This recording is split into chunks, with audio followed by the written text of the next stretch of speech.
You're late. You're the gay Late. one. Late and gay. Hark. Mhm. Hark! Hark. Oh boy, Uh, this movie's so fun, man. I showed it to my buddy, and he had never seen it before, right? And so it was the most immersive possible way we could have done a rewatch of this. It was just the two of us in the basement, hiding from all the family and all that, getting absolutely blasted on Smirnoff Ice and watching this movie together. It was pretty good. It was a pretty good Yeah, time. man. We're live, by the way. Yes, I noticed that. I heard my voice and I was like, you must have hit the live button. I think I'm ever so slightly louder than you. I don't know if you want to turn me down ever so slightly just to balance it a bit. Otherwise, we sound pretty good. If anyone has any thoughts on the sound in the chat, please let us know. How y'all doing? I hope you're having a fun Sunday. Today we're going to talk about The Lighthouse. What a Yeah, lovely man. little film. I'm very Pretty excited to talk about this pretty one. great little movie. Had a real good time with that. I turned you down a little bit, but now I'm worried you might be just a wee bit quiet. So somebody let me know. Somebody let me know which We'll one of us figure is it right. out. We'll figure it out. And it's me. Oh, there's no chat on screen. What's that about? They're not living their life a quarter mile at a time. I don't know what to tell you. This is just victim blaming. You're victim blaming them. Let's see This what I isn't can do. the volumes are good on their end. That's what we hear. That's good to hear. Hope we're having a wonderful time. We continue the Robert Eggers arc with his second film, 2019's The Lighthouse, as the title mentions. Yes, the smelliest movie of 2019. Maybe one of the smelliest movies of the decade. It could even be like It's all one of those time, an all films time great, you can smelliness wise. yes, you can smell it through the screen, that's for sure. It's a very very smelly picture. It one year I did that like alternative Oscars categories and I did like smelliest movie of the year. That was very much inspired by this film. Yeah, it's it's even mentioned a few times. It's also one of the fartiest movies I've ever seen. And I will say I've seen this movie, I think this is my fourth time watching it, and I laughed at every fart. I've laughed at Every every time. fart every time. Yes, like It I just is it can't is help like it. clockwork Yeah, every time. it's All right, like let's see if that farts are funny. helps. I've done all I can on the chat. The Oh rest is boy. up to God Mm, and or Vin Diesel. Neptune himself. Neptune himself will decide whether or not Chat gets to be on Jack gets screen to be on today. screen or they, his trident plunges through their gullet. Man, I one of the things I'm noticing rewatching his movies is there's a lot to like in each of them, but I think consistently across all of his films, the dialogue is just Fucking it's amazing. miraculous. It's so good. It's unreal how good this shit is. Yes, I love the dialogue in this movie. I can't wait to go through it. Hello, O words. Yes, hello, all of the O words in chat. I hope the Christmas season is treating you well. We didn't really schedule this one very far in advance on the YouTube, so we'll give people a little time to roll in before we jump into the movie proper. Uh, I suppose we could talk about Christmas movies and such. I know you're Hugh. You're one of those weirdos that likes watching non-Christmas movies during Christmas. Yeah. But do you have like an actual favorite Christmas movie? Not Uh, some weird tradition that your weirdo family has, where you watch Alien on Christmas or whatever it is you people do. Um, what like an actual, honest to goodness, wholesome, full of joy and light and happiness Christmas movie? Do you have a favorite? do I have a favorite? Well, full of light and joy and happiness. I like Christmas Vacation because Chevy Chase fucking with people makes me laugh. Um, so there's that. Really, that's the one you go with? It's the only one that I can think of right now. It's not my favorite. I watched Charlie Brown Christmas. That's like That's my the only favorite, Christmas probably. movie you can think of? It's the last one I watched. You're a crazy person. What's wrong with you? Bro, Have you like Chevy Chase is fucking funny, dude. You know when he does that hat thing, I lose my shit every time. Yeah, he's I'm a a funny I'm guy, a but simple man. I don't know I if see that's Chevy fall, I giggle. I mean, that's fair, I guess, but you have odd taste in Christmas things. I suspected that deep down you're Dude, not a true Charlie Christmas Brown enjoyer. Christmas. Charlie Brown Christmas is probably my favorite overall. That's Just fair. Is that a feature-length movie? I no, can't it's like remember how long. 25 minutes. That's why I didn't want to Yeah, mention it. okay. But it's okay. You can But mention that. I mean, I like the original 60s The Grinch a lot. That's only like 26 minutes as well. You didn't ask, but I'm going to tell you mine. I'm a big fan of Muppets Christmas Carol. That's like easily top tier for me. Obviously, It's a Wonderful Life, classic for a reason. I'm a big fan of White Christmas. It's a lovely little musical Christmas film with a lot of heart and some really good singing and dancing.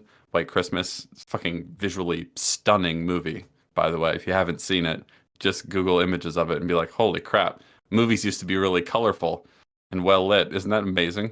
it's I can't Oh, and remember a time. A Christmas Story. That's another one. Also, I'm a big fan of Gremlins because it's fun. Hugh doesn't like I'm Gremlins because not. he's a Scrooge. I'm a Scrooge. Yeah, that's me. Yeah. Yep, but Yeah. Maybe I'd feel differently if I rewatched it, but nah, it's it doesn't fun. it doesn't do that much for Get me. it. No, because you're a Scrooge. Yeah, that's fine, man. I can understand why. I can understand why some people enjoy things, even though You can understand why some people enjoy things. Wow, that's big of you. Yeah, that's me. I'm the bigger person. Just gonna be the bigger person here. Anyway, we got some people rolling in. I Yeah, suppose we can move we're on getting on there. to Getting the in there main pretty soon. event. I mean, I still don't agree with the idea that the Addams Family is a Christmas movie. That'll probably, you'll be glad to hear that because my girlfriend and I Good. have that argument like every year. Why don't you give the context for that? Well, I to can find tell you people in chat? exactly what the reason that she says that it's a Christmas movie is because the opening scene of the movie, there are Christmas carolers, and they get some hot oil poured on them, and then the credits roll, and then Christmas never comes back for the rest of the fucking movie. So I'm not gonna. I'm gonna go ahead and say no. That is not a Christmas movie. That does not count. No. We do have to have some standards, there is some a scene. qualifications. You know what? Die Hard. I like Die Hard. That's a good one too. Yeah. And like that way, there's an argument there about whether or not that's a Christmas movie. I It absolutely don't really is. think I don't there is. understand how there is. I don't think there really is an argument. I Well, think it Bruce Willis absolutely is. himself gets up on, like after he's been completely riddled with dementia, gets up on that stage and goes, Die Hard is not a Christmas movie. I want you to read my lips. It's like, no, Bruce. It takes, without Christmas, the plot of Die Hard doesn't happen. It's a Christmas movie. Okay. Also, this is why Death of the Author is a thing. All right, Yeah. we don't have to listen to Bruce on this one. We love Bruce. God bless him. We wish him the best, but I'm not going to listen to him on this one. Die Hard. Yeah. It's a Christmas movie. It's not especially close to the line, as far as I'm concerned.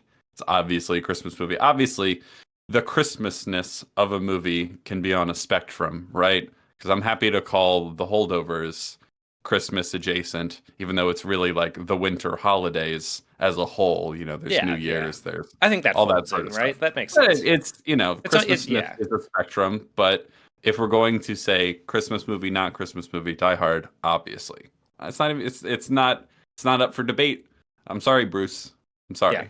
And to Dave in the chat, since we can't see it, Dave in the chat says Addams Family Values. The second one, however, is a Thanksgiving movie, even though it takes place in the summer. Yes, that is accurate. We got to have something else apart from planes, trains, and automobiles. We need more Thanksgiving movies. We need more Thanksgiving movies, and Addams Family Values it counts enough. They have a whole musical about Thanksgiving. It counts. Okay, it's great.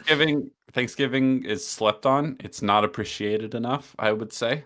It's overshadowed by Christmas and Halloween, two great holidays, no doubt, but Thanksgiving deserves more love. That's what I say. And more Thanksgiving movies, I think, is in order. I think we need to shine a little more light on Thanksgiving. Nick the Greek in the chat, thank you very much, says no argument Die Hard is a Christmas movie. Absolutely. I think it goes without saying that it is. People who say that it isn't are silly gooses, and we should point and laugh at them. I thought you were going to use the shine a light as a segue to jump into the discussion of the Lighthouse. Wait, shine a light? What do you mean? You said we should shine a light on more Thanksgiving movies. And, okay, yeah. I Yeah. sort of missed that opportunity. That's fine. Hello, everybody. It's the Lighthouse time. I hope you all did your homework and rewatched Robert Eggers's The Lighthouse. At least that you remember what's happening in it, because we're going to spoil it. We're going to go through it in exhaustive detail. Sorry for those that are just showing up that you are not on screen today, chat. Uh, the YouTube gods are unhappy with you. They think you've been naughty, and so you don't get to be on screen today. I'm not sure why, but that's God for you. He works in mysterious ways. But we're gonna have a good time anyway, and we'll we'll try to read aloud the fine messages you send in chat. That way you are heard and you are validated. um, yeah, let's talk about the lighthouse. I suppose we'll talk in broad overview sort of thing. Hugh, what do you think of the lighthouse? I fucking love this movie, Jamie. I love this movie. I had a great time. It's been a while since I rewatched it. I had not seen it since The Northman came out, at the very least. It's this movie fucking slaps. This is a I'm good a one. I'm a big fan as well. Yes, it's a banger as far as I'm concerned. I understand that it's a movie that's not for everybody. I don't want it to be for everybody. It's fine. It's a sort of niche type of film that not everyone needs to be on board with. That's fine. For what it is, I think it's about as good as this type of movie can get. Yeah. I think it's very well executed and really scratches a certain itch for me, especially as a fan of movies like The Shining. This is one of the few recent films that has sort of given me that feeling that I get from The Shining. There's some obvious broad similarities. People in a secluded, isolated location, slowly going insane. Lots of surreal moments, great music, surprisingly funny, surprisingly dark. You know, it's it really it's that It's kind of movie. it's the evilest version of the Karate Kid you can imagine. I don't know what that means. We'll get Perhaps you into will it. elaborate. We will get into Sure. it. I think that descriptor, it'll make sense once I explain myself. Hmm. Yeah, Poison Ivy Rorschach says the surrealism is a good thing in this. Yes, that's one Yeah. of the things that I'm sure I will drone endlessly about as we talk about this movie. But unlike a lot of other surreal films that get kind of crazy and avant-garde and abstract, I think why this movie succeeds where those often don't is because it still, at its core, has a really simple, straightforward story. And the very simple, straightforward story of The Lighthouse is that two men get stranded at a lighthouse during a storm, and then they go crazy and end up dead. That's the very fundamental, simple, literal story that you can follow. And then you can hang all the sort of abstract, symbolic, surreal stuff on top of it. Just like with The Lighthouse, sorry, just like with The Shining, the very, very simple story is that a family goes to this hotel in the winter, and then the dad goes crazy and tries to kill him. You can hang a whole bunch of stuff on top of that because the core story is very simple, very easy to understand, very simple. You know what the stakes are.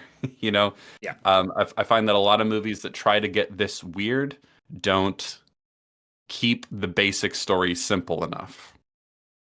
Then Yeah. you know what I mean, or Yeah. or they don't care about the basic literal story, or they sort of act like there really isn't one, and then it's all a dream, and it's like okay, but it helps to live in both worlds, to have a feet on both sides, right, of that line, where you can go like, okay, you can talk about this movie metaphorically, you can speculate about how much of it is really happening, all that sort of stuff. It's like it does share a lot of things in common with A Nightmare, right? But there is a literal story at the core of it, and it's very simple. And I think that really helps it be successful in ways that a lot of similar movies are not. I would agree. I would agree with that. I think that the reason that I was so excited to show my one friend who is not as into, the weird, crazy, surrealist shit as I am, this movie is because of that. It's like Mhm. you don't have to view it as supernatural. You can read supernatural elements into it if you want to, but really And the reason that I say that it's like the evilest version of the Karate Kid is because it's really just like about a guy who's already unstable, who has an unstabler, really bad boss, and Yeah. it's a little bit like if Mr. Miyagi was just antagonizing Daniel the whole time, right? Instead of teaching him Okay. how to do something and raising him up to be like him, it's the version of Mr. Miyagi that doesn't want to share the knowledge. A little bit Yeah. Oh, of a weird metaphor, a little weird read, but that's like half the story too. There's a very interesting thing with this movie that what it's about really depends on who you believe. Because we have an unreliable narrator or an unreliable point of view character. And so there, is Willem Dafoe gaslighting him, or is Willem Dafoe the one that's actually telling the truth? It really sort of changes what the story's about in a really interesting way. And I think eventually what we might conclude is that it's a little bit of both. We'll get all into the details. So someone in the chat says, I've never seen this movie, but I'm stoked to buckle down and hear you guys talk about it. You're welcome to do as you please. I do recommend I would checking out the recommend movie. watching it. Yeah. I would recommend watching it before listening to us prattle on about it. But, you do you. I'm not your dad. You can do whatever you like. You're not God. You're not my father. Yes. But yes, it's a movie that I recommend if you like this sort of thing. It's an odd film. I Googled it because I was trying to remember like what people consider this to be in terms of genre. And Google lists it as a horror fantasy, which is I mean, that's interesting. certainly one way of looking at it. I think there's some. Yeah, I think it's a weird sort of genre bending film in a good way, but I imagine that it gave them some trouble when they were trying to market it. Because I assume if you say this is a horror movie, a lot of horror audiences would be like, this isn't very scary. You know what I mean? Yeah. I mean, it's horror enough. I'm not going to quibble with anyone who calls it that, but that's the interesting thing about genre is that it obviously the whole point is to create expectations, and it's like I don't know what I would call this movie if I was trying to give someone an accurate set of expectations to have. It's like I guess it's horror adjacent. It's a movie about insanity. Uh Things get crazy. How would you describe this movie in terms of I mean, genre? honestly, because of how close in vibe it is to The Shining, I think I could comfortably say horror in the way that The Shining is horror. It's Yeah. not going to hit the way that somebody who wants to go see something like Smile wants from a horror movie. Yeah. Like it's not going to give you that or your Insidiouses or any of the James Wan like Annabelle series Yeah. stuff. This one is far more like it's far more about like the terror of people, like the scary stuff within people, and I think that it's like you could maybe say horror thriller. I don't know if fantasy is the Maybe. right word for it because it seems a little Fantasy, grounded to be the. yeah, Then again, I don't know because like there's a I couple of don't, yeah. sequences, but I think it's pretty clear when you're watching it that the mermaids are not like Real. literal Yes. mermaids. I think we all Yeah. know. The whole thing plays out like a sort of crazy psychosexual nightmare. But one of the things that makes it really palatable for me is that there is still the bare bones of a simple, grounded, literal story there. Speaking of which, Mr. Redhead says the best way to describe the lighthouse is when Homer Simpson was watching Twin Peaks and was like, "This is brilliant. I have no idea what's going on." Yeah. It's interesting because you can kind of just watch this and have the basic bare bones story of two people going crazy. Just let the aesthetic experience wash over you, and not really. I don't think you need to really analyze it symbolically to just experience it as the crazy trip that it is and go, "That was nuts." Yeah. Like I think a lot of it doesn't need to be necessarily put into words. We'll be doing that a lot, of course, as we go through it, but it's the kind of thing that can be enjoyed unironically in that sort of like I have no idea what that was, but that was fucked up and fun and weird. Yeah, and the effort that Robert Eggers goes through in order to I mean, because it's a beautiful looking movie, just Oh from yeah. from a cinematography Yeah, let's talk about that. standpoint, and we Let's can, jump into the like the aesthetic stuff before we go into the story. yeah, I I love the way this movie looks. I think it's his best looking movie to date. Robert Eggers, that is. I really like the way he uses black and white. It's a very textured, like very high contrast black and white. There's a lot. It's very moody. There's a lot of yeah, really deep black darkness, a lot of harsh shadows and stuff like that. I can't wait to talk more about how they how they set about. managed to get all of this Yeah, in a captured because they technical were way. using film stock that is particularly, it requires a lot of light for It's the, it's exposure. it's Um, not sensitive Not film yeah. stock. Yeah. And Uh, so, for example, like when there's just the two of them at night sitting across the dinner table, there's a giant lantern in front of them. Apparently, that's an incredibly bright it's a light in 600-watt person. halogen Yeah. bulb that Yes. is on a dimmer flicker in order to Yes. make it look like it would be an oil lamp because a regular oil lamp wouldn't even show up on the film. Um, Yeah.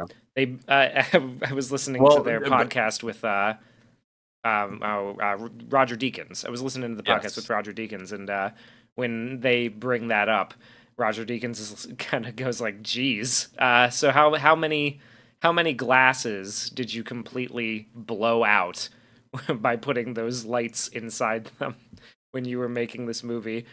Turns out quite a few. They blew up several glass enclosures just by having bulbs that were way too hot inside them. Yeah.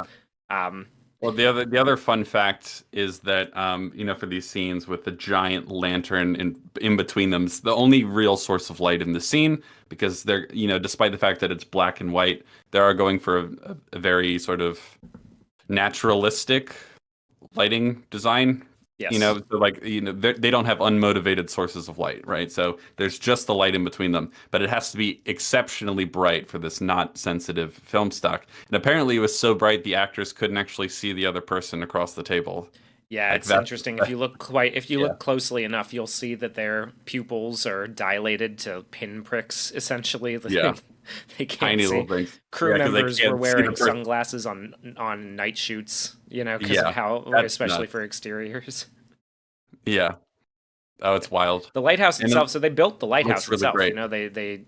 Oh yeah, It's a yeah. 70-foot structure they built on that rock, and Hmm. they built all the buildings specifically.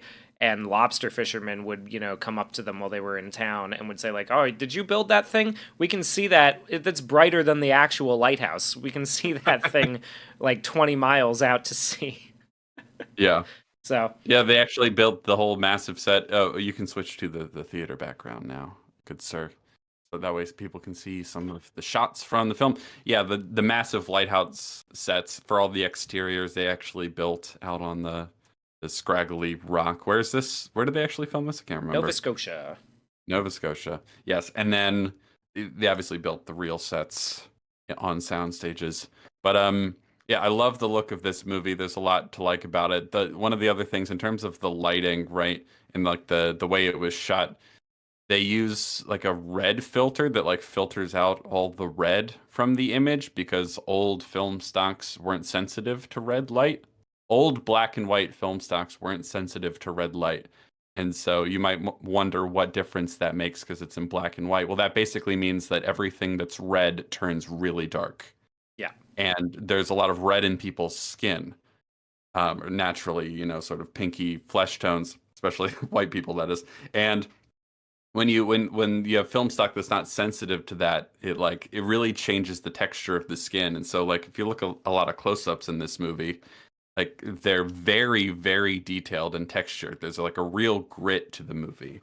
It feels like, I don't know, tangible and gritty and dirty and grimy, and Yeah. it's just very, very well photographed. It's one of the better looking black and white movies to come out this century. Honestly, there's not a lot that I would give very high praise for. But this is one of them. I just think it looks stunning, and it's nice to see when these days it doesn't seem like a lot of people know how to make a really good black and white movie anymore because you have to light differently, you have to film things differently because you don't have color to help draw your attention to certain things in the frame to help help people's eyes know where to look and what's being given importance. All you have is contrast, right? So you really need to be very specific and deliberate in how you light and how you stage Yep. things. And I think he does a really excellent job of it in this movie. The other thing that stock the that filters out the red light does, especially for exteriors, is it makes the sky quite blank. Yeah, So when you're looking at the exteriors and you just see this big white empty space, uh, yeah, that is achieved by using this particular special film. And so to Dave, who asked, "Is there a justification for using the difficult film stock?"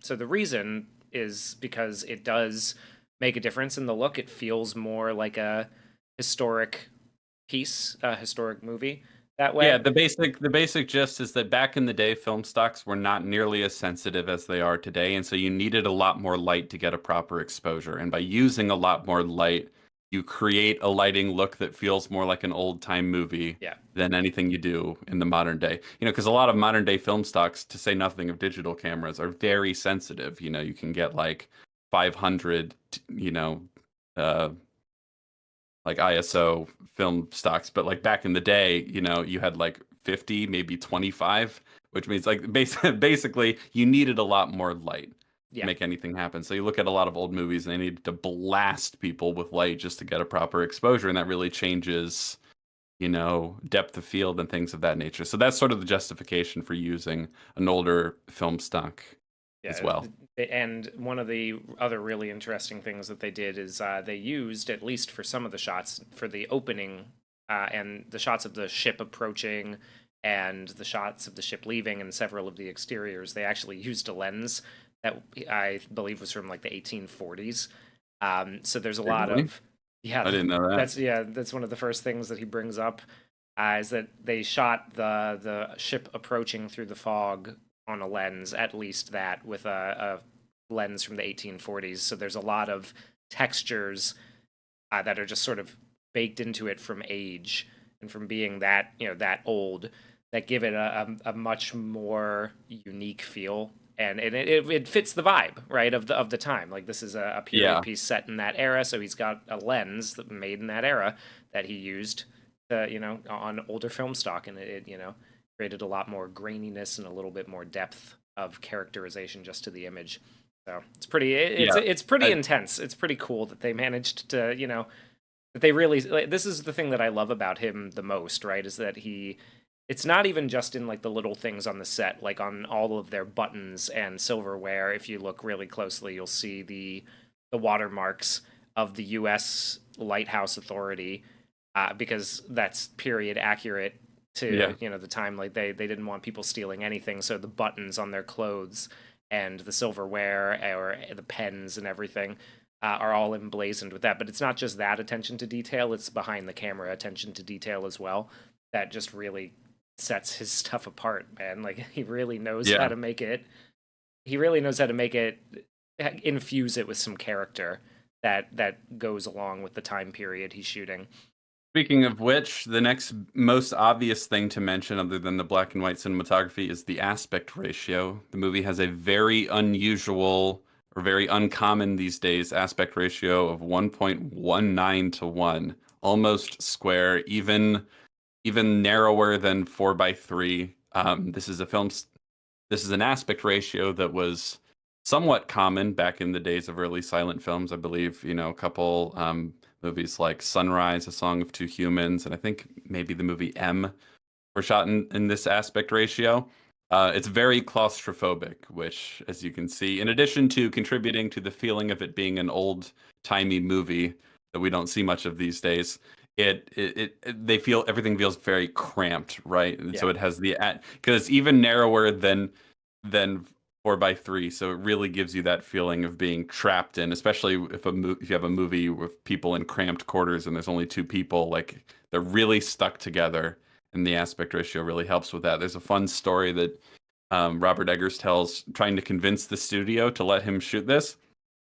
because he said initially they were like, "Oh, you have this great, location. You want to shoot this in scope, right? Which would be like 239:1 widescreen." And he's like, "No, actually, I want to do it in 1.19:1, which is the old aspect ratio." Blah blah blah. He's ranting, he's ranting, he's ranting, and eventually they just like go, "Okay, yeah, sure, man, whatever," like just to shut him up. Yeah. Like, fine, fine, whatever. Just please stop talking to us about it. Okay, yeah, fine. There's also an interesting story he tells about the dining table that they sit at, right? Because he initially intended it to be larger, much like a much larger, like a dinner room table kind of Yeah. thing. And when they came up with this aspect ratio, the director of photography, who I can never remember his last name, but his first name is Jaron, so I'm just gonna call him Aaron that. Blaschke. Jaron Blaschke. All right. Yep. Jaron comes up with the idea of using this like small, basically a bistro table. Yeah. And Robert Eggers initially was like furious about this. He's like, no, no, no, no, it's gonna look stupid. It's gonna look you're ridiculous. But then he goes and looks at it and says, you know what? Actually, they're even closer. They're cramped even closer together now. Yeah. It's It yeah, really helps. it really helps It, out. they're small sets too. You really do feel like you're trapped in there with them. A couple of people have mentioned this. It's not quite 4:3. It's even narrower. And to the person that says Zack Snyder has ruined this aspect ratio for me, please don't let him do that. Yeah, Um, as his got a lot of the nonsense he said about his Justice League being and the reasons it's in 4:3 were such utter horseshit. It was so annoying to me. like As someone who why is would like, that be? Why would a claustrophobic like? Because it does create a much closer, it cramped sort of vibe, right? Like, why would that yeah. be helpful in a movie Oh, it like was Justice really League? annoying. It's really annoying because he was like, "Oh, like because with the bigger image, then the heroes are even bigger than before." And it's like, no, okay, if you're if you're gonna put it on a TV screen that's 16:9, the characters' faces will actually be smaller because you're using so much less of the image. Anyway, it's fine. Yeah, he's a hack, and I hate him. Um, but yeah, I remember when that whole thing was happening, people are like, "Oh, 4:3 is such a pretentious aspect ratio." I'm like, it's just the shape. I don't know why it's pretentious. I don't get it, man. I think it really lends something important to this movie that it's this close to square, that it's this uh, Yeah, like I said, claustrophobic, but it makes for really interesting compositions too. Even when there's wide shots that that aren't necessarily about being trapped or feeling claustrophobic. It yeah, frames things in a really nice way. It's really good for framing faces, because people aren't very wide yeah. unless they're very fat. That is Like the whale. like oh, the whale. What a movie that was. Anyway, Hey, yes. fat So people are people too, Jamie. it's true. I That's learned what I that in learned the from the movie. whale. Yeah, yeah. I didn't think that they were, but now I'm convinced. I like at the end where he starts levitating. He goes, "Ah," and then the movie ends.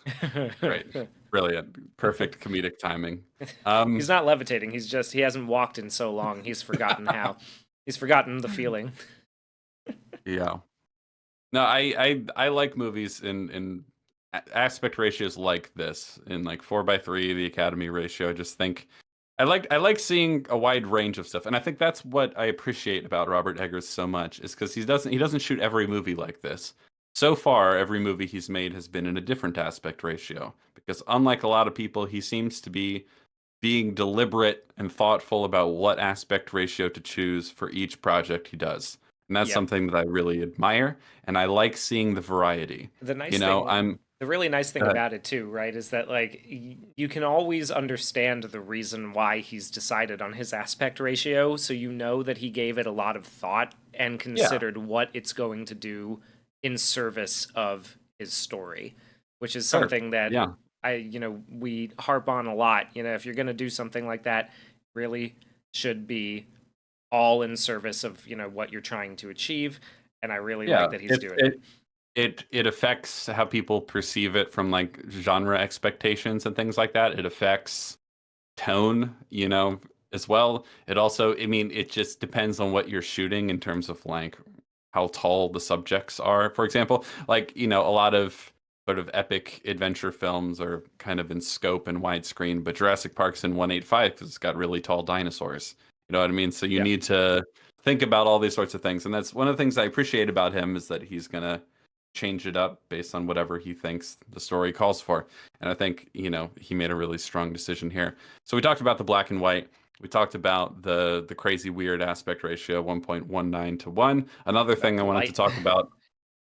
Sorry? We talked about the light. We talked We about the film did. stock. We talked about the Oh, lenses. I want to talk about the sound mix because this is another interesting thing that I feel like people don't experiment with a lot these days. The movie's in mono. It's not stereo because Oh, I back didn't in the know day that. you didn't have movies in stereo. Stereo is a much later invention. So it's all mono, which it changes something Yeah. about how you perceive it. It's a subtle thing. And you have to be a bit more deliberate in how you mix things in mono as well, because with stereo you can space things out, and in surround sound you can really space things out. But if it's all mono, the same, everything's coming out of every speaker, you really have to be deliberate about how you mix things in the levels. And I really like the way this movie is mixed. It's a very loud movie. It's noisy, like there's Yeah. yelling and sirens and shrieking and all sorts. Foghorns and fucking Yeah, popcorn. seagulls and It's a loud, noisy, chaotic, smelly, raucous, surreal nightmare, and I love it. Just from an aesthetic point of view, I think it's really superb. I think there's nothing like it really these days, and I appreciate that. Did you have anything else you want to talk about before we just jump into the no, story let's jump itself? into it, dude. This is Oh, right. yeah. Take it away. Well, we start off with, a couple of blokes arriving at a lighthouse. They're showing up at this far offshore island, and they're trading everything out. And one of the things I really do like about it at the beginning too is that it takes about I want to say like 5-10 minutes before we even get our first line of dialogue. Yeah. We just get a lot communicated through the visuals right off the bat, Hmm. and get some really good shots of the two of them standing next to each other. Yeah. We get a nice introductory shot that has some function. The foghorn is already starting to drive Robert Pattinson nuts. Uh, Yeah.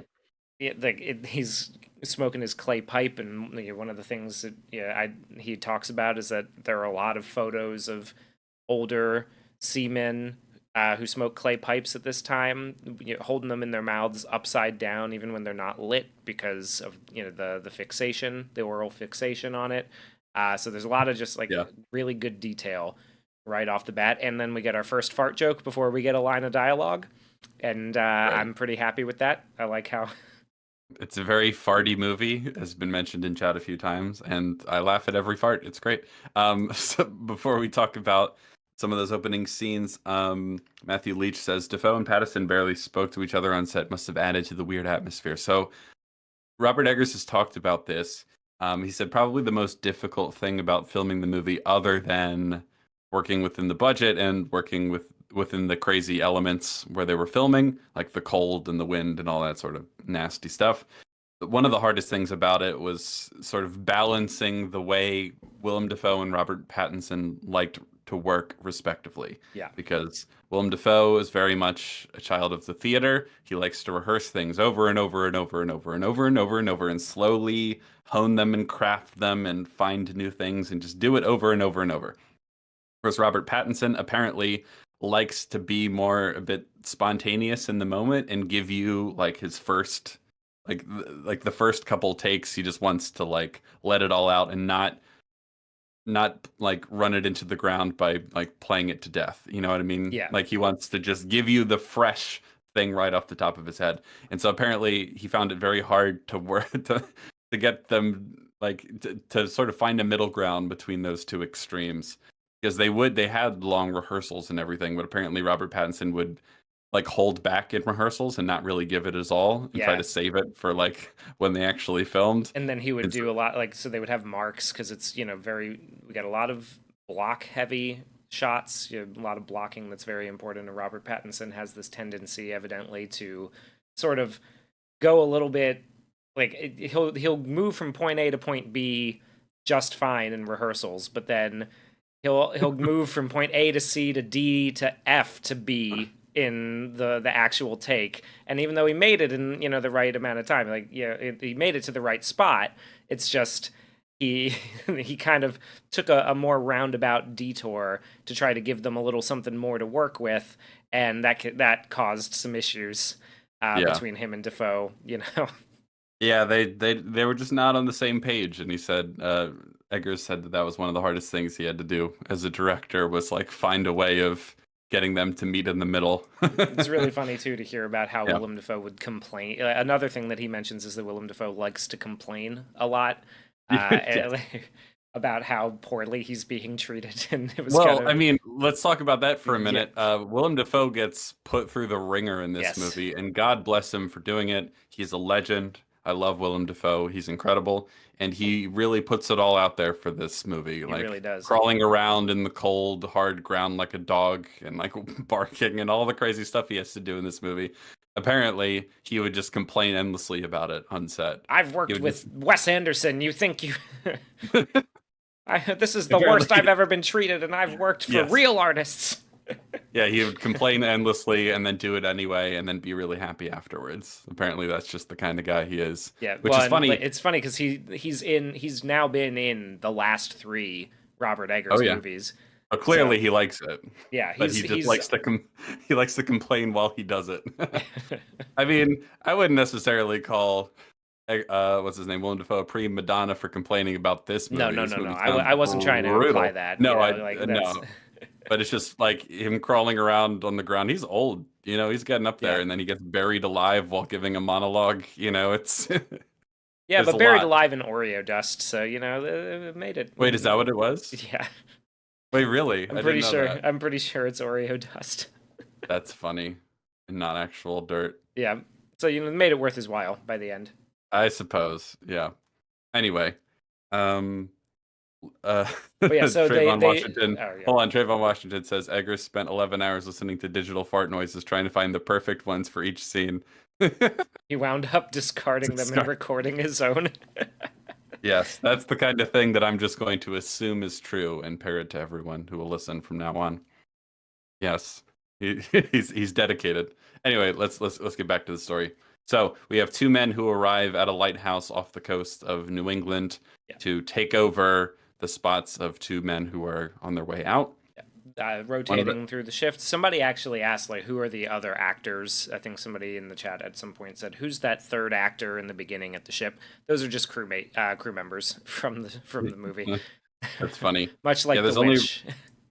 There's only what 4 actors in this movie, right? There's Willem Dafoe, there's Robert Pattinson, there's the lady who plays the mermaid, and there's the guy who plays Ephraim Winslow, the original, the blonde. Pretty small cast. Yeah, and then the couple of guys who trade. We shifts. don't see them in close. Yeah. Anyway, so they arrive and they take their spots, and they watch them leave as the ship disappears into the heavy fog. And then we get these nice shots, and I want to mention them because I like the way they come back later. There's like a tracking shot that moves from the kitchen to the other room. We're like dollying through the doorways. There's a lot of nice camera movements in this movie. I really appreciate that. It really feels quite cinematic. And he goes upstairs and he hits his head on the ceiling, and then Willem Dafoe's like pissing in a pot next to his bed. Part of the thing that we're going to establish with Willem Dafoe's character is that he just doesn't give a fuck. He's just farting constantly. He's like clearing his throat really obnoxiously and abrasively. He's just Well, he's been at this uncivilized. for a while, like this is basically like he's been doing this forever, and he'll mention at dinner, like that he'll grumble about being fixed with a new junior man who's never done it before, right? So like basically Robert Pattinson's character is brand new. He's just this is his first day on the job. He's a greenhorn, and this is him, starting to learn the ropes a little bit, and Willem Dafoe's kind of treating him the way a lot of management or the employees who've been there for a while will treat the new people, right? Like see how long you last, kind of thing. And you start to think like, oh, not only are we doing like, because you start a new job like that, right? You go home at the end of the day. Yeah. This you're stuck with this person for 4 weeks, Hmm. minimum, as assuming nothing goes wrong. You're stuck here for 4 weeks, and you got to deal with this, and you don't know each other, so your social battery's already burning out pretty quick. Yeah. Yeah, you've been on a fucking boat, for however long it takes you to get out there. Yeah. And then first thing he does is he farts in your face when you sit down on your bed. And then Yeah. the second thing that you find is somebody's cut a pocket pussy in your bed. Like the, yeah, Yeah. you probably get to start to wonder like what the fuck am I doing here? You're like, oh, that's the kind of place this is. Yep. Yeah. And then So inside the pocket pussy on the bed, the glory hole on his mattress, he finds a little scrimshaw trinket of a mermaid. mhm. The object of fixation for somebody prior. I like it's interesting too because like when the first couple times I watched this because I've seen this movie quite a lot. I enjoyed it a lot. Um, it almost feels a little bit like watching somebody act out a bizarre sort of like Nietzschean drama of like they know what they're like because he's going through these motions, put like getting all the pieces set up at the beginning, right? Like the first thing he does when he enters the house is he goes over and tries to get into Willem Dafoe's desk.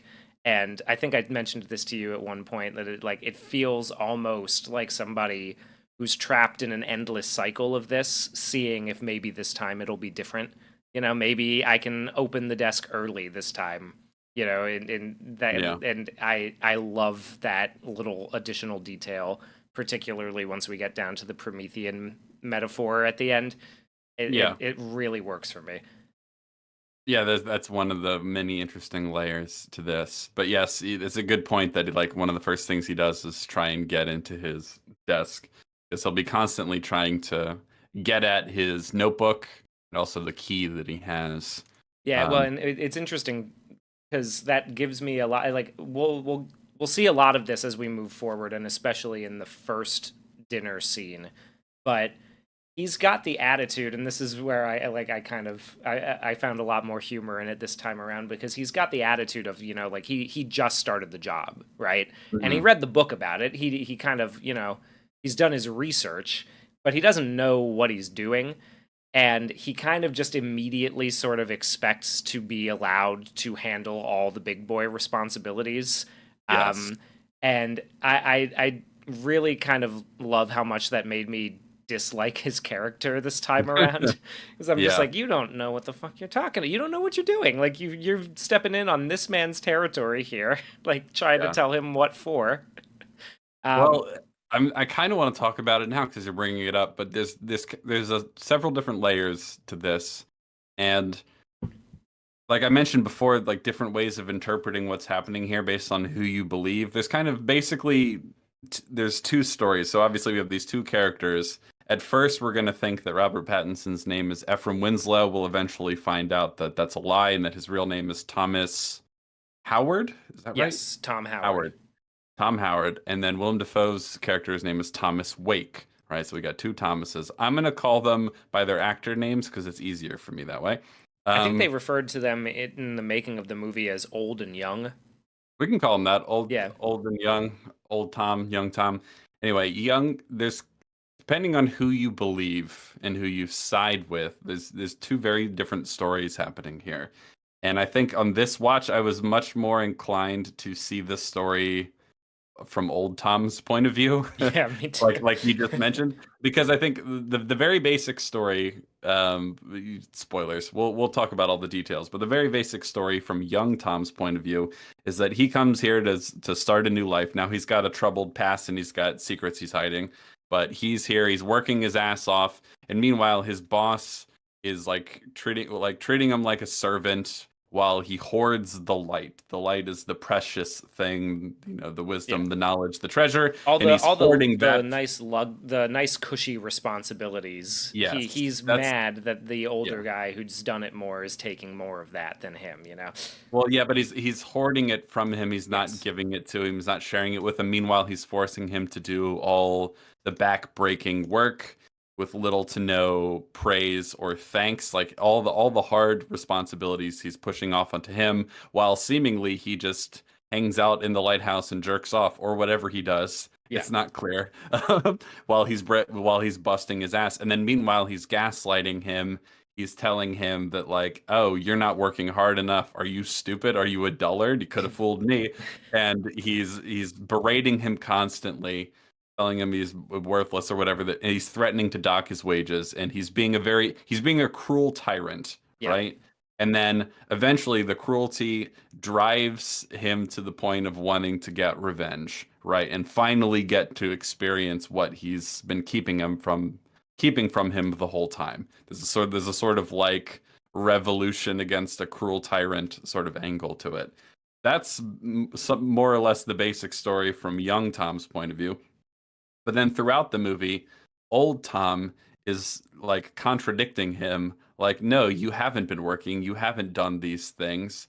You've been like lax in your work, you've been lazy, you've been just dicking around instead of doing what you're supposed to do. And also there's like, oh, you're the one that came at me with the axe, not the other way around. And so when you're watching it from young Tom's point of view, you're like, oh, he's gaslighting him because he's cruel and terrible, and you're not really sure why he's doing it necessarily. Um, but then the other way of looking at it is that like, oh, our point of view character is unreliable, and this is just some story he's telling himself. Like he's delusional, or he pretends like he's a hard worker, but he's really not, and really he's just kind of embittered and resentful and feels entitled to Yeah.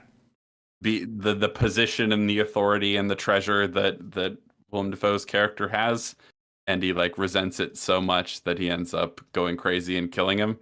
You know what I mean? It's really interesting because it really depends on who you believe. But I think, like I mentioned Yeah. earlier, there's a case to be made that it's a little bit of both. You I know? think when I was watching it this time, I was very much convinced that it's like it is a little bit of. I think it is both, right? Like, Yeah, I I'm imagining like what this guy, especially with old Tom this time around. I'm imagining what this guy looked like, you know, before the story began, right? Like you imagine he's yeah, been here for a while. He's probably a little weird, right? Like he's a weird guy. He's been keeping the light for a long time. He's sure. had, and I am inclined to go along with the idea that he is a little crazy too. He is kind of Yeah, gaslighting him and trying to keep him around more, and like like because he's a brutal, kind of a brutal slave driver as a foreman, yeah. right? Hmm. But then he's kind of not really viewing it as very much of a it's a formality that he be that way while he's on the job, right? Because then by the time they get to dinner, he's a lot more open. He wants to hear more about him because he's viewing Sure. it the way that like he would have viewed his life on a ship, right? Like that's what the captain is like Hmm. on the ship, and then afterward he's just one of the guys again. And so I think that like you look at it that way, you can kind of get how like this way that he doesn't know how, and you can see it in the scene too where he freaks out on him about the seabird, right? The idea about killing a seabird. Yeah. He has this viciousness that wants to be told to, but he realizes sometimes that he when he goes too far and like that, and I think that you can get a little bit of both out of it, right? Because Yeah. Ephraim, young Tom, is kind of a prick. Like he's Yeah. an entitled little shit, and he's just trying to find like he's there to make a quick buck. He's trying to do He's there to make a quick buck. He's there to run away from the horrible thing he did in the past instead of coming to terms with it. And among other things, yeah. yeah. And he's yeah. So I mean, we'll talk all about it as we go through it in more detail. I want to respond to a couple things in the chat. Topaz Dude says, "Y'all buy the theory that both the Thomases are the same person and that Defoe is just in his mind." So here's the thing about that. I think you can interpret this movie psychologically as a sort of like psychodrama, if you will, between two aspects of someone's personality who's very much fractured by horrible thing they did or that happened to them, and there's Yeah. kind of like he's having a schizophrenic breakdown in a sense. But I'm not inclined to say like, oh, that's really happening and none of this is real. It's like both are true on different levels, right? Yeah, I Like mean, the you could read this as literal, A Freudian hellscape, you know, a yeah, level of like so like the like soul torturing itself. yeah, Um, and so in that sense, it's both are true at the same time. It is like two aspects of a person in competition with each other and like battling it out in a nightmare kind of thing. And then also at the same time, like there's two different people. And I think it like the literal and the metaphorical are happening at the same time, right? It's yeah, both true. And the only thing where like it gets weird in terms of you have to sort of pick which one you believe when it comes down to the two characters contradicting each other about like because we'll see him busting his ass and working really hard only to be told he isn't doing that. We'll see him like uh, lose track of time and not be aware of how long it's been and like be told that actually more time has passed than we thought. We'll see him eventually say like, oh, he goes after him with old Tom goes after young Tom with an axe only for old Tom to say like, you came at me with an axe, you tried to kill me. And so you have to believe either what we saw is real or what we're being told is real. That's the only place where like yeah, where it they gets a little can't both tricky. be true. I'm totally on board with being like he's just kind of a fucked up, cruel guy who doesn't Mm. like his junior, and now he's doing like he's fucking with him. He's fucking with him because he's an asshole, and then the other guy happens to be. I'm totally fine with that interpretation. I think that that makes it Yeah. really fun for me Hmm.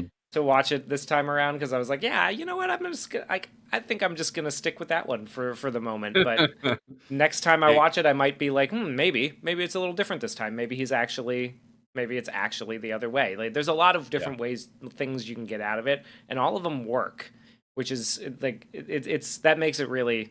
It's one of the things that really sets this movie apart. You know, it's like you can revisit it a lot, and even though it is a very simple story, there's a lot of depth to it and a lot to be had from the Unpacked. Yeah. Caro with the chat, thank you very much. So speaking of black and white bangers, have you guys seen Hundreds of Beavers yet? Out of all the movies featuring hundreds of beavers, it's my fave. I have not seen that one. I have heard very good things about it, but I've not seen it yet. I've heard that's oh one of the more interesting sort of indie movies to come out this year. And I've heard it's a lot of fun. So I'm excited to check it out at some point. If I remember correctly, last time I checked, I wasn't sure where to find it, but I'll look it up at some point. Sounds really good. I definitely, yeah. If it's the best movie featuring hundreds of beavers this year, I'm definitely gonna check it out. it's on You're fond Amazon of the Prime for lobster. free. A nice little plug for Oh, Hundreds of Beavers. all right. Yeah. Well, I haven't seen it, but go check it out. Why not? Um, yes. So let's talk about let's go through it now. So the first bit of dialogue we get is the first dinner table scene, right? You And gonna read it?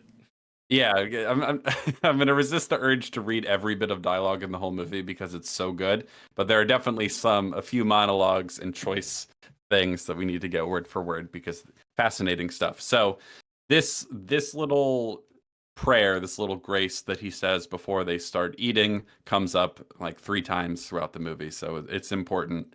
Um, First bit of dialogue said in the movie, old Tom says, should pale death with treble dread make the ocean caves our bed? God who hearst the surges roll, deign to save this suppliant soul. And then he holds out his mug. He says, to 4 weeks. Right? Yeah. That's how he starts. That's his little routine. He says it a few times throughout the movie. But right from the very beginning, young Tom, bit of a prick, refuses to toast with him because he doesn't drink. He Asshole. says, no, sir, thank you. And then, of course, old Tom says, it's bad luck to leave a toast unfinished, lad. And he says, oh, mean no disrespect. And he just refuses to drink. He's like, man, what don't drink best have his reasons. I love the way he says that. And he says, ain't it? I understood it's against regulations, sir. He's like, did you? He's like, I did, sir, from them's manual. He says, I didn't picture you a reading man. Well, I ain't trying for trouble. And he says, well, then you'll do as I say. That's in your book too. He says to 4 weeks. Oh, he goes. Then And he gets up to he gets up and he yes, dumps the alcohol out, and he goes and fills it up with some water from the cistern, The tap, and yeah. from the Or tap. from the like the well thing, Yeah, whatever yeah, you the call that. cistern. Yeah, that's what they call it. But So he is the cistern what they call the little pump? That's what I was no, well, the talking about. pump too. Yeah, but the water's coming Anyway, in there. go It ahead. doesn't matter either way. He gets water from it, and it makes a little donkey hee haw noise, which is pretty great because I love that sound. Um, and he goes to he comes back like to toast. Goes to 4 weeks, and they clink their cup, and he's like kind of acting like he got around it, and Willem Dafoe, old Tom, is giving him like a go on kind of grin. Mhm. And he takes a sip of the water, and it is rancid. Yeah. And he's like, "Oh yeah, by the way, one of your duties is to clean the cistern." He knew that was coming, and he's like, "All right, fuck you if you're not gonna toast with me. You're not gonna drink." Yeah, and he Yeah, says, like what does he say as exactly in that? Because I think he says something about like you do that before you. okay, so he says, the cistern needs a look into. One of your duties, lad. Or didn't you read it yourself about it? It gets a little dig in Yeah, there. He says, you'll clean the brass and the clockwork and you'll tidy up the quarters after. And there's well more to be mended outside. Do you hear me, lad? He says, yes, sir. And he corrects him. He says, aye, sir. So he says, aye, sir. He says, when the fog clears, you'll work through the dog watch. Actually, let's not move ahead to that yet. yeah, Um, Basically, he gets a little dig at him. He's like, yeah, it's your job to clean the cistern, or didn't you read about it in the manual? You yeah, little prick. So it's really interesting that like they get off on the wrong foot because of young Tom. Because like yes, as has been mentioned in the chat, he could have like clinked the glass. He could have been more cordial about it, but he's just like he has this attitude where he's like, I don't have to be friends with you. I don't have to be friendly with you. Like whatever. I don't drink, I don't have to play your game. And it's like, well, he has no respect for him and his authority and his traditions and his hospitality, what little there is from the word go. And so it's like, oh, I don't like you. you're, yeah. you're a little asshole. Well, and it's like it gives the vibe too of like because he's here, like all right, well, we're locked in, right? Hmm. This is his thing. Like he is proud to be a wiki to to Yep. tend the lighthouse, and he's got this new guy, never done it before, coming in and telling him, oh, I read the regulations. It's against it's You're not against supposed to drink. regulations to drink, and it's It's like like, your oh, I boss didn't just poured you a drink, like like, come on, dude. come on, dude. Like, But yeah, I'll tell you what the regulation says is that you got to listen to me, fuckface. Have a drink. yeah. Yeah, But it's funny that like it's yeah. uh, But it's also an interesting thing because this is one of the many broad similarities with The Shining that I quite like, is that like he doesn't drink at the beginning. He doesn't really specify why, but he doesn't drink, and then when he does, things start going wrong. yeah. And I just think that's a fun little detail. So anyway, he's telling him about his duties. He says you'll clean the brass and the clockwork and you'll tidy up the quarters after. Yada yada yada. Aye, sir, all that. He says when the fog clears, you'll work through the dog watch. And young Winslow says, "Dogging it, I was expecting I'd get up to see the lantern."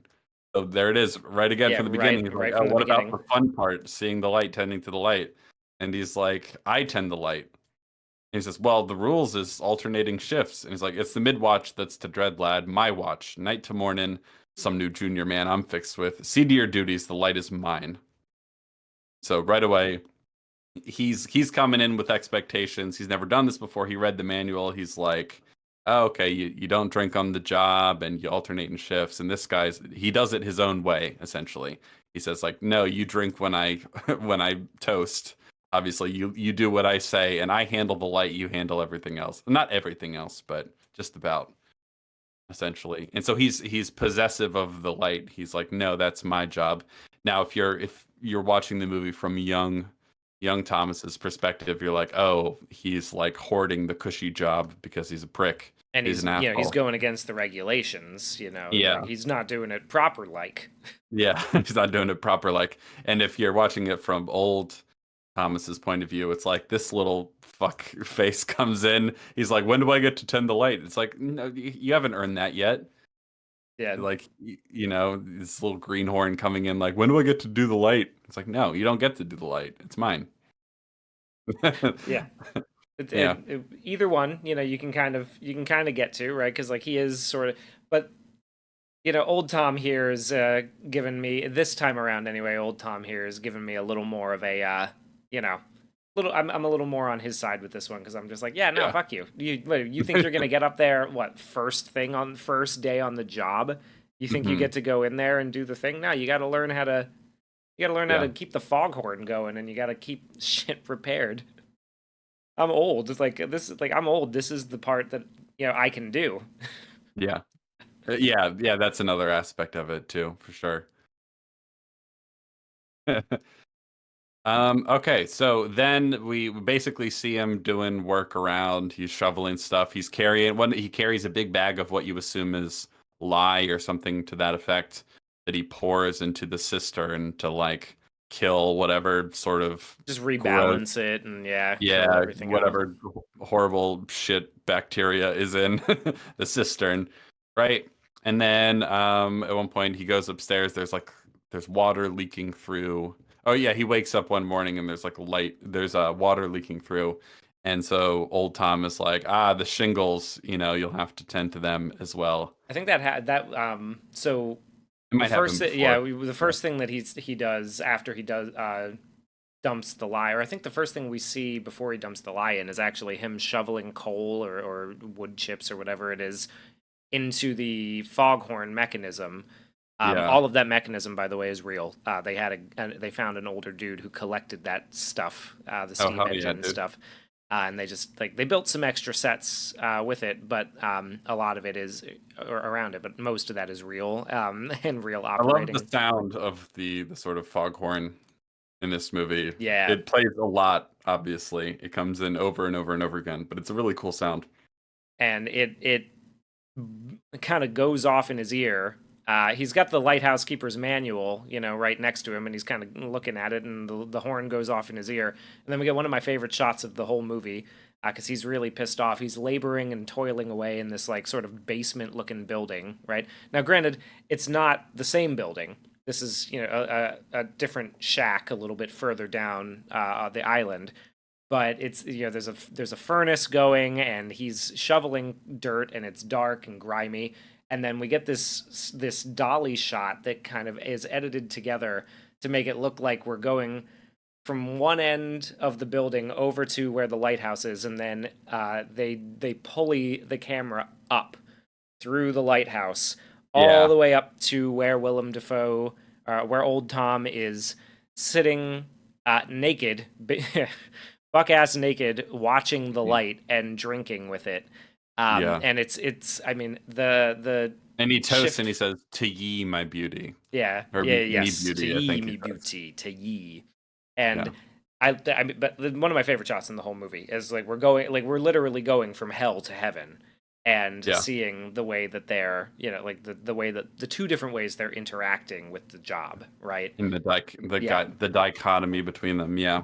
It's a really fun shot. There's a lot of great camera movement, as I mentioned earlier. That's a great example of it. And so yeah, he's staring into the light as the sort of crystal egg that is the light. The lantern itself spins around. yeah. Which is another really gorgeous shot. The light, Yeah. the light is really interesting looking. And I think Hmm. like if you look really closely, I think you can actually catch a glimpse of Willem Dafoe drinking in the reflection of the light, which they were saying is like really, it was a really difficult shot to actually get on the camera that they did it on, and they managed to do it, and then nobody ever notices it because it's really hard to see. It's funny. But it's there. Yeah. So So after toiling away, throwing coal into the furnace, he walks while Willem, outside and he yeah, sees, or he walks outside and he sees, I think this is when he sees the naked body like pressed up against the glass, and then he starts having this vision where he's wading out into the water because there's logs floating around in the ocean, and as mhm. the logs part as he gets He closer, he sees sees something floating. something Yeah. float, a body. It looks like a body. Yeah, he sees a body Hmm. floating there, and his eyes start to get really wide. He starts to like he can't stop moving forward, but his eyes are like terrified, and then he goes under and he sees a mermaid that shrieks at him as it gets closer and closer, and he wakes up to some water dripping on his face, and that's when old Tom comes in and tells him that the shingles need to be replaced because they're Yes. leaking. And then he lies down I on the bed and lets rip a nice big fart. well, yeah, yeah, that this movie does. I'm glad you mentioned the fart because this movie does a really good job of like pairing really interesting, sort of nightmarish, surreal stuff with like really crass, mundane, boring stuff. Like, and I really like the transition from like going underwater and seeing the mermaid and hearing it shriek to like him being woken up by water dripping on him. It's a very simple thing, but I just like that connection. And then, of course, when he's like, you'll need to fix the shingles too, by the way, and then he just rips a loud ass fart as he goes to lay down and sleep during the day. It's great. So obviously, what we'll jump ahead. What we're seeing in this vision, that body is obviously going to be the body of Ephraim Winslow, and I like the sort of connection between there's like two visions that he has, like two characters that he sees in his visions. One is the mermaid, and one is Ephraim Winslow. And we'll get to it later, but there's a really great scene where he's trying to have a sort of sexual fantasy that gets invaded by by the horrible things he did in the past. That's a really great scene too. But I like this sort of surreal dreamlike vision of him like walking into the water, and I love the way the logs clear. I wouldn't be surprised if the logs were CG, but they look really good, Yeah. especially in this like high contrast sort of black and white moonlit sort of scene. It's really really kind of cool and surreal how they shot that. Yeah, well, how they ended up having to do it, right? Is they had to build a pier out into the ocean so that Rob Pattinson could wade out actually into the water. It's like he's freezing his ass off. They've got a warm up tent and everything, and he's doing Yeah, multiple yeah. takes and everything. And then the first couple times they did it, they went to check. So the cinematographer on this, one of the things, especially for the exteriors and for that one in particular, right? Because it's a very dark shot and there's a lot going on, and we've already got the problem of we're shooting on film that the light needs to be particularly strong in order to have it get picked up, but they don't want it to be too strong because they need it to look as dark and yeah, like as dark and like night as possible. So what they ended up doing like they did a couple of takes, they thought they got it, and then just on a whim he goes to check the light temperature, and they were just a couple degrees under where it would need to be in order. You're talking about exposure or He yeah, he had a meter. I can't remember the a light exact meter. light Yeah. meter, and he goes to check, and it's just a couple degrees under where it would need to be for it to actually show up the way they wanted it on the film. And Hmm. it turns out that they had accidentally basically just not built the pier long enough to get the light in the right spot, so they had to build more and do it again, That's just to get fun. this one shot. Yeah, It's it seems like it yeah, was a rather grueling set to work on. yeah. And I think for better or for worse, that actually helps quite a bit. It contributes to the overall feeling of like misery because Yes. this movie just looks miserable, in a lot of ways. So then the next day he's going about his duties. He Yeah, pours the pours lye the or whatever it lye is and into the cistern. And I love the shot of the sort of like the fluid like on the surface, and like we're like zooming into it as like all the sort of patterns are forming. The little details like that are just really nice. He goes up to fix the shingles, and he finds an opening in the roof, and he looks through it and he sees Willem Dafoe like well, humping his so bed. what's really interesting, right, is that like the water is dripping on on young Tom's face. So Yeah. you would assume that the hole in the roof is right above his bed, right? And Yeah. we've seen the glory hole cut into his bed. So I'm just now realizing that he's probably watching old Tom fuck where he's sleeping, and that's a little. Unless, well, the angle of it didn't look like that, and I could believe that there's also one in the other mattress. That is possible, yeah. But it could be. It Yeah. could also be that he's Yeah. seeing old Tom fuck his bed, which Yeah. is a little. Yeah. Well, that certainly. I Either feel way, like like if, he's slaving away, and this guy. yeah. But now, granted, if you're looking at it from young Tom's perspective, well, you're slaving away, getting everything set up during the day, fixing all the shit, and you're the senior man who works the night shift, is jacking off in bed, enjoy having a Mhm. taking what little pleasure he can, at the moment. Um, yeah, young Tom's probably pretty that's already laying the seeds of planting the seeds of discontent. But then you look at it from old Tom's perspective, and you're like, hey, come on, man, just like let me have a wank in peace. Like, I'm Come off the on, man. I've been clock. staying all night I'm off the clock. I've staring been at the up all light. goddamn night. Like, Yeah, give me a minute here. yeah. It's kind of funny because a lot of it, obviously, the point of view character is Robert Pattinson. So, like, from his perspective, he just like if we're interpreting it from his perspective, all Willem Dafoe seems to be doing is sitting up in the lighthouse and drinking, maybe jerking off and just staring at the light the whole time, like he's not even working. You know Yeah, what I mean? Or yeah. maybe that's the story he's telling himself because he resents old Tom. Not exactly clear, but it's interesting. Either way. So then he's wheelbarrowing coal around the island, and he runs into a seagull standing in front of the place where the furnace is, blocking his way. And the seagull, it just I love Has the, one eye. Seagull has one eye. That's yes, going to be important once we find yes. out a little bit more about old Tom's backstory. Mm-hmm. And the seagull, I love the way it sort of like stamps its feet, like it's very like threatening. Yeah, Yeah, it's like fuck you, I'm not going anywhere. It's like it's a very well trained bird. I don't know if he mentioned this in the commentary I because I know didn't you make it listened to to this some of point in the it. commentary. I Oh, was okay. trying really hard to, get through it, but now we've exhausted the extent of my behind the scenes That's knowledge. okay. Yeah, because I don't know if like it seems to be a well-trained seagull. I didn't quite know that you could train seagulls, but this one appears He to be has pretty really well good luck trained. with bird actors so far in his Yeah, movies, man. Like the goats not Raven. so much, but Yeah, birds. goats. The only goat he was working with on this one is Willem Dafoe, and it looks like it worked out pretty well. Boo, bad pun. You should be ashamed of yourself. Anyway, he next we see him. He's carrying a big barrel of oil up to the top of this windy staircase to the top of the lighthouse. Slowly, step by step, you can tell it's incredibly heavy. He gets up there. He looks at the lock on the gate to the final level of the lighthouse. He's looking at it. Willem Dafoe shows up, and he's like, "You don't go in there." He's like, "Oh, by the way, use this smaller canister next time instead of dragging the giant thing up here, you idiot."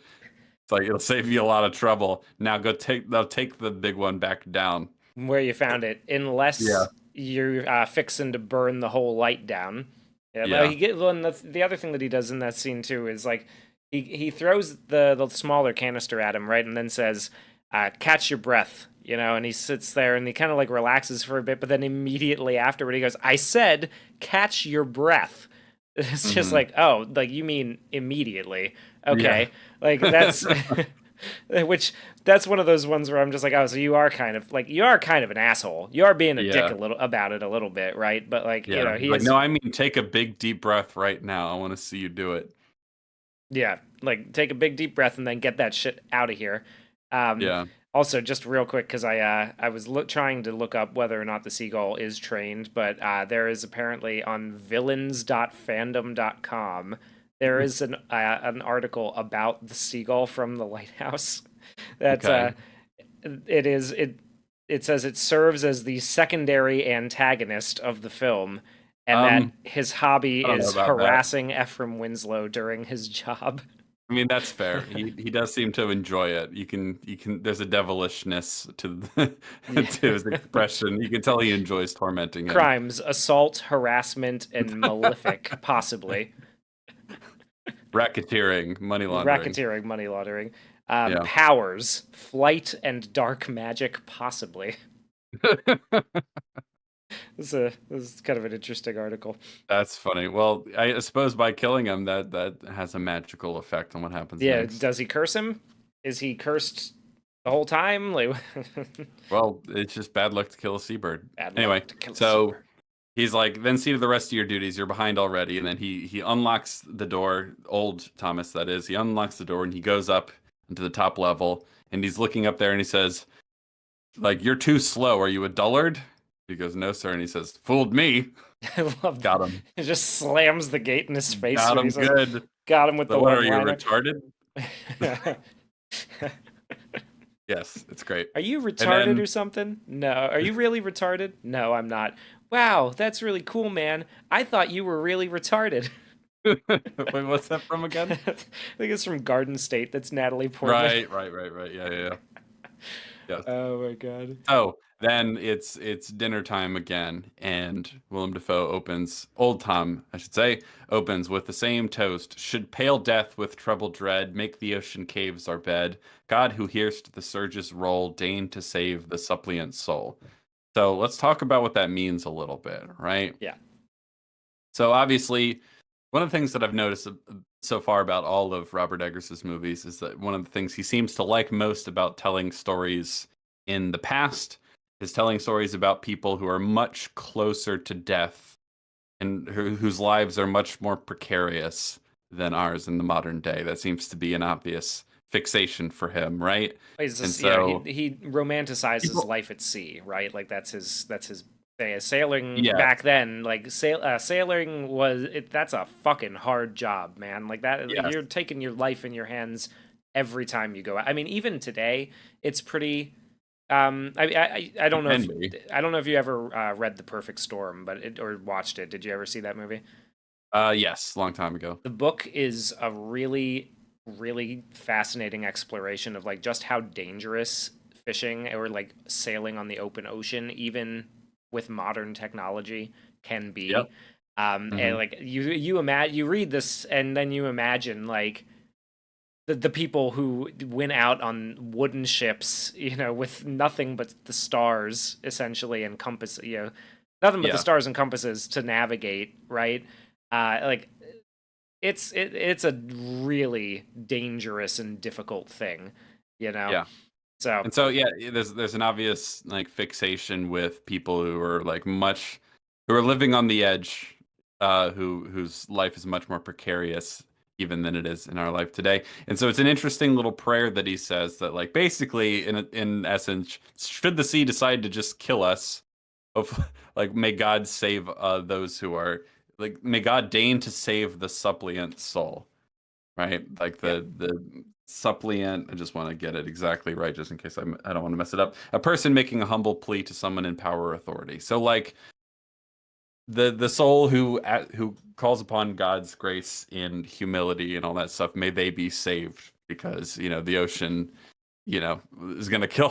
The ocean's pretty goddamn dangerous, Yeah, right? like So and unpredictable. Like you could die, yes. at any moment, right? Like And then so there's something important about the suppliant soul thing to me because there's an obvious lack of humility in young Winslow, especially, or a yeah. young Tom.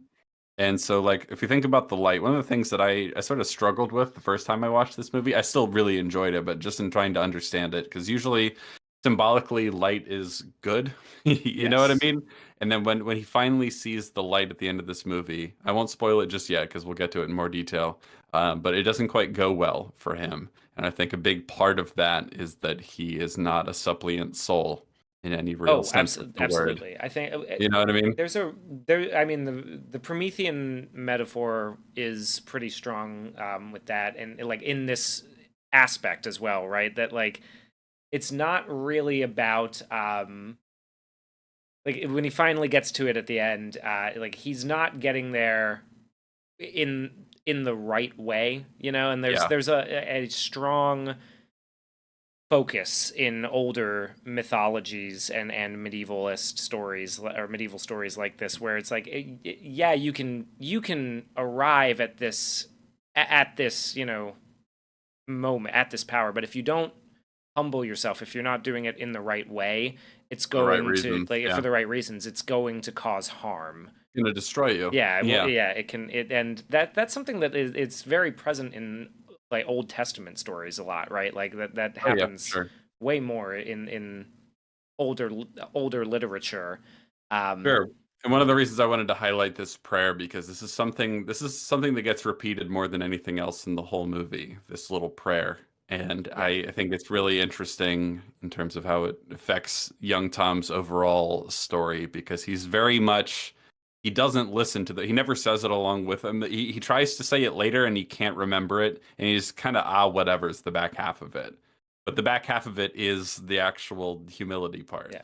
You know, it, which I think actually, is an interesting choice. You know what I mean? it's a little bit like the ending of Raiders of the Lost Ark, right? Like when they open up the Ark and the ones who go to Yeah, look at the light are destroyed by it because yeah, yeah, they're not worthy. You yeah, know, that interesting. and old Tom even also is sort of seduced by it, and he just kind of like it's a drug to him, Yes. and he's intoxicated by it. He doesn't incorporate it into, if it's like wisdom and truth and all that sort of stuff like that, as light is usually representing. It's like he's drunk on it essentially, more than he's actually using it for anything good. Yeah. You know what I mean? He's drunk on it and he's hoarding it and keeping it to himself. And young Tom wants in on it so badly that he like usurps um his boss's authority in a very like revolutionary sort of move, and like does something horrible to attain it, and then finally goes in front of the light thinking that he's earned it, and it doesn't go well for him, Tom. No, we'll just say that. Anyway, so it's dinner time again. They do the toast or whatever. He takes a drink from his water. It still tastes of the head, he says.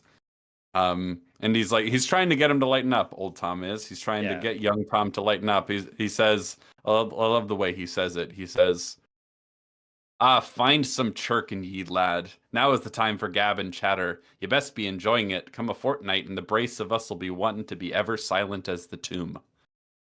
Which this dialogue, man, Yeah. it's just incredible. I love it.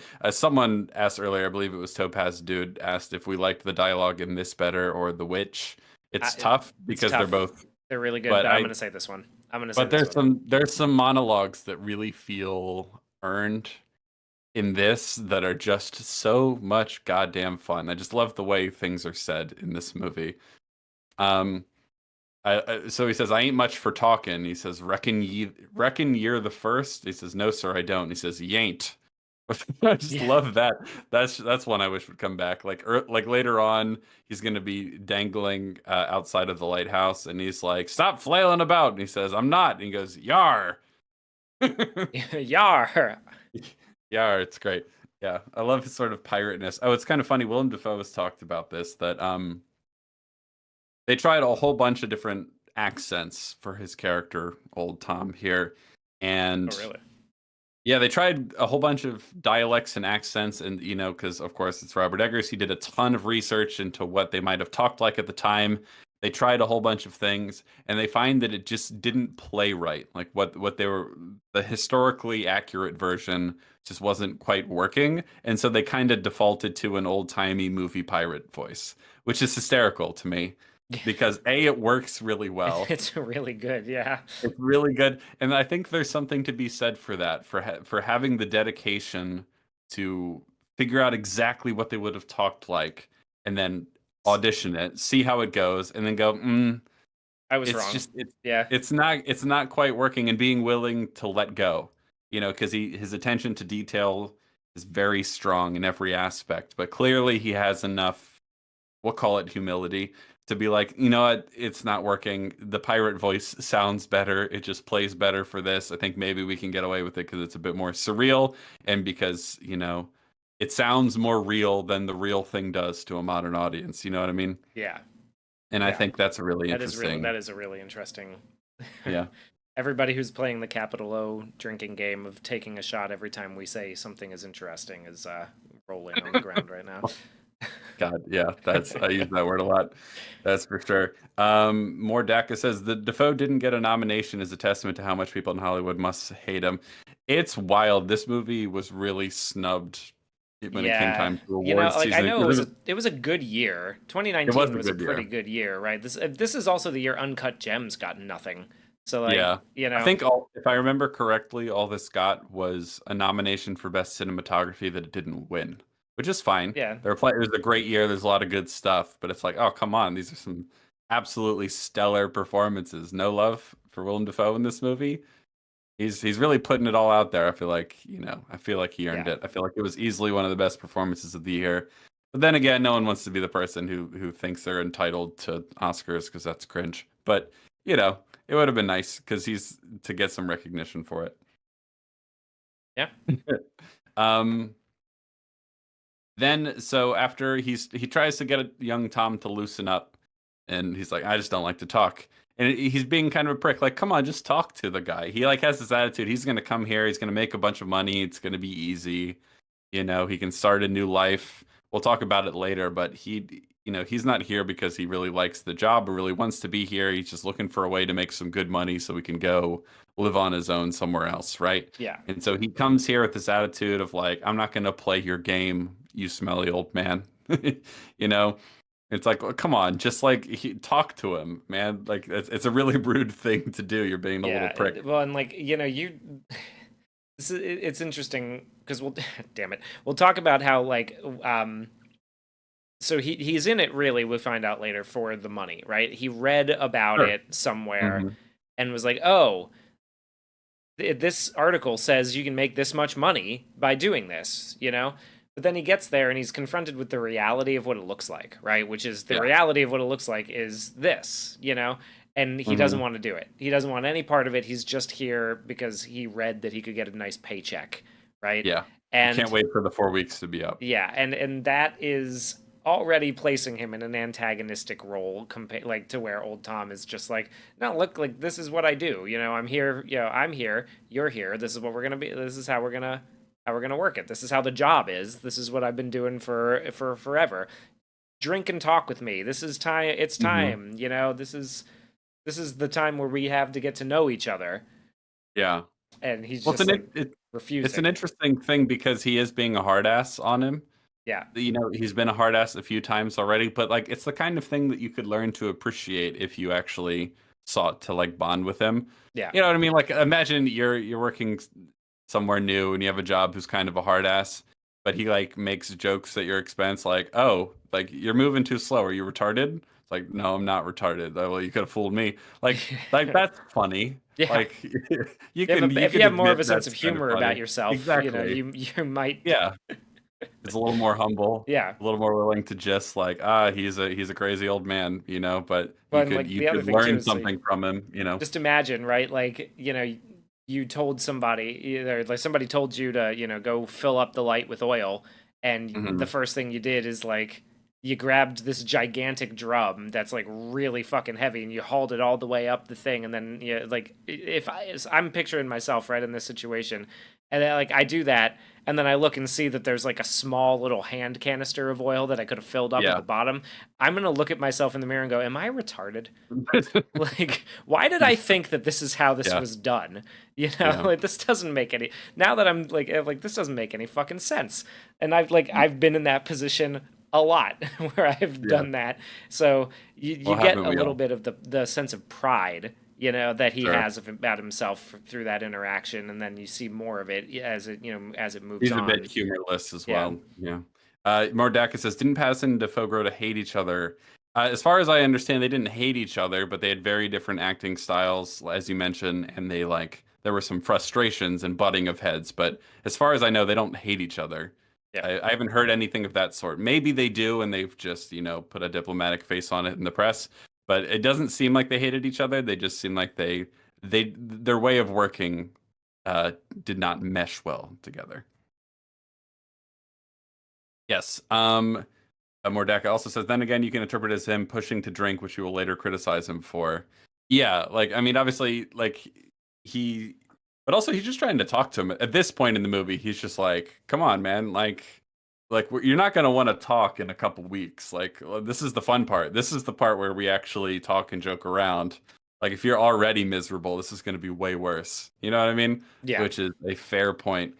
And so then he just sort of randomly changes the subject. And this is a really important bit of dialogue, but because it comes out of nowhere, at first you're like, what the hell is he talking about? He's just kind of randomly just saying things, but it's really interesting. He says, the Chicopee, a fine un she were, clean built and trig looking, none more fleet in 64 than she.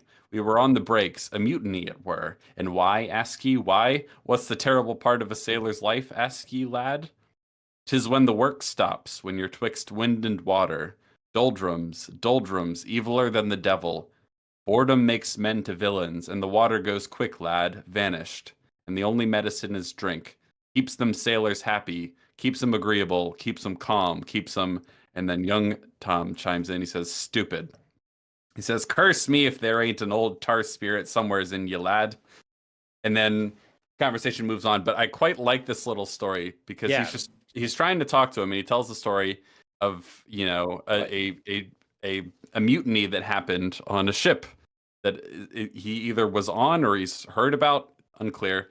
And the most important part from in how it relates to the story from old Thomas's point of view, he says, the terrible part of a sailor's life is when the work stops, because boredom makes men to villains.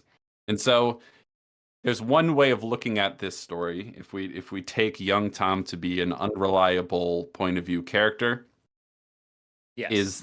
is that he's actually not working hard at all. He thinks he is because that's the story he tells himself, but he's really not working hard, and he's being kind of lazy and entitled, and a lot of that stuff just isn't true. And that, like, old Thomas is right to be like, no, you're slacking in your duties, you're slow, you're insubordinate, all that sort of stuff. If we assume that stuff that he's saying is true, then there's something very much like The Shining in it, of like, well, he's there to do, ostensibly he's there to do work to write his novel, but he's not actually writing. And in that Yeah. sort of boredom of not doing the work, he sort of becomes a villain, because that's when he really loses his mind. Because you can imagine doing this sort of work, you know, brutal, and even if you have like a pretty cruel tyrant of a slave driver of a boss, having all the work that you would have to do in this job would keep you busy, and Yeah. it would keep your mind, you know, like, because that sort of thing is good for you in a, you know, to a degree, right? Yeah. Well, You I know, want to just address a couple of things here because Georgius Rex in the chat says, unless nice old Tom is a facade and he gets his kicks from giving bad reports on the assistants, that could, I think that is valid. That's a valid way, one way of looking at it. well, yeah, I, one way is that he's like a cruel tyrant, and the other way is that he's telling the truth when he's writing these reports about him. well, so the thing, I think the thing that the way that I like to read it and the way that I did this time anyway is that old Tom is like trying to feel young Tom out here a little bit. He's giving Yeah. him all the work, but we, you know, like you mentioned, we get an insight into what his, like, he views work as sort of like the thing that gives you purpose, right? And so Yeah. he's in his mind essentially giving young Tom a sense of purpose by giving him all these jobs to do, right? And he's harsh on him, but it builds character and all that sort of stuff. And if Well, he came at it with humility, it would make him better and all I that. think the main thing is that he picks up as well as we do that young Tom's really not here to do the hard work, right? Like Yeah. he's not here because he enjoys it, and he tells him as much later on. He's not here because he enjoys it. He's here because he wants to make some money and, you know, go and live on his own. Now, I think old Tom is also a little bit nuts, and Sure. I think it's pretty clear, right, that he is a little bit nuts. But I'm more willing to say that, like, it is that young Tom is working, you know, pretty hard on what he's doing, because that's, like, you know, that's what we're saying. In The Shining, we see a lot of, like, you know, typewriting in a couple of scenes, but when we see him, like, we never see him going and maintaining the building, and we never see him, like, No, what's funny about The Shining is that Wendy does all that. yeah. Yeah. And so we know that, like, that's the story that Jack is telling himself, right? About, like, that he's telling himself that he's writing, but then he's, you know, typing up like the same thing over and over and over again, or like he's not really getting anything done, right? We see a lot of young Tom in this movie getting things done. He's just not very good at it, and he doesn't like it. There's a couple little things. Like, I'm not trying to say it's one or the other, because I think it is the kind of thing that you could interpret more than one way. But there are things like the scene where he's like, I washed this whole room, and he's like, look at it, it's not clean.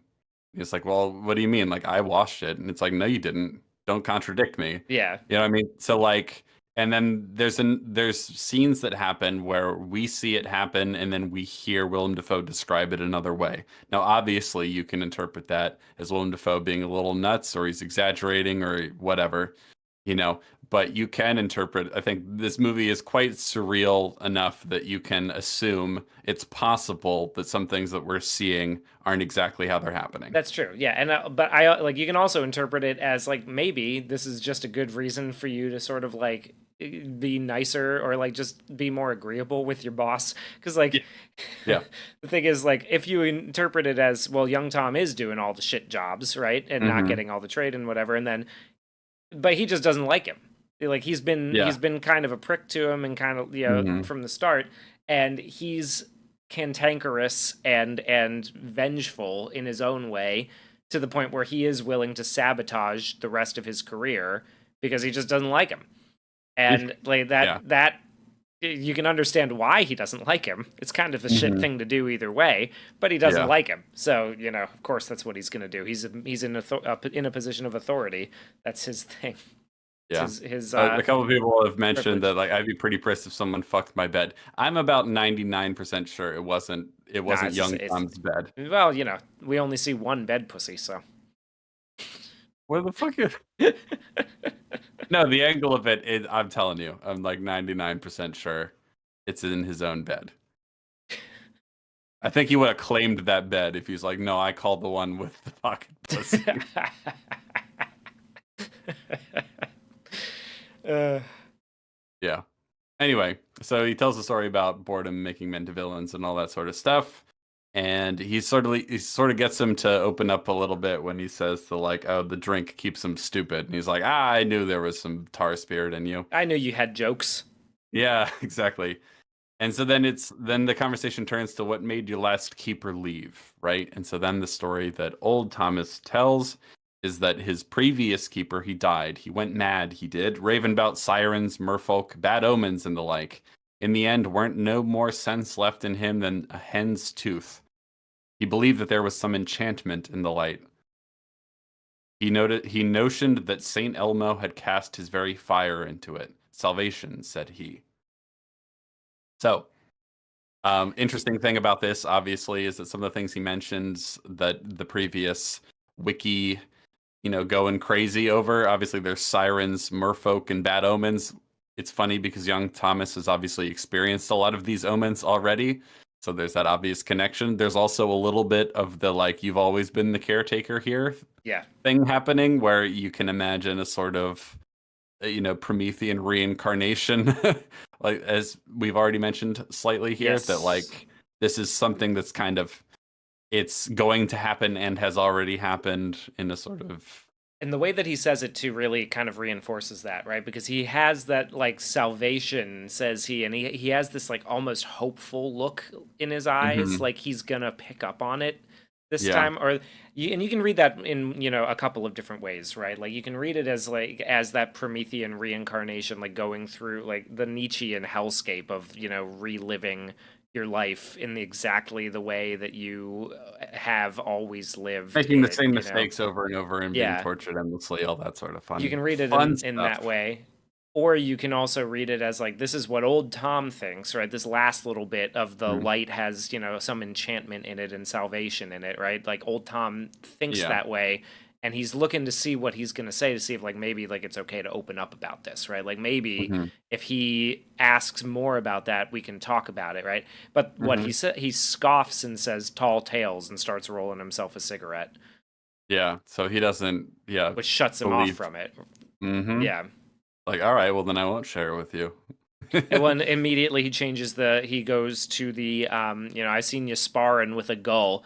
Best to leave him be. Bad luck Mhm. to kill a seabird.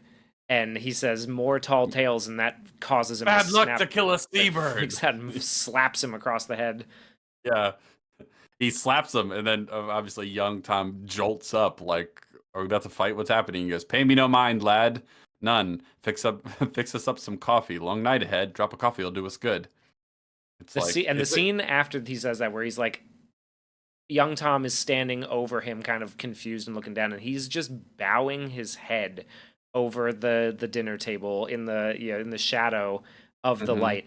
It's gorgeous, man. That is Yeah. a gorgeous scene where you can He's really like not feel making that. eye Yeah. contact with him. Yeah. Yeah, you can really feel like the shame in that scene, how he Yeah. feels about that about losing control in that moment. Like Hmm.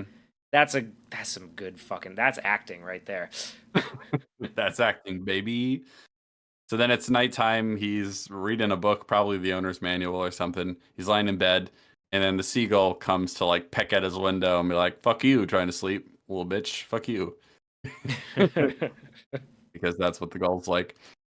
Well, So according then to Villains Wiki, he has dark magic powers, maybe. The and next his thing we hobby is see, harassing Ephraim Winslow. Not even while he's yeah, just trying to work, though. That's what like even while he's just trying to read or have a wank. yeah. So then, of course, we see him many times in this movie. We see people masturbate. It's a very sexual movie, I would Yes. say. For a movie about two guys hanging out in a lighthouse, it's very sexual. Um, so he's jerking off, just trying to have a nice wank. He goes outside. He sees Willem Dafoe standing naked, old Tom standing naked in front of the light. And I love that the when the light passes across the building behind him, you like see the outline of Willem Dafoe's naked body as the light goes past. Do you notice that? Yeah, yeah, yeah. You see Fun. the It's a shadow of nice, it. It's like he yeah, goes out to jacket in the supply shed, right? Like that's yeah, he sneaks out of the essentially. room to to tug his hog, go get in there. Well, to pull his rope. Yeah. There's a fun scene later where we're like cross cutting him jerking off, and also we see him like pulling up a crab trap by the rope. So he's pulling his rope, and then we cut to him pulling his rope. Yeah, fun stuff like that. He should have joined the military, dude. Cranking the hog in the porta john is like like 90% of your duties. So then, it's the next day. He's doing his work, and old Tom is like, "You've been neglecting your duties. Don't deny it." And then he shows him a spot on the floor. It happens really quickly. We don't see it in detail. I want to look at it right now to see like how dirty it actually is, because it passes by really quickly. Yeah, I get every time I watch that scene, I try to see if I can like catch a glimpse of how like Dirty it actually is. if it's actually dirty, and like I have not been able to like, you know what, I'm gonna check it right now. But It's I so every quick. I time, looked. It's hard to tell if it's dirty or whether it's just kind of dimly lit and gritty looking. but But he's either way, he's like, he's like, I mopped and I swept twice over, and he says, "You lying dog." Like I swept, and he's like, "Nah, no, you didn't. well, he says I mopped and swept Don't twice contradict over, me." and he Hmm. is just like, you lying dog. He goes, well, I swept it, which is like one of those things where I'm just like, so you didn't mop Yeah, and sweep it twice, you, yeah. but you did do it. Like you did mop Hmm. it. You just weren't very thorough about it. Sure. Yeah. And he's giving you a hard time for it. And he says, like, "How dare you contradict me, you dog?" And that will become important later. Keep that in the back of your mind. He calls him a dog when he's unhappy with him. And then so after being like, "I cleaned it," and he's like, "No, you didn't." He's like, "Yeah, what?" Well, you said it. Like, "'Tis begrimed." No, what does he say? He says, "I mopped and swept twice over," and he's like, "Well, I swept it." Yeah. And he's like, "Listen here, you little shit." But then, of course, because he doesn't like him at all, and he's kind of a little prick himself, he's like, "I ain't never intended to be no housewife nor slave in taking this job. It ain't right." And it's like, Yep. yeah. Sorry, were you gonna say No, no, something? no, Were no. you Go ahead. looking?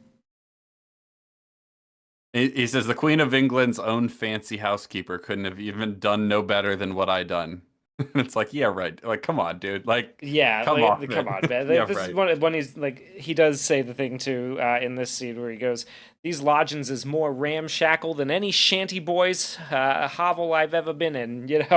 I tell you, cleaned it. So he's giving his boss lip like on the third Yeah, day, basically. yeah. You know, I it's mean, he's being a hard ass about it, but he he's just is, like, yeah, he's being a hard ass, and but it's one of those things where like like recently I had somebody in my job who like lost her mind on her upper manager, right, like the higher up manager, just like straight up started like just yelling, about shit that like she wasn't happy about with the job. She got fired like immediately. It's like, yeah, that's because that's what happens when you do shit like that, dude. Like, Yeah. you you grumble about it to yourself, and like you bitch about it when you go home. But you don't just like Hmm. sit. And this is another thing that I think is kind of interesting about the movie, right? Is like young Tom is having a really hard time drawing the line between their professional relationship and the personal one that they have when they have dinner, you know, Yeah. like that is Hmm. something that he clearly wasn't prepared for when he came to the island, and so that is Yeah. causing a lot of back and forth with him, and it gives the movie that sort of like paranoid unpredictable nature, like you don't know what he's Yeah. going to pick on him for, or like because he's I treating mean, him different. It's like two different and people effectively. taking it at face value, that's also just kind of classic abuser behavior, right? Yeah. You know what I mean? Kind of ping-ponging wildly back and forth between those two. He doesn't love bomb him or anything, but he's obviously much more friendly, you know, in the evening when they're having dinner, like when they're off the clock, essentially. Yeah. Um, speaking of great lines of dialogue, I love this little because there's so many great little monologues, especially from Willem Dafoe. But this is one that I quite enjoy. And so first of all, young Tom says, like, I tell you, I scrubbed this place twice over, sir. And he says, I say you did nothing of the sort. And I say you swab it again, and you swab it proper like this time. And you'll be swabbing it 10 times more after that. And if I tells ye to pull up and apart every floorboard and clapboard of this here house and scour 'em down with your bare bleeding knuckles, you'll do it. And if I tells ye to yank out every nail from every molderin' nail hole and suck off every speck of rust till all them nails sparkle like a sperm whale's pecker, and then carpenter this whole light station back together from scrap and then do it all over again, you'll do it. And by God and by golly, you'll do it smiling, lad, 'cause you'll like it. You'll like it 'cause I says you will. Yeah. Contradict me again and I'll dock your wages. It's like, oh shit. It reminds me a lot. Obviously, it's got that more old timey sort of almost poetic quality to it, but it reminds me quite a bit of the drill sergeant in Full Metal Jacket. Yeah. It's great. Yeah, and like that's sort of the vibe, right? That Mm-hmm. he's given off because he's a sailor, or at least he Yes. idolizes sailors. You know, we He don't fancies know. himself one. Yeah. Yeah, we don't know if he is or not really for sure, but Yeah. um, he fancies himself one of them, and that's the kind of thing that he expects, right? And Yeah. this is not the Navy. Young Tom did not sign up for this, you know, thinking this No. was like a naval, like this is a vocation and a duty, and like you know like everything that's going to come along with it. He didn't sign up to be part of a hierarchy. He signed up for a paycheck, and then Yeah. he's getting this kind of treatment. And it's Mm-hmm. like, yeah, no, like I'd be pissed if so, like I'd be pissed about this too. Like, but Yeah. I'm also not signing up to be a lighthouse worker. You could handle it a little better. Yeah, I think I probably So could. yeah, so then we see him doing more stuff, toiling away, all that sort of stuff. He's like, and then they're having dinner in silence. The next day, via a pulley system, old Tom is holding young Tom like along the side of the lighthouse, and he's painting a fresh coat of white paint on the lighthouse.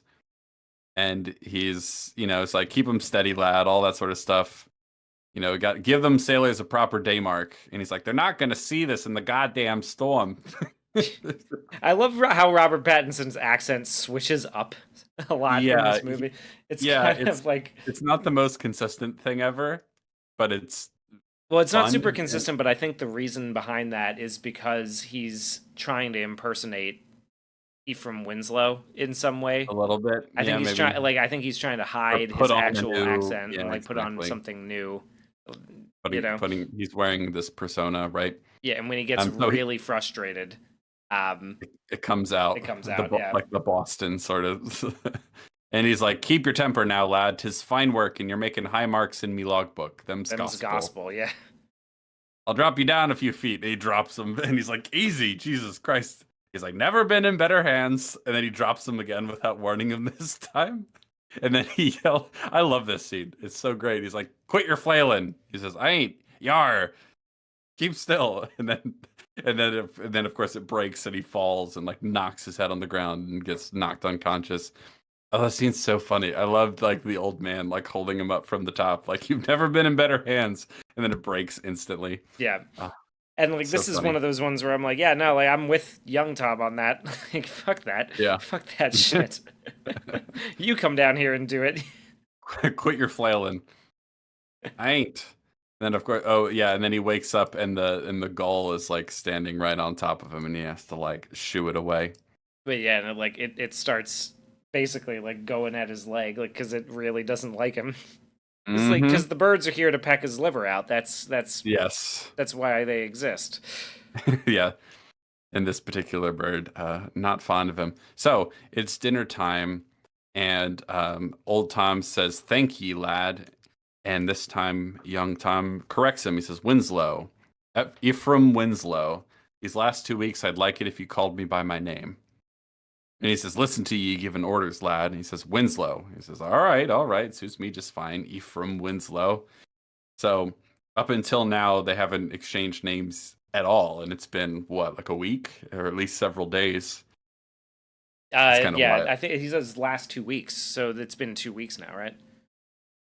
Oh, right. Yep, yep, yep. It's even longer. Yeah, Yeah. that's kind of crazy. They haven't even exchanged names yet. That's how like closed off they are. Anyway, so he says, what brung such a one as ye to this damned rock?" And then this is when he tells them that, like, oh, I did timber work before in the Hudson Bay outfit up in Canada ways, forest as far as the eyes can see, all that sort of stuff. And then he heard about this job.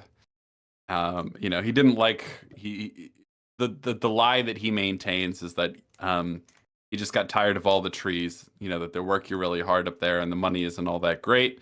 And so he heard about being a lighthouse keeper, and he's like, "Oh, that sounds better." And while you're there on the job, you're forced to save your money because there's nothing to spend it on. So that would be good for him. And he plans to, work, save some money, and then go get a place of his own. With Right? no one to tell me what for is Yep. his thing.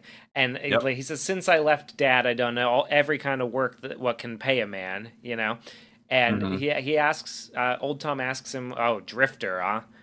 And he says no, which is interesting because it's like there's that pride coming through again, right? Where it's Yeah. like he's just, well, I just can't find a vocation I can take, a position I can take a real shine to. Yeah.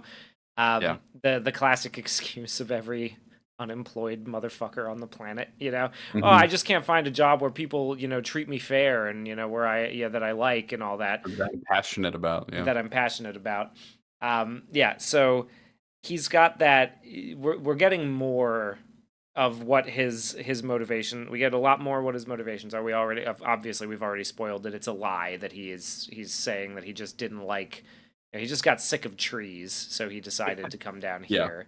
But we are getting like some truths, and this is where we find out like well he's in it for the pay.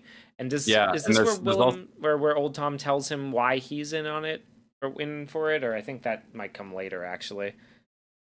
that he likes that he's wedded to the light and all that sort of Oh no, stuff. that And is that here. Yeah, yeah, yeah, the light, she's been a finer, truer, and quieter wife than any alive-blooded woman. yeah.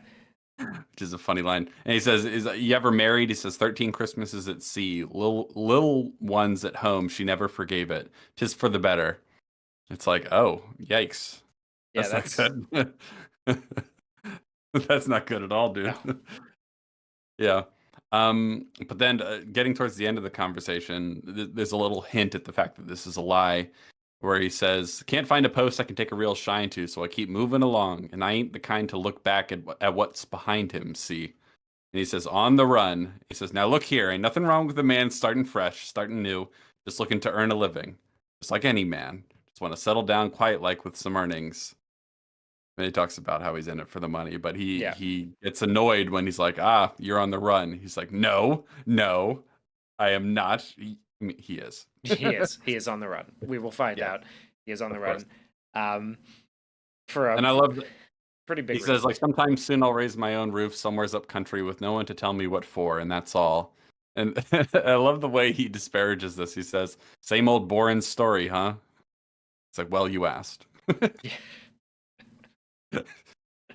It's a great little scene because I love it. There's almost something in old Tom being like, the same old boring story, not because there's anything especially wrong with his dream and what he wants, but like it's like a cliche because it's not true.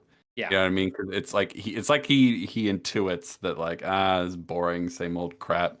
Like this isn't really you. This is just some cliche or this is some lie. You know what I mean? Yeah.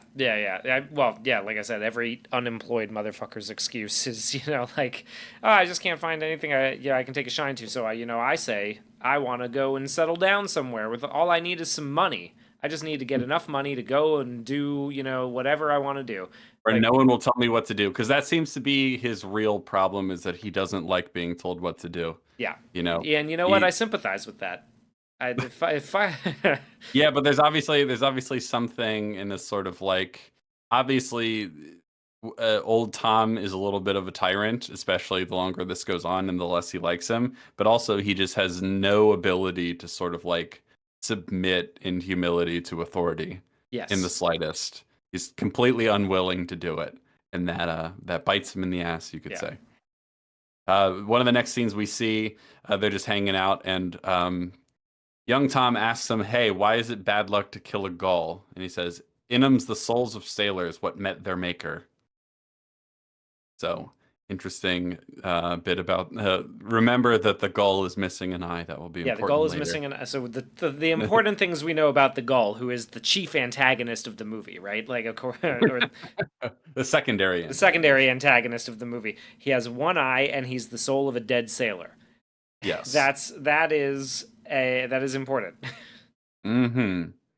So and then he asks you, a praying man, Winslow? And he says, not as often as I might, but I'm God-fearing, if that's what you're asking.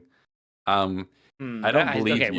we gotta. Yeah, I don't believe you, but we got to talk about that line for a little bit, just because. Yes. So it's an interesting change in direction for the conversation, right? And Yeah. I wonder what you make of it when he says, like, because he asks about it with the gulls, and then he changes the subject and asks, "Are you a praying man?" So like, what do we think he's kind of like? Because he's Well, trying to get some kind of connection, right? Like there. yeah, and it reminds me of the previous conversation we mentioned where he talks about enchantment and salvation and the light, and then when he tells him that, young Tom is like, it's all tales. Yeah, He's like trying to find this sort of connection, this sort of spiritual connection to see if they share any of that in common. He's like, you a praying man? Are you religious? What do you make of all that? And he's like, not really. I'm God-fearing, which is not really the answer he's looking for. You know yeah, what I mean? It's the same. It feels similar in that regard. yeah, a little bit, And and if you want to think about these characters more psychologically or sort of metaphorically, it's a little bit like him asking, like, "What do you think of that? Do you think the gull could be the soul of a dead sailor?" Like, and what like he's inviting him to think about what that could mean. That there's this seagull that's tormenting him, and why yeah, might he be tormenting him, sort of yeah, thing. yeah. That's He's inviting him to like find meaning in it, and he's just like, yeah, whatever. You know what I mean? Like yep. that's a bit what it feels like to me because he's kind of refusing to find it meaningful at all.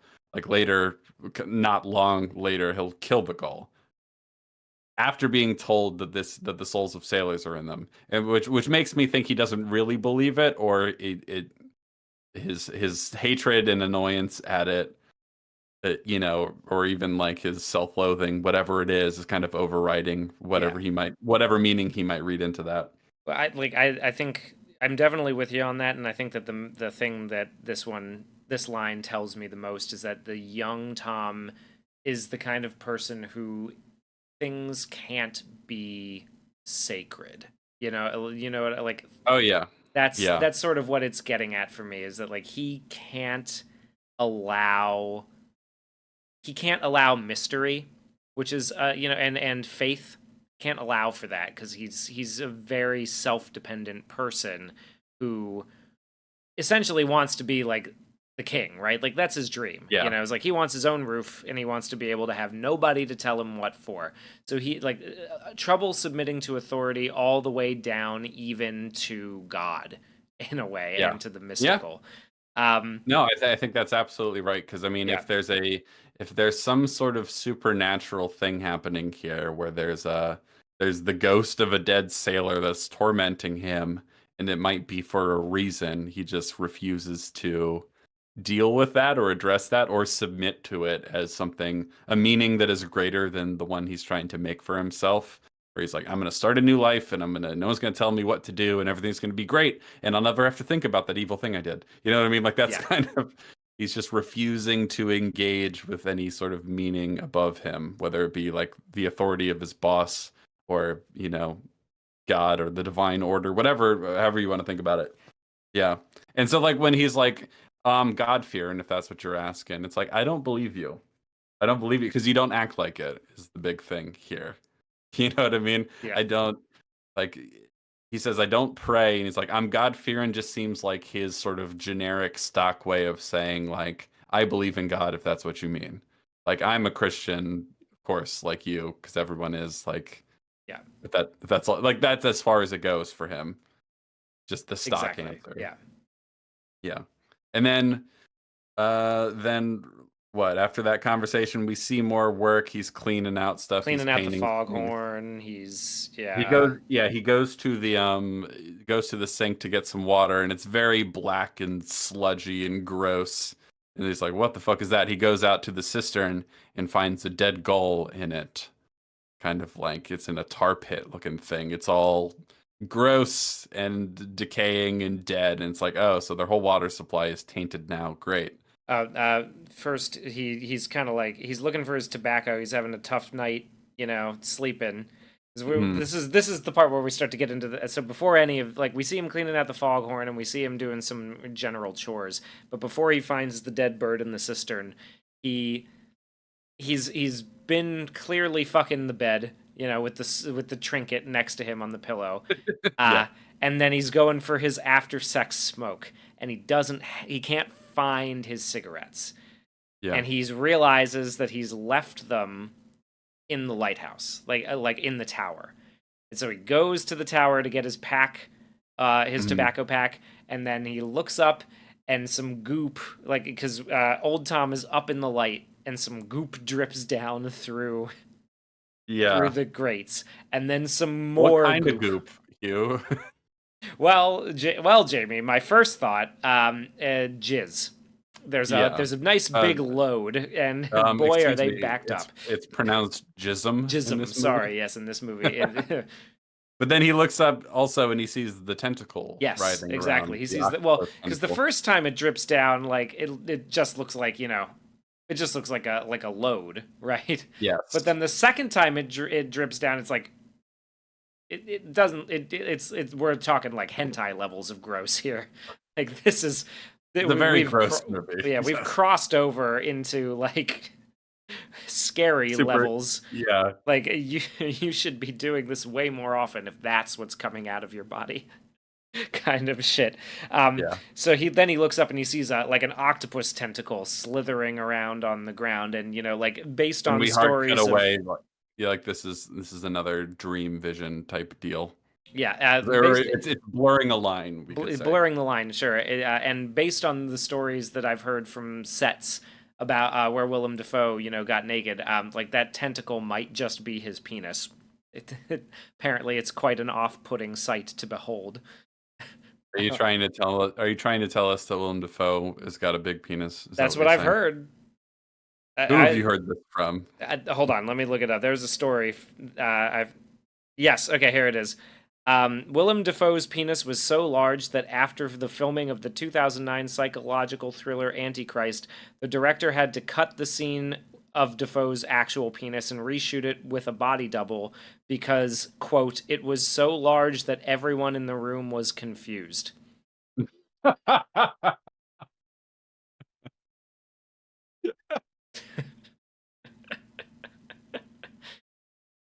Even scared, just confused. Ah, that's so funny. I'm trying to imagine like what that confusion looks like. And this is Lars von Trier saying this. This dude's seen a lot of penises. He makes a habit out of looking at cock. So, Yeah.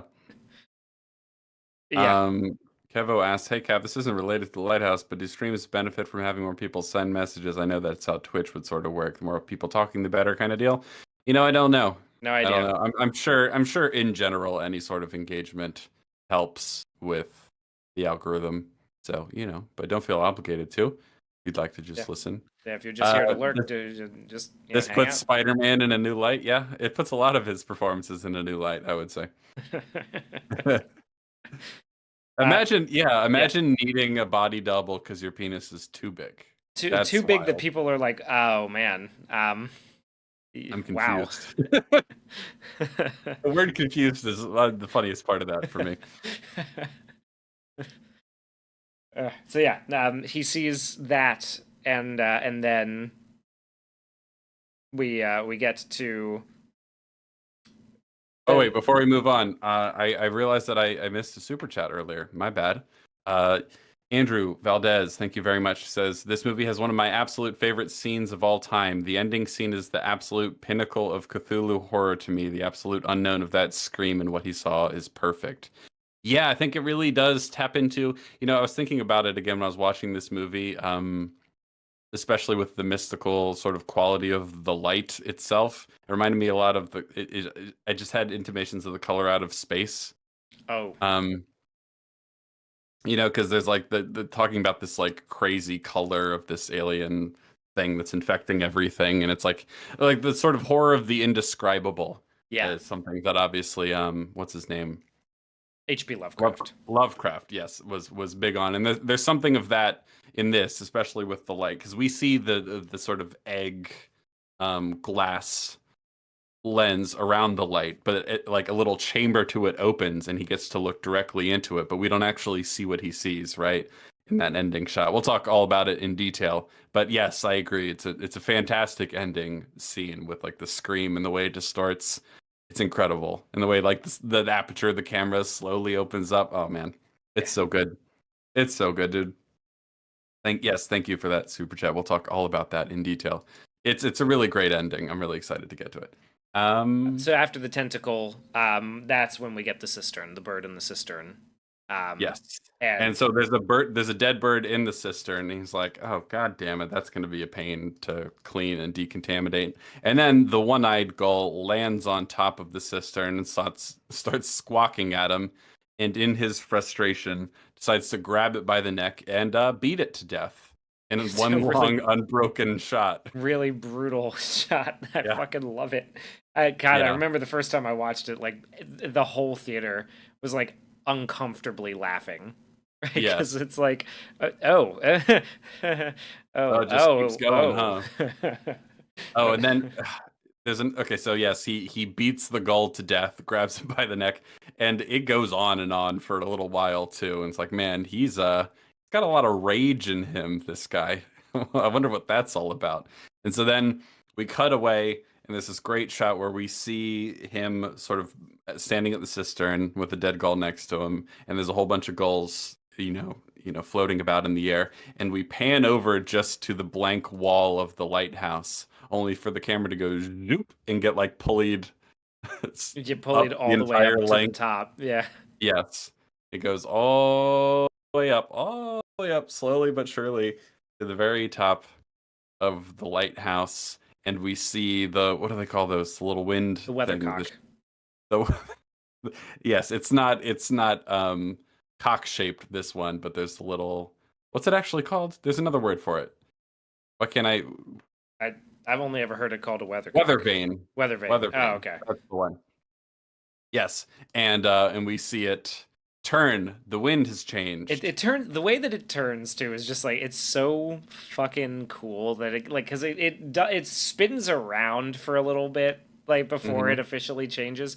It's just it's a really fun way of like kind of making you like intimating because we don't know for sure, but like it's intimating that like he's cursed himself by doing this, right? Yes. Like this is Oh, obviously. It's yeah. bad luck to kill a seabird. There's the souls of dead sailors in them. And then he just obliterates one, and then all of a sudden the wind changes, which is just the perfect little visual indication, like, uh-oh. Everything is gonna go horribly, horribly wrong from here, isn't it? It sure does. It sure does. He's cursed himself. And I love how instantaneous it is. I love his movies. Like they're not afraid to just be sort of, I don't know, kind of supernatural. You know what I mean? Like it's just like it's not like we're trying to have a sort of plausible non-supernatural interpretation so much. Like he kills the bird, which is bad luck, and immediately the weather changes and a storm's coming in. Like Yeah, immediately. You immediately. know, it doesn't happen later. It's just like, no, those two things are connected because of course they are. And I like that about his movies. They're just, I don't know, they're just operating on that level. That's You like know what I that mean? shade, like that part of Macbeth that I found really like kind of underappreciated when I was rereading it is like the killing of the king causes a storm that everybody notices, and like they're just like, oh, Yes. something must have gone really wrong last night. I wonder Yeah. what could have happened. Like, The natural world itself cried out against it kind of deal. Yeah. yeah, yeah, that's something that Great. I really enjoy in fiction. Like, does it feel? I don't know. It feels more connected to the world in that way. You know, Hmm. something It that. feels like an old sort of like more more mythological type of Yeah, storytelling basically. that I quite like. I like stories like modern stories like this that are full of like crass fart jokes and weird sort of like opaque symbolic references to specific paintings and stuff like that. But then at the core is a very sort of simple, very sort of archetypally sound story. It's like, oh yeah, he put a curse on himself by killing the bird because he said they said you ain't supposed to do that, and he did it anyway. Okay, Travion Washington is calling me out on the Macbeth thing. It says, "You mean the Scottish play?" No, I do not. I mean Macbeth. I'm not in the theater. I'm fine. But that reminds me, I'm gonna go off on a little bit of a tangent here. Um, I don't know if I told you about this one, Jamie, but I watched a movie called Ghostlight recently. Uh, Ghost light. Ghostlight. It's a really like low Okay. budget little horror movie. Uh, Carrie Elways Ghost is in light is it. that one word? Yeah, the Ghostlight. And it's basically about an acting troupe who comes to a farm to do a rendition of Macbeth, and then they all start like acting out basically Macbeth because the farm is cursed, and there was like, yeah, like all this kind of stuff. But Carrie Elways is in it, and there's a scene with a storm, and in this scene with the storm, he kind of like pulls the window curtain back, and you get this like medium shot of it up on his face. He's making this really dorky looking, like smile, and he just goes, "Ooh, this storm makes me horny." And so now every time I think of Macbeth, that line kind of pops into my head. Um, not the greatest movie, not the worst. It's kind of boring. Honestly, I wouldn't Yeah. recommend it. But Okay, so here's something weird. I don't know anything about this, but okay, Ghost Light, two words, 2018. That has Carrie Elwes in it, along with a couple other people you might recognize. And a dark comedy about a disgruntled summer stock actor who contemptuously disregards the superstition surrounding Shakespeare's tragedy Macbeth. By doing so, he unleashes the curse of the Scottish play and wreaks havoc on the company. Okay. And then in a different movie called Ghost Light, one word, came out in 2024 that says when a construction worker unexpectedly joins the local theater's production of Romeo and Juliet, the drama on stage starts to mirror his own life. oh, So there interesting. was It's like that's an, almost that's it's kind of funny because like the curse of the Scottish play is that like the guy Carrie Elways is playing Macbeth in the play, and his wife yes, is trying to get him. His wife is trying to kill him so that the younger actor can be Macbeth instead. So it's like mirroring the way the play works, yes, yeah, yeah. a little bit. And she had like, yeah. So that's kind of interesting. It's like clearly that's something that where like people are exploring in terms of a horror movie. Essentially, like we got two of them within the past 5 years, 6 years, something like Yeah, that. that's an odd. It's an interesting parallel that there's two movies. I wonder if they're going to make another movie also called Ghost Light, where someone accidentally starts making a comedy of errors happen to them in real life. Line of the century, says Kevo. Which line is that again? This storm makes me horny. Oh, okay, there you That go. would That's be the one. that would be That's the the one. line of the century. Yeah. These pretzels are making me thirsty. Yep. Yeah. Oh, that's a good episode. Anyway, so he kills the bird. Uh-oh, that's not good. You're not supposed to kill the seabird. It's bad luck. The wind changes. And so old Tom comes to tell him about it. He says, like, the wind's changed. It's the calm before the storm. She were a gentle westerly wind, your Kirsten. Only feels roughly because you don't know nothing about nothing. And there ain't no trees on this here rock like your Hudson Bay bush. Nor easterly wind will come soon, a blowing like Gabriel's horn. Best board up them signal house winders. I Yeah. like the way he says winders instead of windows. It's great. Yes. So now there's a storm coming, Yeah. right? All because he killed the bird. When he's acting really sullen when he's explaining him the change in the wind, right? Yes. Like, Um, no, this is bad, dude. he's like, no, this is bad, and he's like, he's saying it's bad, but then young Tom is acting really sullen, right? He's not Yes. really like, he doesn't look like himself. He clearly is kind of like worried about whether or not he knows he killed the bird, you know? And he starts pressing him for the information because he's basically just like, don't start grudging me now. You're going home tomorrow. Don't start being alone. Don't start with this shit now. We were doing fine. Yeah. Basically. Mm-hmm. And he's just like, no, not doing that. And he goes, but, well, oh, you're keeping secrets, huh? Because he's not stupid. He knows he knows what's going on. He says, I could just use a hand with them boards is all. And then they go out and do the thing. They start boarding up. They Boarding start up the preparing for signal the house. storm. And then they're it's pulling in the nighttime. lobster pot for their final dinner together. Quotes. Yeah, they're gonna have a nice final dinner together. There you go, I did it. And then he says better than fin fishing, and then he offers him a drink. He says, "Ain't no crime to take a snort now. A clear night and our last afore relief. I ain't never knowed an inspector wouldn't turn a blind eye, and I won't take no for an answer." So he's like, "It's the last night. We're about to leave. There's a storm coming. It's a clear night. Like no one's gonna care, dude. The inspector's not gonna mind, you know. And I'm not taking a no for an answer. Finally, will you have a goddamn drink with me?" And so obviously Winslow should be lightening up a bit more because even if he hated this guy, we're almost out of here, right? And so he decides to take a drink, and now it's time young Thomas decides to give the same toast. Of course, he can't remember it. He said, "Should pale death and treble dread, ah hell, to relief." And it's just kind of funny to me that he can't remember. You presume he's said this literally every night for the Yes. past 4 fucking weeks. You can't remember it. Mhm. And he can't remember it. And it's interesting that, of course, he can't remember the prayer about humility. Yeah. I can't. can't remember me prayer. Exactly. Exactly. And he says, "And how," which is one of my favorite phrases in the world. And how. I love it. I think we should bring it back. And then like this is one of the funny things like when I was watching with my friend because they take the drink and then immediately old Tom grabs the bottle, pours another one. Another. Yep. They drink again, and then immediately he grabs the bottle and pours another one.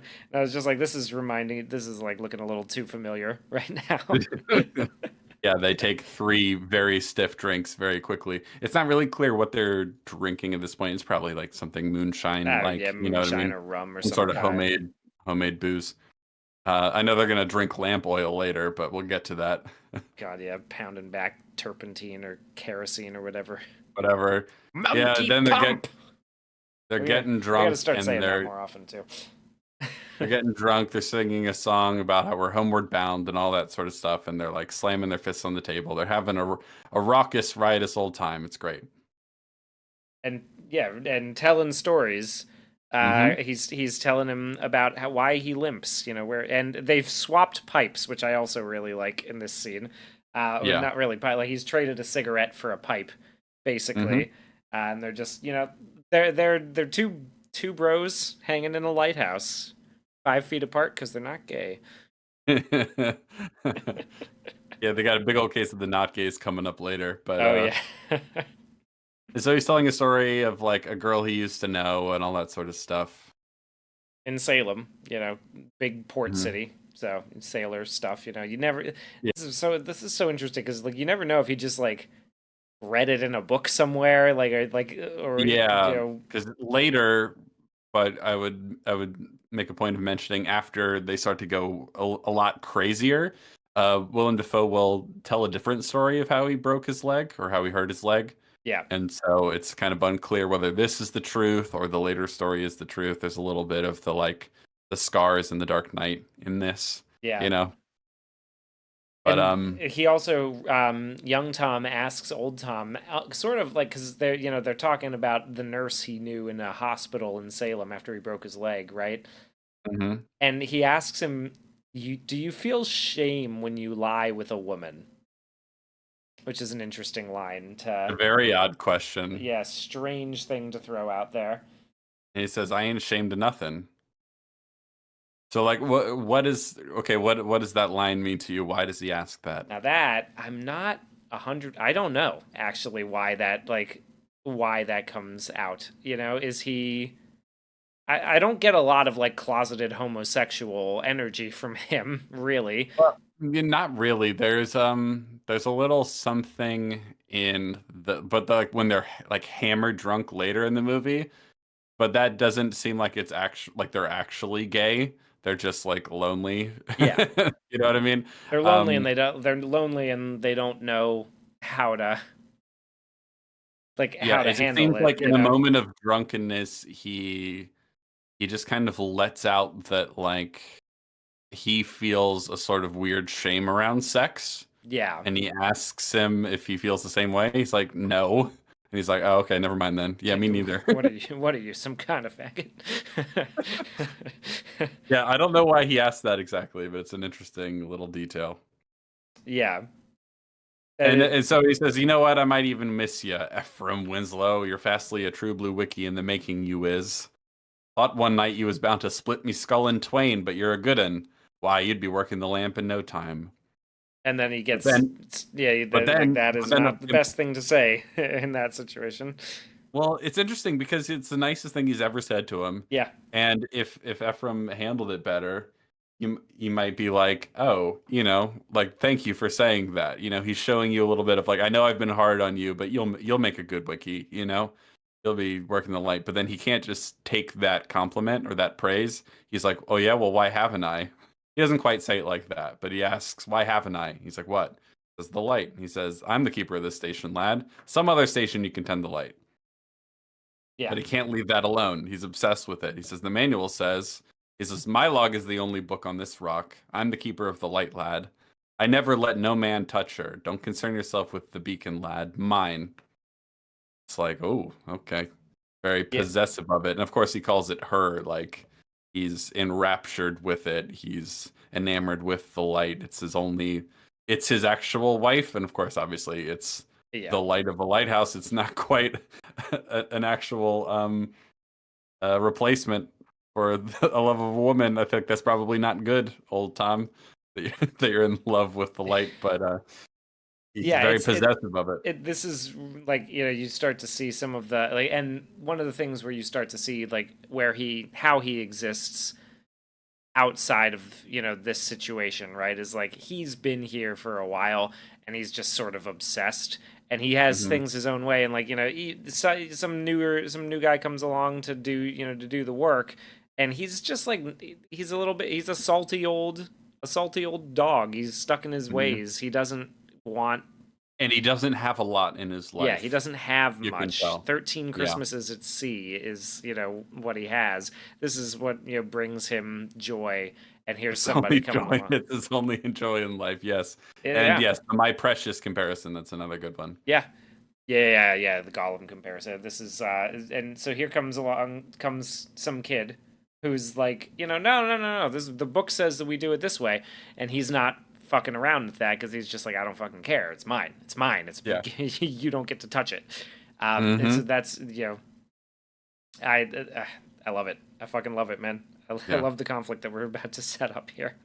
It's interesting to imagine, you hinted at it there, to imagine what his life is like outside, like because I assume he does this in shifts every so often. I don't know if it's every two, like if it's 4 weeks on, 4 weeks off constantly, or if it's less than that. But I'm it's sure interesting Robert to Eggers imagine. knows and says it in the commentary, but Well, it's interesting to. Like, okay, imagine those 4 weeks off, right? What is old Tom's life like? He doesn't appear to have a wife and kids anymore. It seems like he used to, but he's not with them anymore. So is he just a lonely old man who's just waiting to come back to the light for 4 weeks? Like living alone without his precious, essentially, and then he gets back here and he's like, "It's mine. You can't touch it. It's mine." You know what I mean? Yeah, That's what that's that's what it feels like to me. Because I can't imagine he has a very happy, enjoyable life outside of this either.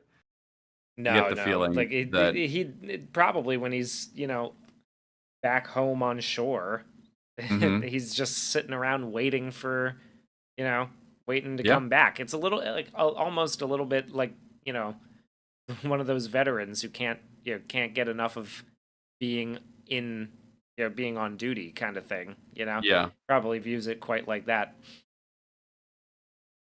Yeah, and I'm sure this is actually probably the most company he ever I'm has. thinking of like the scene at the end of the Hurt Locker, where he's like I really actually haven't bored. seen The Hurt Oh Locker, believe shit, it or not. dude, that movie's pretty good. I like that one a lot. Yeah, Like I'll pick it out. he's really Check it out. bored walking through the grocery store, and it's like this really monotonous scene of him just kind of like picking out some kind of sugary cereal for his kid, and like doing a bunch of shit that he finds really really boring, and then the next thing you know he's back back in the middle of the desert Hmm. fusing bombs and blowing shit up.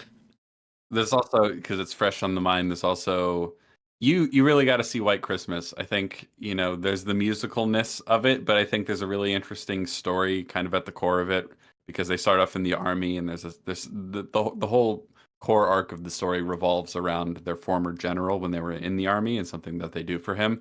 But there's this great little moment. It's not too big of a spoiler. If you haven't seen White Christmas, go check it out. But there's a part where they're meeting with their old general from back in the army, and he's an old guy now. He runs this inn in Vermont, and he's like, business isn't great, so he's like, I decided to try and re-enlist in the army, and I'm gonna get a letter back like soon saying whether like how they can use me. And then he gets the letter back, and he asks Bing Crosby's character to read it for him because he doesn't have his glasses. And basically the letter's like, oh, that's funny, you're a funny guy thinking you're gonna come back into the army. Anyway, it was good to hear from you. And so basically it's like, no, you're too old, like Yeah, you need to move on with your life. But he doesn't, he's struggling with that a little bit. yeah. It's a really interesting scene. It's a really good movie. There's a lot of great stuff in White Christmas. I'm gonna have Anyway, to check that out. Yeah, that's it's good, and it's just got like amazing songs and amazing sort of Technicolor, Technoscope cinematography. It's great. White Christmas, lovely film. Anyway, back to The Lighthouse, a less lovely film, but a little bit rougher around the edges, you could say. Anyway, so they're talking. He tells him he can't have the light; it's his. And then he goes, I say I never. You didn't tell me your name. So it's like, oh right, you never actually told him his name. And so he tells him his name, his Christian name, that is, and he says Thomas Wake. And so we yeah. get this look of recognition from young Tom. Obviously, as soon as he says Tom, it's like, oh, really? Your name's Tom? Interesting. Yeah, like that, and the subtle little inflection in performance from Robert Pattinson in that scene is really Really good. really nice. Yeah, because like, and especially when you know what's coming later, right? And he hears the name Thomas. It's like that's a there's there's this. I think it's an older idea, right? And I think it came out a lot in main thing I'm remembering is that book Aragon, but I don't think like obviously that's not an old story, Where it but originates, but yeah. yeah, the idea that like like a name has power to sort of like your true name has power in a way, right? Like Yeah. knowing the real word or the real name that Helps you were have given. power over it and stuff like Yeah. that. Yeah. And that you can feel like knowing what he's trying to do here, what the character is trying to do in this story, you can feel his sort of like surprise and fear in that little Yes. moment. And that's, Or I mean, suddenly he's reminded of something that he's done a relatively decent job of ignoring and hiding from, but it's like, uh-oh, God something. damn it. Georgius Rex in the chat says, I'm something of a Thomas myself. Yes, The old Spider Man, it's true. the old Spider meme. And then he toasts him. He says, "To my friend Tom, into getting off this goddamn rock." Yeah. Yep. So now, but we've noticed something's odd about that. Then they wake up the next day, hungover as all fucking hell, and then he he. This is probably the dumbest scene in the whole movie for me, but let's talk about it. Oh, So he like the bedpans because they don't have plumbing. The bedpans are like just full of shit. And so he takes them outside and he's walking along the cliff in the sort of rainy, windy weather. And then he gets to the edge of the cliff, which is I guess where they throw the shit from when they do this every day. And even though it's like windy and the rain's coming down a little bit, he just like throws it up into the air instead of just dumping it normally off the side of the cliff. And then he screams because, of course, it gets all over his face. And I'm like, are you stupid? Are you a dullard? are you a dullard? You could have fooled me. You Like, fooled me. that's probably the stupidest scene in the whole movie. I like it's kind of funny because I like the yell he does. He's like, the yell he makes afterwards in despair is pretty funny when all the poopy gets on him. But the way he goes about it is so stupid that I'm like, come on.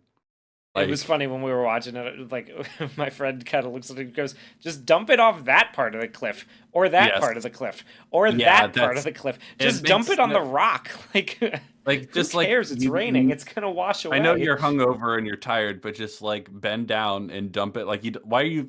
He like throws it up. It's like he's trying to get it on his face. It's I don't feel like we've earned that moment. I just think it's a little too It stupid does and remind not. me a little bit of him like hauling the giant canister of oil all the way up the lighthouse. Like, yeah, because Well, like overdoing it a that's a little. But I think that I no, I'm that makes agreeing it with more you. I think plausible. I Yeah, think yeah, yeah. it's still a little ridiculous to assume that he would do it. It's kind of a it's. I like the joke, but it is pretty stupid. Like, He's very stupid the way he goes about doing this. And then when all the poopy gets on his face, I'm like, well, you no didn't have to shit. do it that way, Uh, you moron. Like that's the dumbest scene in the whole movie. I would just cut that scene. Like it's like, or we got to earn it a little better than that. Like if he yeah, slips maybe. Yeah, while that would have walking been. out, and then his arms kind of flail up to like save himself from falling, and all the poopy gets on him. Like something as it goes, I'm just like, ah, that's dumb. There's so many spots. Just dump it. Just turn it over Yeah, and dump come it. on, man. Anyway, so now he's got shit all over his face, and he's walking around, and he's like, things are not going well for him, and You know, at least it's funny because like again when I was watching it, I'm like, yeah, at least it's raining. Like, you know, it yeah, could be worse. Just like wash your face off, man. yeah, he just kind of lets it linger on his face a little longer than I would have as well. But anyway, he's taking his wheelbarrow full of coal back and forth, and then he's going along, and then what's that? Oh Over my to the god, side, what is he it? sees in the middle of the rain, he sees what appears to be the body of a woman laying on the like the craggly rocks, and it's like, oh no, did someone wash ashore? What's going on? What the hell? She's got her He tits goes, out and everything. What's going on here? yeah, and it's a lady with her tits out, and she's covered in seaweed, and so he like pulls the seaweed off, and he has this like look on her face because obviously she's a very beautiful woman. He's pulling the seaweed off. He's pulling the seaweed off her face, and then her neck, and then obviously he takes it off the boob, and he touches the boob because of course he does. And then as his hand goes further and further down, he realizes, oh my goodness, it's a mermaid. It's not a There's lady. it's not a lady It, at all. It's she's got fins and shit. yes, and we don't see it now, but we'll see it later. She's got a big old mermaid vagina, Yeah, which they fish. took the No, time, no pussy like fish pussy. which they took the time to build and show because it's that kind of movie. It's just that kind of movie. Well, And because like obviously, and so you know everybody's always asking the question, you know, the age-old question, like, you know, if a mermaid has a tail on the bottom part, what part of it do you fuck? And Robert Eggers answered it. He answered it for us, and we should all be thankful. everyone in the chat say thank you, Robert. Yes, thank you, Robert. Thank you, Mr. Eggers. Even Like, yeah, a little formal. So yeah, he goes all the way over there, and there's a sort of dreamlike quality to this, where it's like, oh my gosh, a beautiful lady, and then his hand goes down, and then he sort of discovers the fins and is scared and horrified, which is the kind of thing that only really makes sense in a dream, Otherwise, because he would have seen it beforehand, Yeah. right?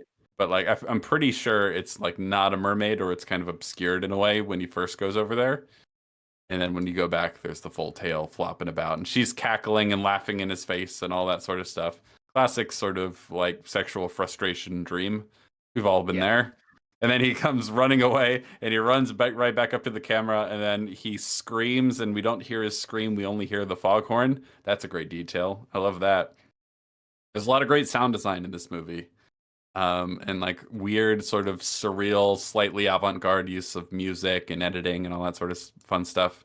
It's great, good stuff. And then he busts into the station, and he looks like he's about to tell old Tom, like, oh shit man, there's a mermaid on the beach. And old Tom's first immediate response is, he says, what are you busting your lungs for? You smell of shit. which is great. He just goes, clean this place up, man. They're coming to pick you up soon. They're coming to pick us up. You better Yeah, because they made a big old mess in their drunken stupor, as you might. You smell a shit. Best swab this you mess. smell of shit. So then they're standing outside. There's a great shot of them standing in the wind and the rain, waiting for the boat to arrive. They see it in the distance, but it can't come close enough. And they assume that it's the weather and the storm and the waves that is preventing it from coming to shore. And so now they have to sit around and wait for the storm to pass. They don't see a ship on the horizon. That's the Don't they? No, that's the lighthouse. That's just a shot of the lighthouse in the middle of the ocean, because you can see the light going around. Okay. Yeah, so like just reinforcing the isolation. Like there's nothing out there. Well, they mention a ship later. They say they didn't come, and then I think it's later they see the ship, but yeah, they didn't come. So they're waiting for the ship, and the ship doesn't come, presumably because of the storm.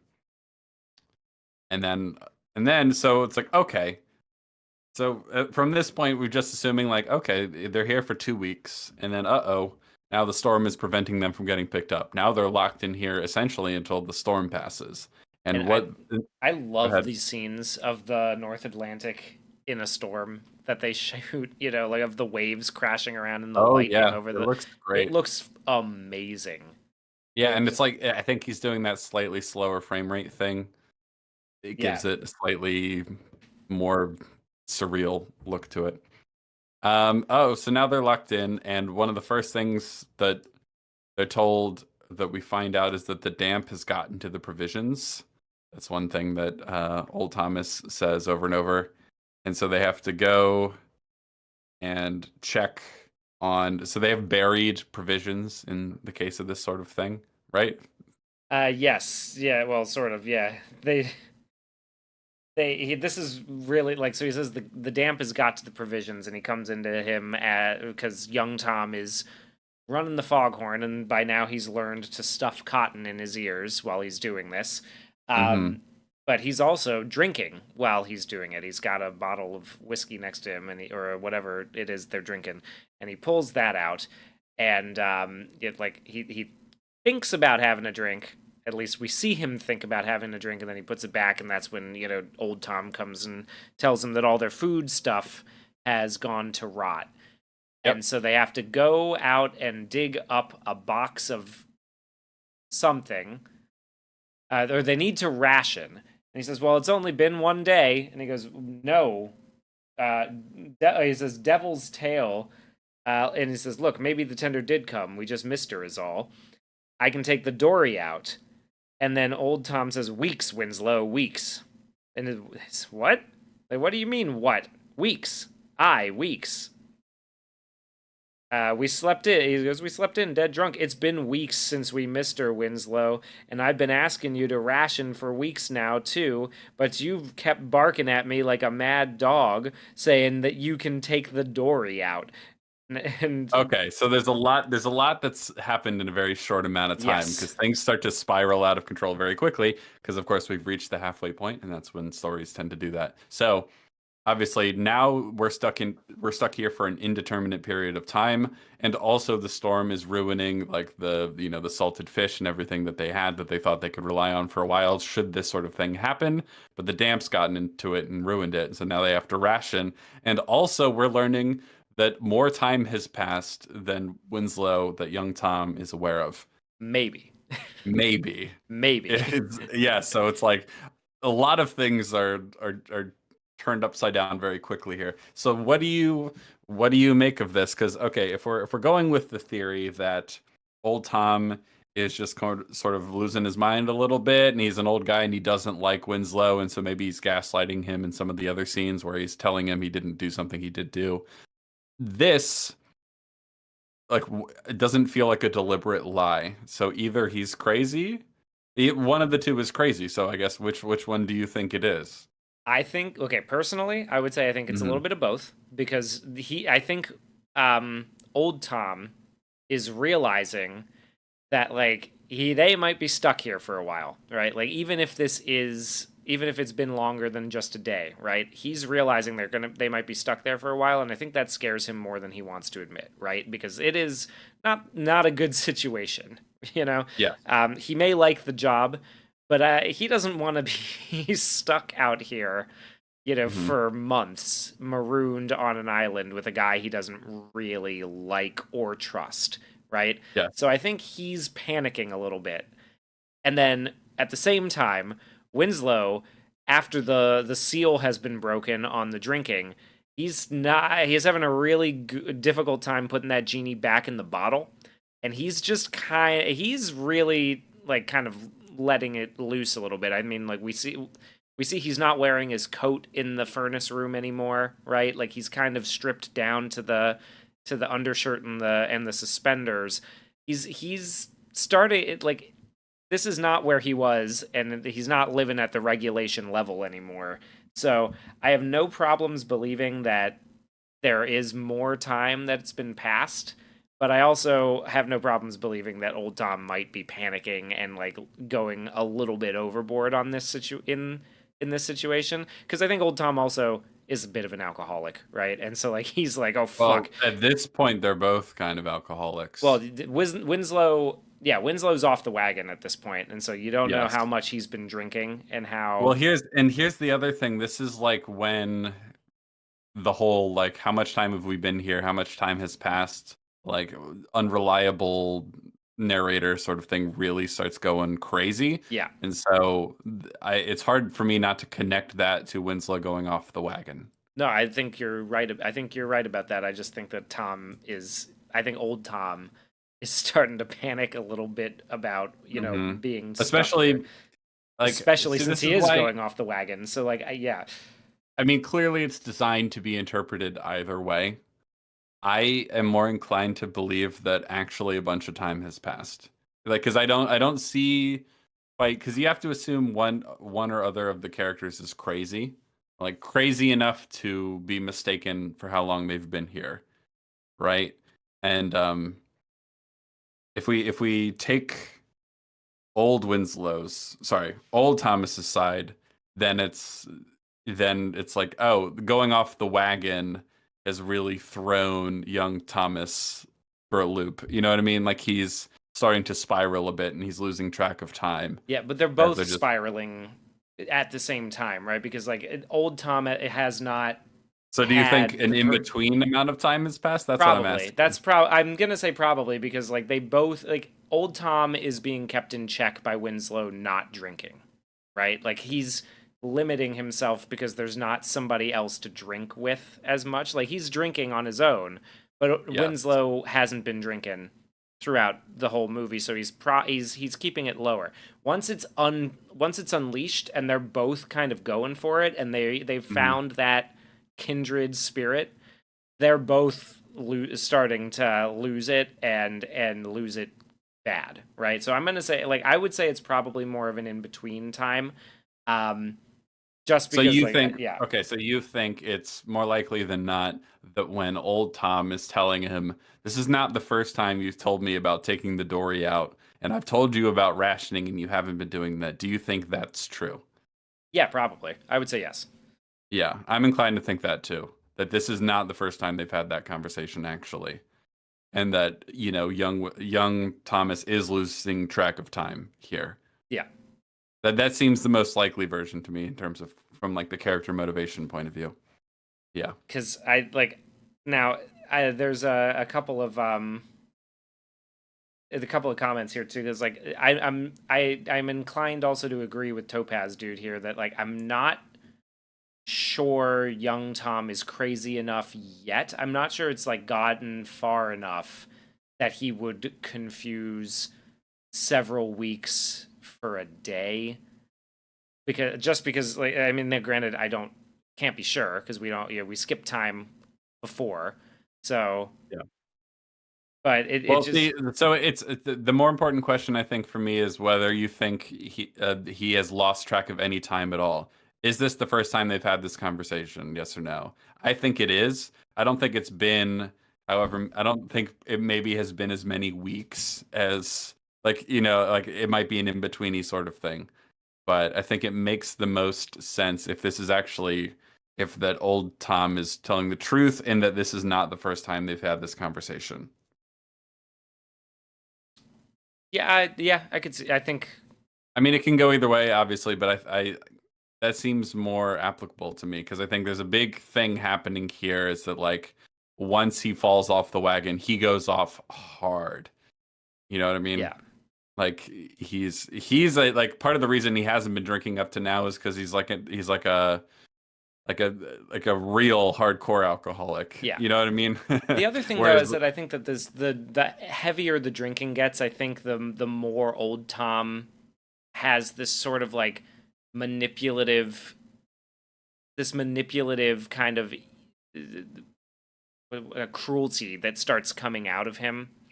yeah, And because he's gonna, this isn't the first time, or this is the first time we see it, but this isn't the last time he's gonna do, yeah, like pull one of these lines to sort of deliberately try, or like seemingly to deliberately confuse young yeah. Tom.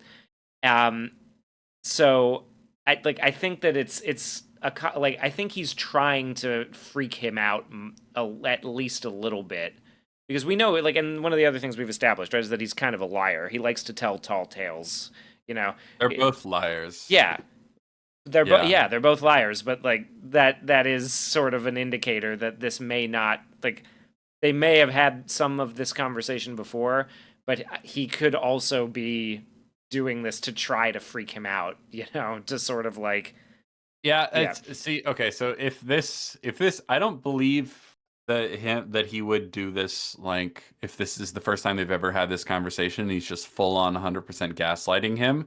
That seems kind of unmotivated to me at this point in the story. Well, so Which is why like which is why if I'm we take inclined. this as like okay, he comes in and tells him the damps got to the provisions while he's working there, right? Like why is he Mhm. if this is not the first time they've had that conversation, why is he saying it that way? It Well, he doesn't. Well, that's instead, not what's in question here. It's not. It's the question isn't that the damps got to the provisions. Well, I mean, but like, but immediately that's follows that scene, right? Like he brings him from the well, that's what we think. It immediately follows that scene. I don't know. I'm more inclined to just gotta go with what I'm seeing from that and like to believe that he's kind of in a cruel sort of manipulative way trying to sort of like Oh, get okay. his So way, wait. right? The lines matter. So he says that the damps got to the provisions, blasted, gone to rot, and then he says, "Will you hear me now? Hear what? That we best be rationing." So this Ah, is okay, there the you go. rationing That is an conversation is what has important happened before. yeah, okay, that is an important line. Yeah, okay. Yeah. Yeah. And then he says, "Well, it's only been one day," and he's like, "No, it hasn't. What the fuck are you talking about?" Yeah. Basically, and Oh yeah, yeah, that line I had forgotten. Yeah, no, that one that mhm. adds a lot. I think that is an important thing. So yeah. Yeah. So in light of trying to make the truth be somewhere in between, I feel like this has they have had this conversation more than once, and that Winslow is losing track of some time, but it hasn't been quite weeks. You Yeah, know, like he's exaggerating. yeah, I think that makes the most sense, probably. yeah. I'm with you on that. I think we've arrived. So and then he starts talking about, obviously he's panicked and freaking out a bit. He's talking about like when, this has happened before, 7 long months, someone I knew was marooned here. The storm died on the mainland, but here the waters were too rageful neither to launch nor land. He's like, you're just trying to scare me. He's like, look at you pretending. We all know your lot. Yeah. Yeah, So he's trying to freak him out, trying to impress upon him the gravity of the situation they're in right now. Like, this is serious, my dude. yeah. And so, but so like at the same time, right? Like he's trying to impress the seriousness of the gravity of the situation on him, and then his solution is to take him out and dig up many more bottles of liquor. You know? Keeps sailors happy, as we all know. Yeah. Yeah, so then they're getting drunk again because part of the logic is that that's all there is to do, and he's fallen off the wagon pretty hard, so that's what there is to do at night. And then he's telling stories about how scurvy is what caused him to lose his leg. And then young Tom's like, wait a minute, I thought you said you broke it. He's like, huh? He's like, your leg. Catholic nuns and such. He's like, well, you must have misheard. Like, uh-oh.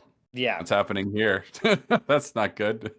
Hold on now. Like now all of a sudden and it's a good editing job to put the scene about him, like dropping the bomb that like weeks have gone by and we've been stuck here, right before this scene, because now we're like, wait a minute, what the fuck? Like Yeah, everything spirals out of control very yeah, quickly here. he's lying about that too. Like so we're already there's a lot of distrust there, and this is when he's and then like after this he's young Tom drinking very heavily starts talking about Foreman Winslow, that goddamn Kennedy bastard, and Always old calling Tom me a dog. always calling me a dog, and old Tom picks up on it and starts going Winslow, like asking him the question, right? Mhm. uh And then, but he's not reacting. He's like, always calling me a dog, a filthy dog. I'll show you who's a dog. and he's He's like, crawling on the crawling along on the floor as he does this. yeah, Great use of blocking and acting in that yes. moment. And So there's an interesting thing here because in both of their sort of like past lives before this moment, where ostensibly they're meeting for the first time, um, well, we'll get more of old Tom's story, but he had a previous um, uh, assistant, whatever, second, who went mad and became obsessed with the light and had all these bad omens, and then he died because he went crazy. And that's what's going to happen to young Tom. And then meanwhile, in young Tom's version of his past life, he's talking about this guy he used to work with named Winslow, who was always ragging on him and calling him a dog. And it's like, huh. And the exact same thing happens here. It's a very interesting. There's something to be said for like the past and the present and the future all kind of happening in this weird yeah, simultaneous recurring loop. There's something really interesting about that to me. it makes it a very intensely rewatchable movie, I think, Yes. by This doing well, that. this it's a movie about madness, and it really gets that across. You know what I mean? Yeah.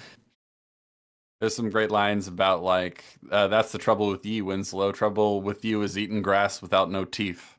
Yeah. He's like, Yeah. "What?" Like your sea mate's teeth had fallen out. It's like, "What are you getting at, Winslow?" It's like, "Well, it just seems Powerful hard to eat, hod. hard to eat grass with no teeth." Because goats and sheep and cows, well, no, they all got teeth, don't they? Yeah. You know how you eat grass without your teeth? And he says, "Oblige me." He's like, "You rip it out and you swallow it." And they're like, "Ah, that's Yeah. funny." Starlight's like, I don't know about that. And he says, "You don't?" He says, "I don't." And then there's a great scene where we just hang on this long two shot, and he goes, "What? What? What? What?" They start barking what at each other. I love that. I love the way that plays out. I love that they like just that seems like a theater exercise Yeah. come to life in the middle of a story, you Yeah. know. Yeah. Very much so. And then they're getting all rowdy, and they're like, "That's the trouble with you." It's like, "That's the trouble with ye, with ye," and they're like shouting at each other. No, no. It just escalates. So God, it's so good. And then this It's is like like this where we're crazy getting. Yeah. drunken fight, and then of course it's gonna get more exciting in a minute. But I quite like the bit where he's like, "I want a steak. I want a goddamn steak. If I had a If I had a steak, oh steak, oh boy, boy, a bloody steak. If I had a steak, I would I'd fuck it." fuck it. And then, which is just a great line. I It's so love that, funny. dude. I love that line so much. I got big laughs in the theater. I saw it with Yeah, me first too. time. Yeah. And then of course, I love the way that old Tom like takes this the wrong way. He's like, "You don't like me cooking?" You know, like you're fantasizing about having a steak. What do you mean you don't like me cooking? And he goes, "Ah, don't." But he says, "Don't be such an old bitch." I, I love their insults. There's so many good ones, and we're about to get like to the mother load of all great insults in this movie. But he's like, "Oh, you're drunk." It's like I love it takes on the tenor of like young Tom is actually the husband and old Tom is the wife who's offended. At like he's like, "Oh, you're drunk. You're just being mean." Yeah, It's you're like you don't drunk. know what you're talking about. He's like, "How could I possibly like the horse shit you fix us up for supper?" But you're drunk, or you wouldn't be saying that. Like he's so legitimately upset about it. It's great. It's like them tin kitchen shanty cooks gave us fried donuts 3 times a day and country ham bigger than your fist. It's like you're drunk, you're drunk. He's getting so upset. He's like, I'm drunk. He's like, you heard me. He's like, you've been drunk since I first laid eyes on you. Well, you're fond of me lobster, ain't she? Like, he's like, okay, maybe you don't like the basic sort of rations I'm cooking up, but when we have lobster, you like that, You're. right? I see it. I seen it. You're fond of me, lobster. Say it. Say it. He's like, I don't have to. And then, of course, the final nail in the coffin, he goes, I don't have to say nothing. Like, he's such a prick. He's such a prick. And then, of course, we get to arguably the best monologue in the whole movie, and there's some strong contenders for that position. I want to read through it because I Please think do. it's fucking fantastic. He says, "Damn ye!" I'm not gonna do the voice, of course. Imagine yelling the entire thing, all in one unbroken take. It's really great, or mostly one of it's a long shot either way. He says, "Damn ye! Let Neptune strike ye dead, winds low. Hark, hark!" Great, I love the way we're like The looking up thunder at him. claps when he does the Oh, the second hark. thunder claps when he says hark, and like he's like got his arms raised to the sky, and he's like casting this really harsh shadow. Like we're looking up at him in the shadow against the wall behind him. It's great. Hark, Triton, hark! Bellow, bid our father the Sea King rise from the depths, full foul in his fury. Black waves teeming with salt foam to smother this young mouth with pungent slime. Okay, so we're gonna break it down because it's wow, what an image. And I love that this is like the most like over the top dramatic poetic way of saying shut the fuck up, you prick. You You could know have what I just mean? said you liked my cooking, you asshole. Yes. Yeah. Fuck you. Uh It's like it's really like the Shakespearean way of saying fuck you. Eat shit and yeah. die. Yeah, he shouldn't die. I mean, but like the Sea King is gonna rise up from the depths to smother this young mouth with pungent slime. Like that'll shut you up. To choke ye, engorging your organs till ye turn blue and bloated with bilge and brine. I love the alliteration there. Fantastic. And can scream no more. Only when he, crowned in cockle shells, with slithering tentacled tail and steaming beard, take up his fell befinned arm, his coral tined trident, screeches banshee-like in the tempest, and plunges Lunges right right through your through your gullet, gullet.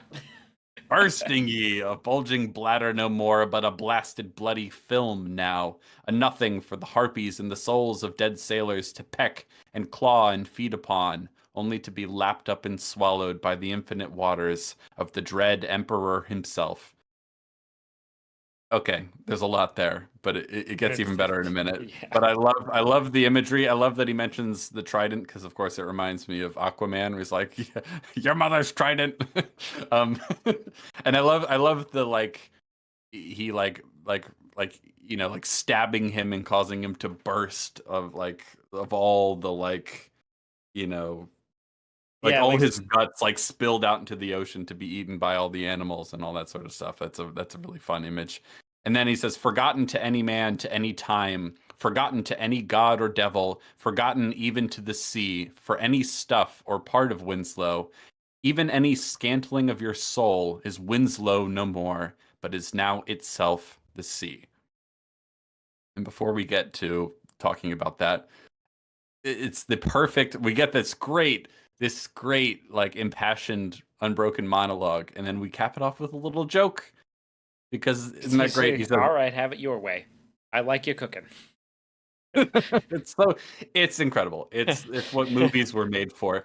Let's talk about it. So I love like how legitimately upset he is by it. Like first he's sort of like a peeved housewife who's like, "You're drunk, you're just being mean." And then the rage like boils over and he like puts this like amazing curse on him essentially. He's like, "I wish the sea God himself would stab you and send your entrails spilling into the ocean until you are eaten by all the animals there and washed away by the waves until there's nothing left of you and you like are fully lose yourself, even your soul, to the sea." It's like Jesus Christ. That's that's Okay, pretty fine. harsh. Fuck, man. Your lobster's pretty good. Yeah, like you don't have to be like that All about right, it. like Jesus, come on, chill. It's not that Not that wasn't that serious. serious. Uh, It's so good. It's such a great monologue. To say nothing of how incredible his performance is, the way it's written. Like I think this kind of stuff sends this over the edge of The yeah. Witch for me in terms of the dialogue because I mean all the like there's such great alliteration in there. It's so evocative. Like you can picture it all. I love, like it screeches banshee like in the tempest and plunges right through your gullet, bursting ye a bulging bladder no more, but a blasted bloody film now.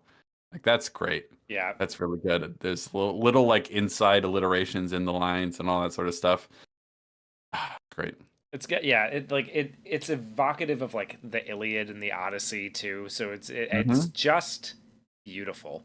And then Yeah. Willem Dafoe, the shot that they create for him while he's doing it, the undercutting it with the little joke of just like, Yes, and okay, all right. that's what I love about it so much because that gets really like surreal and over the top and very dramatic and poetic, but then we kind of bring you right back down to earth with a little joke at the end, which is it's like perfectly balanced as all things should be. And one of the other things I like about it is that there's only two characters in this movie, but they speak very differently and very distinctly. He does a really good job of making them both feel like separate people. Now, obviously, we're playing with whether they're two aspects of the same person, all that sort of stuff. But um, for example, we'll get to it, but there's a later monologue where young Thomas finally goes off the deep end and he gets to lambast old Thomas, and his monologue is much less poetic and Yes. eloquent. It's much more like, "You're a liar, dude. You're a goddamn liar. You're a weaselly little liar, dude." Yeah, You exactly. smell of piss and jism. I'm Yeah. sick of your goddamn farts. But then, we Uh, we we cap that little monologue off with a joke as well, which is another really nice touch. It's like a perfect mirroring of those yeah. two. Yeah. Anyway, it's a fantastic scene. So after that, their relationship starts to falter a bit, as one might imagine. Um, he's all right, have it your way. I like your cooking. I love the shot of him like standing over him, like because he's kind of like Yeah. clinging to the edge of the bed. It's the only thing like keeping him up, and he's standing over him like this dark silhouette. Man, really kind of like what would you say? Um, expressionistic. Some of these like Yeah. Yeah. I mean, clearly painterly. inspired by those, like by older German expressionist stuff with the way that he Yes. frames it and the shadows and everything. Yeah, I mean this aspect ratio specifically was most used by like German filmmakers in the silent era, or even then than American ones. So there's definitely something there. So and then we get some more surreal stuff. Like we get him with this great shot of Robert Pattinson below, like locked out of the lighthouse, like looking up at it with the light sort of moving across his face, and he's got this almost Kubrick-like stare, you know, Yeah. like he's seething. We get great shots of the ocean as well, and then now, um, young Thomas is gonna try and like steal the key so he can get to Yeah. okay because he Yeah, tries to use like a knife. this is a really Go ahead. interesting scene because Yeah, he doesn't seem to know exactly what his plan is at the moment. All he knows is that he because like there are a few times where so he goes to steal he tries to go and pick the lock to the light yes, with and it a doesn't dinner work. knife, and it doesn't work. It breaks the dinner knife. So then he's like, wait a minute, okay, so the dinner knife that broke in my first attempt, like in my attempt to get into the light, that might actually be the perfect lockpick to get into the desk. Actually, okay, so like let me go do that. So he goes to break into the desk to look for the logbook, and then the logbook's not in the desk. He realizes that Willem Dafoe's sleeping with it Willem Dafoe is essentially, sleeping with it, and and so so he like he takes off his shoes and kind of wraps them around and puts his him in his waist, or like pocket. He basically puts him in his pocket, yeah, and he's like, "Okay, I'm gonna go steal the logbook." But wait a minute, actually, he's got the key to the light right next to him. Let me do that instead. And hmm then he gets a little freaked out because old Tom kind of makes a noise yeah, that makes it seem like he might be awake. And so instead, he then grabs the half a knife and points it at old Tom's throat, and yeah. then He has that moment where he's like, ah, maybe I could just kill him. yeah, maybe I could kill him. And then he wakes up, and old Tom sees him standing over him, looks over, and says, "Queer way to wear your shoes," Great, which is fucking great. yeah, But I love I love watching him go through this process of like he doesn't know what he wants really, right? Like yeah, he's just trying to rebel to do yeah. it. You know, he's like, okay, hmm I want to get into that light. Okay, it's not gonna work. Okay, well, actually, wait, shit, I can't get in here. Maybe I can get the book. All right, let me go get the book. Oh wait, there's the key. Like he's not thinking it through. Impulsive, It's just yeah. an impulsive action that's pushing him forward because he's seething over the fact that their relationship is sort of deteriorating, And and he's hiding the light from him and all yeah, that. all of that. So someone asked, "Have you gotten to the jerk off scene yet?" That's important to know. Someone said, someone even say the jerk off scene is the most important scene in any film. Which one? Yeah, There are there are several. multiple. There are several. Depends on which one you're talking about. We've gotten to at least one of them so far, but there's a few coming up that we haven't gotten to yet. So queer way to wear your shoes, which is a funny thing to say when he wakes up. And then he's like, anyway, better get some shut eye before the day's too far gone. Get back to your duties, or I'll give you a real keel hauling. And then he just farts like right in his face again. And the look on young Robert Pattinson's face when he was like so close to like just killing him, and he had this like power over him for that moment, and then he's just like, go back to your duties, and he farts. Yeah. It's just like he's so mad. Well, He's because he's and so, he says you ain't even human no more, working apart from folks so long. It's yeah. like You're only as yeah, tolerable when you're drunk. yeah. Yeah, it's like you're not even a human being anymore. You're so uncivilized. You're just an animal essentially. He's like, "Get to work," says I. To work. Drinking the rain is like got the bottle sloshing around in the wheelbarrow. Yeah. Yeah, Oh, and then now we come to the second um second. er, Yeah, the jerk jerk off off scene. scene as he's So like beating off he's and he's pulling his rope at the same time. yeah, first of all, he's putting more coal into the fire, and then he's drinking on his own on the job, which is less than ideal, you could say. And so he's pulling up a lobster trap, and then he's pulling his rope, his personal rope. You know, he's thinking about mermaid boobs and all that sort of stuff. pulling his rope, all that sort of stuff. And then we see this great shot of the lighthouse, like it's horizontal, and then we see it turn to vertical. Get Boner it? It's a jokes. boner. It's a bone. The lighthouse is a Yeah, boner. everybody who thinks this movie is like just some artsy, fartsy, like highbrow, hipstery shit. There's so many fart and boner jokes in here, man. My dude, Yeah. you just gotta It appreciate them. it straddles that line between like strange, surreal, avant-garde, and also just like crass, lowbrow, like kind of guttural sort of. You know what I mean? Yeah, It rides an interesting line there.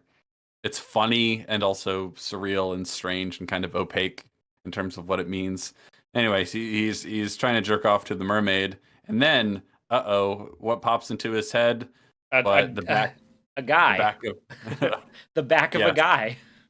yeah, the back of the real Ephraim Old Tom Winslow. said, "Queer way to wear your shoes." What did he mean by this? Yeah, but like while he's masturbating, we get like these quick cuts to like the mermaid vagina, and then like a spear being thrust into something, you know, as you do. Um, and then he can't stop thinking about the back of Ephraim Winslow's head, and that's kind of ruining the vibe. It's making it hard It's for ruining him. his goon sesh. Yeah, exactly. I'm just trying to goon it for my little scrimshaw mermaid mommy. Yeah.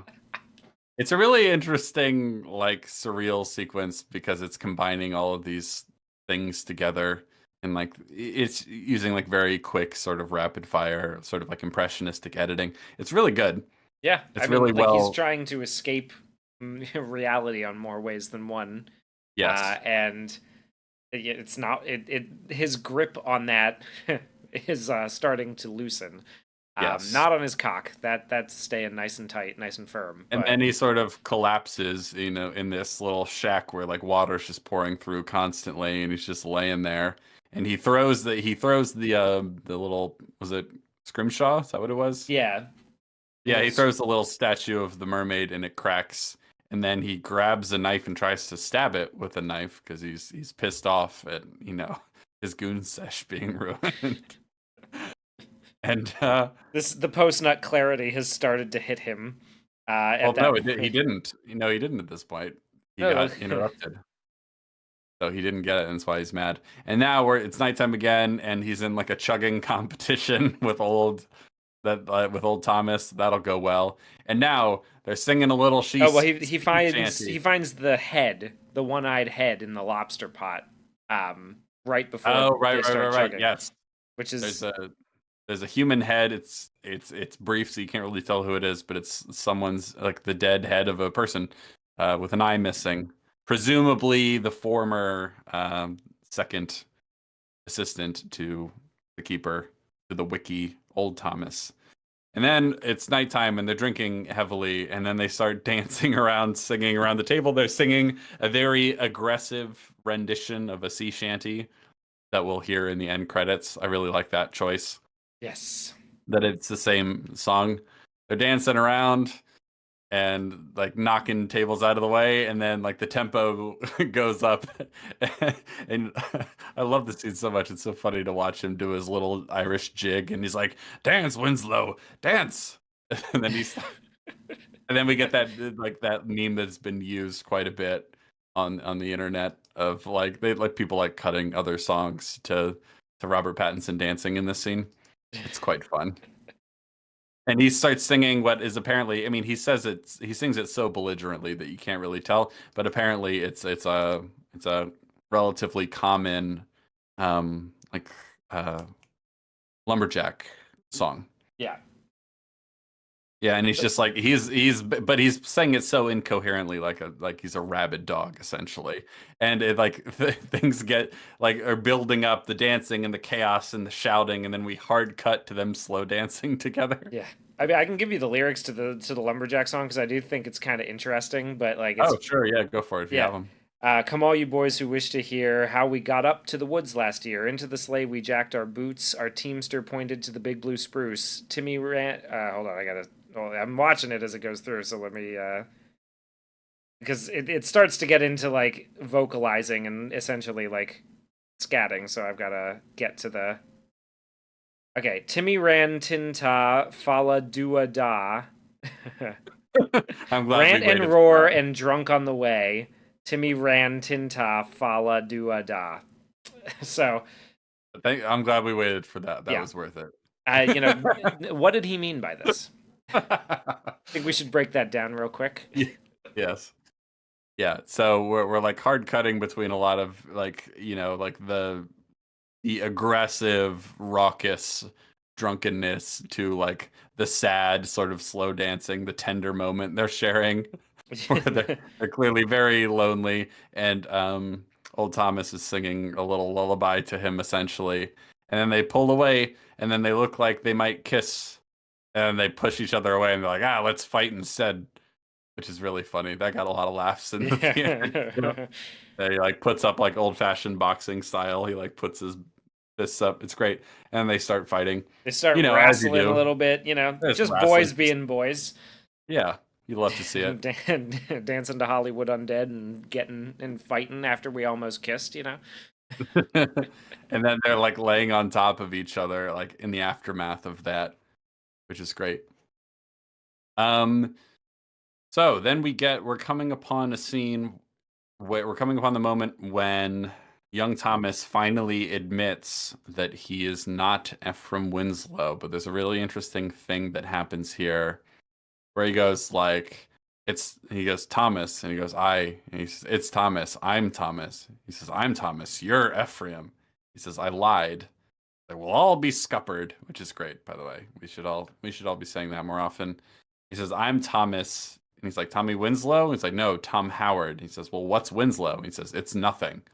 So he's not ready to fully admit what's happened, but he's like, no, my name is Thomas. I want you to know my real name, right? Yeah. And he says, can I trust you? And he says, don't be spilling any of your beans to me. I ain't interested. It's a really interesting thing. Like, I think there's a great line. I want to get to it where he says, I see what you're fixing to do. Get me all liquored up. And he says, your guilty conscience is ever as tiresome, boring as any guilty conscience. He says, worse. And I like that because he's like, don't do your sob no. stories It's to me, like, I see what please. you're trying to do, trying to get me all. Nah, I'm so bored, No, I'm but I not. do not have a single lick of interest in any of your like any of your actual backstory. Yes. Like, don't give me any of your sob stories, your guilty conscience. I don't want to hear any of that. You know what it reminds me of a little bit? There's a funny old Dave Chappelle bit where he's like, you know, like I can't be smoking weed with black people anymore. And, and the white people in the crowd cheering, he goes like, it's like, oh, shut up, white people. You win by default. Talking about like white people only, like when they smoke weed, all they talk about is other times they got high and fun stuff like that. And when I smoke weed with black people, all they talk about is their trials and their tribulations. He's like, I'm smoking weed to escape my problems, not to hear about yours. Like that's what this reminds me of. It's like, don't tell me what you feel guilty about. Like, I don't want to hear this shit. And I it's don't. like, Yeah. oh, you're trying to pull words out of my head. It's like, I'm not doing shit, dude. This is all you. You want to tell me, don't tell me. I don't want to hear it. Yeah. You want to. I do not want this. I do not want this at all.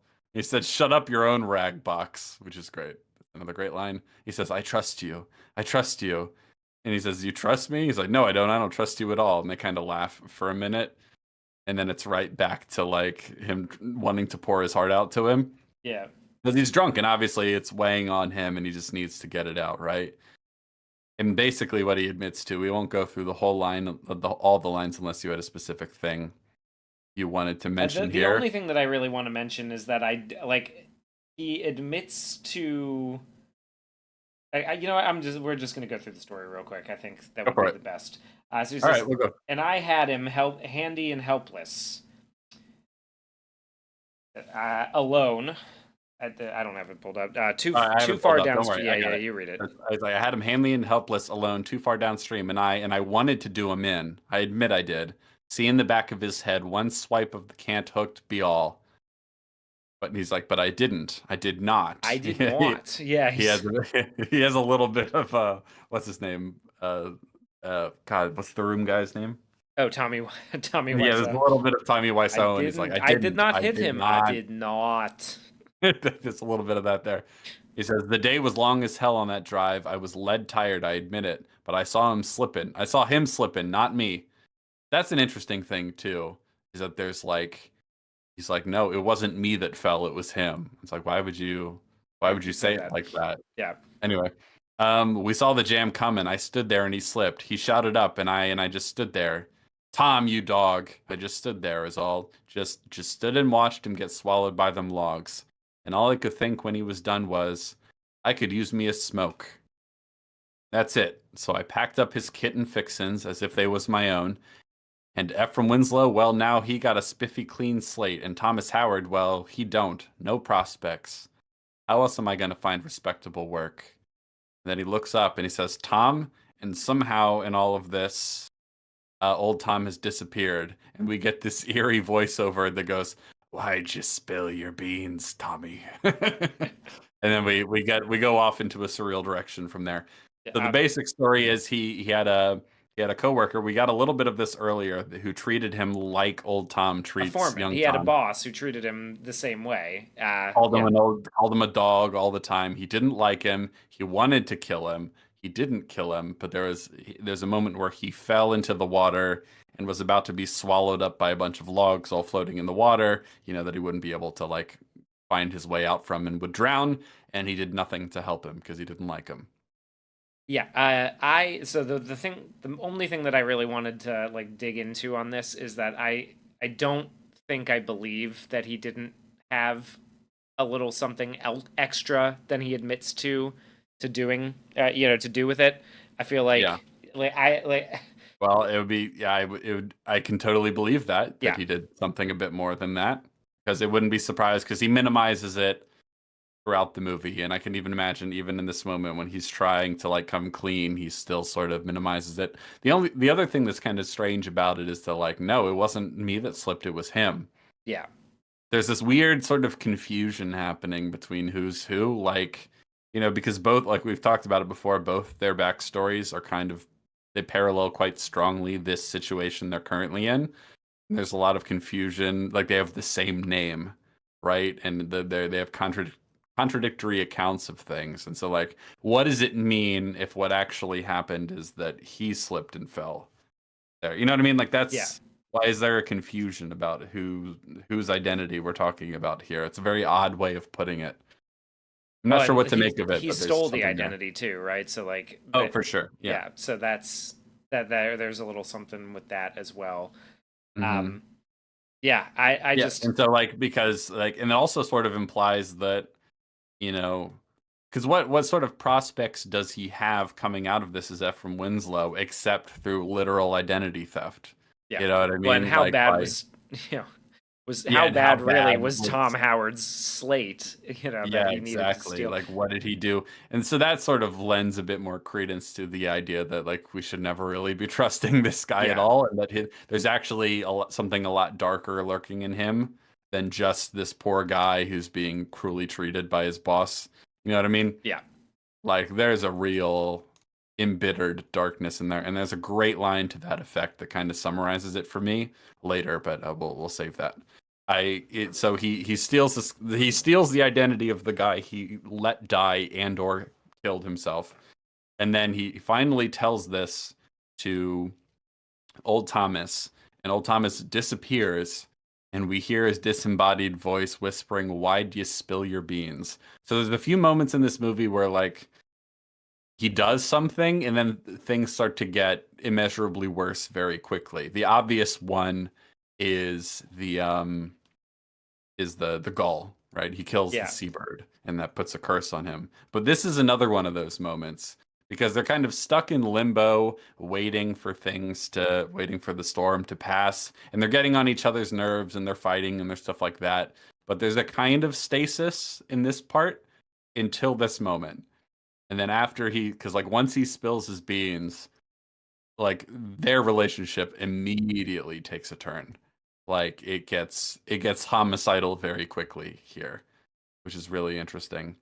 Yeah, and well, and then we have the scene as the why'd you spill your beans goes on. He like we track through the building up to the top of the lighthouse, um, and young Tom is standing, over a body that's like lying on the. You think it's dressed like old Tom in the Yeah, the sweater, and so he bends down to flip him over, and it's Ephraim Winslow, Foreman Winslow, who's looking at him. like giving him this like look of real fear, in his eyes, right? And then as that happens, a hand grabs young Tom's shoulder. He turns around, and old Tom is standing there, naked. But the lighthouse light is emanating from old Tom's eyes and like Yeah. staring Winslow in the face, or staring young Tom, in the face. Yes, and this is like one of these. I mean, this is also the moment where like things get. So in terms of the change that happens, we're still getting a lot of the surreal stuff is happening in dreams or things like visions or fantasies and things like that. And it's basically from this point on where like the line between what's actually happening and what's a dream is just fully broken. Yeah. You know what I mean? Like, because this is one of these moments where it's like this is just like a painting come to life. It's not really clear what it means exactly, but there is a very specific painting that this is an homage to. I don't know if are you familiar with it? No, I don't think I am. All right. Well, you keep talking. I'll find it for you. I'll send it. Well, yeah, it's not clear like exactly what it means, but I think we can kind of extrapolate, right? Like this is like another dream. He's had a lot of these representative dreams, like Yeah. him walking into the water, you know, unable to look away as he sees, the guy he either allowed to die or murdered, like floating with the logs, right? Sees his body floating with the logs, and he keeps walking further and further until he's pulled down into the sea, right? Like beneath the surface, with essentially a demon, a siren chasing him. And then he's got this older man whom he trusts specifically, right? Whose claims he trusts specifically, uh, who keeps a light, above him essentially, and like Yeah. it, keeps it from him, hoards it in his perspective, hoards it, Um, that that feels to me like, and his image, an image his brain is rendering of God, staring into his soul. The light Hmm. is staring into, because Yeah. it's focusing right on his eyes when you see Yeah. the image. And I'll pull both of them up And in a to be second. very specific, the body that like he pulls up like that looks like a dead body dressed as old Thomas. That's not Ephraim Winslow. That's Robert Pattinson. Oh, There's two of oh, them. oh. Okay, I did not notice that. Yeah. So he like sees his own dead body and he like turns it over and it looks right back at him and then it turns around and then there's old Thomas naked as the day he was born and then the light, So like there's the the penetrating light. painting that it's referencing. There's the shot Or from yeah. so. Yeah, it's an interesting thing. It's very clearly supposed to be evocative of that in some sense. Yes, yeah, I think that's really interesting. I've never seen that painting before, but Yeah, I'd never heard of it before either until the movie came out, and a lot of people are like, because there's a few others as well. This is probably the most striking one that like can't possibly have been a coincidence. yeah, You know what I mean? But there's some other ones that are I really should have finished that. allusions to very specific paintings that people have made the comparisons. They're interesting. Is that Danzig? Maybe. Anyway, so that's that surreal sequence, and then now Robert Pattinson is running through the rain. He's a bit frantic now. He runs to where there's a lifeboat, and he's pulling out the lifeboat like he's going to try to flee on his own. Oh, and here comes old Thomas with the axe, and he's like, "Don't leave me!" And he just starts hacking at the boat with his axe, destroying it in the process. And young Thomas runs away.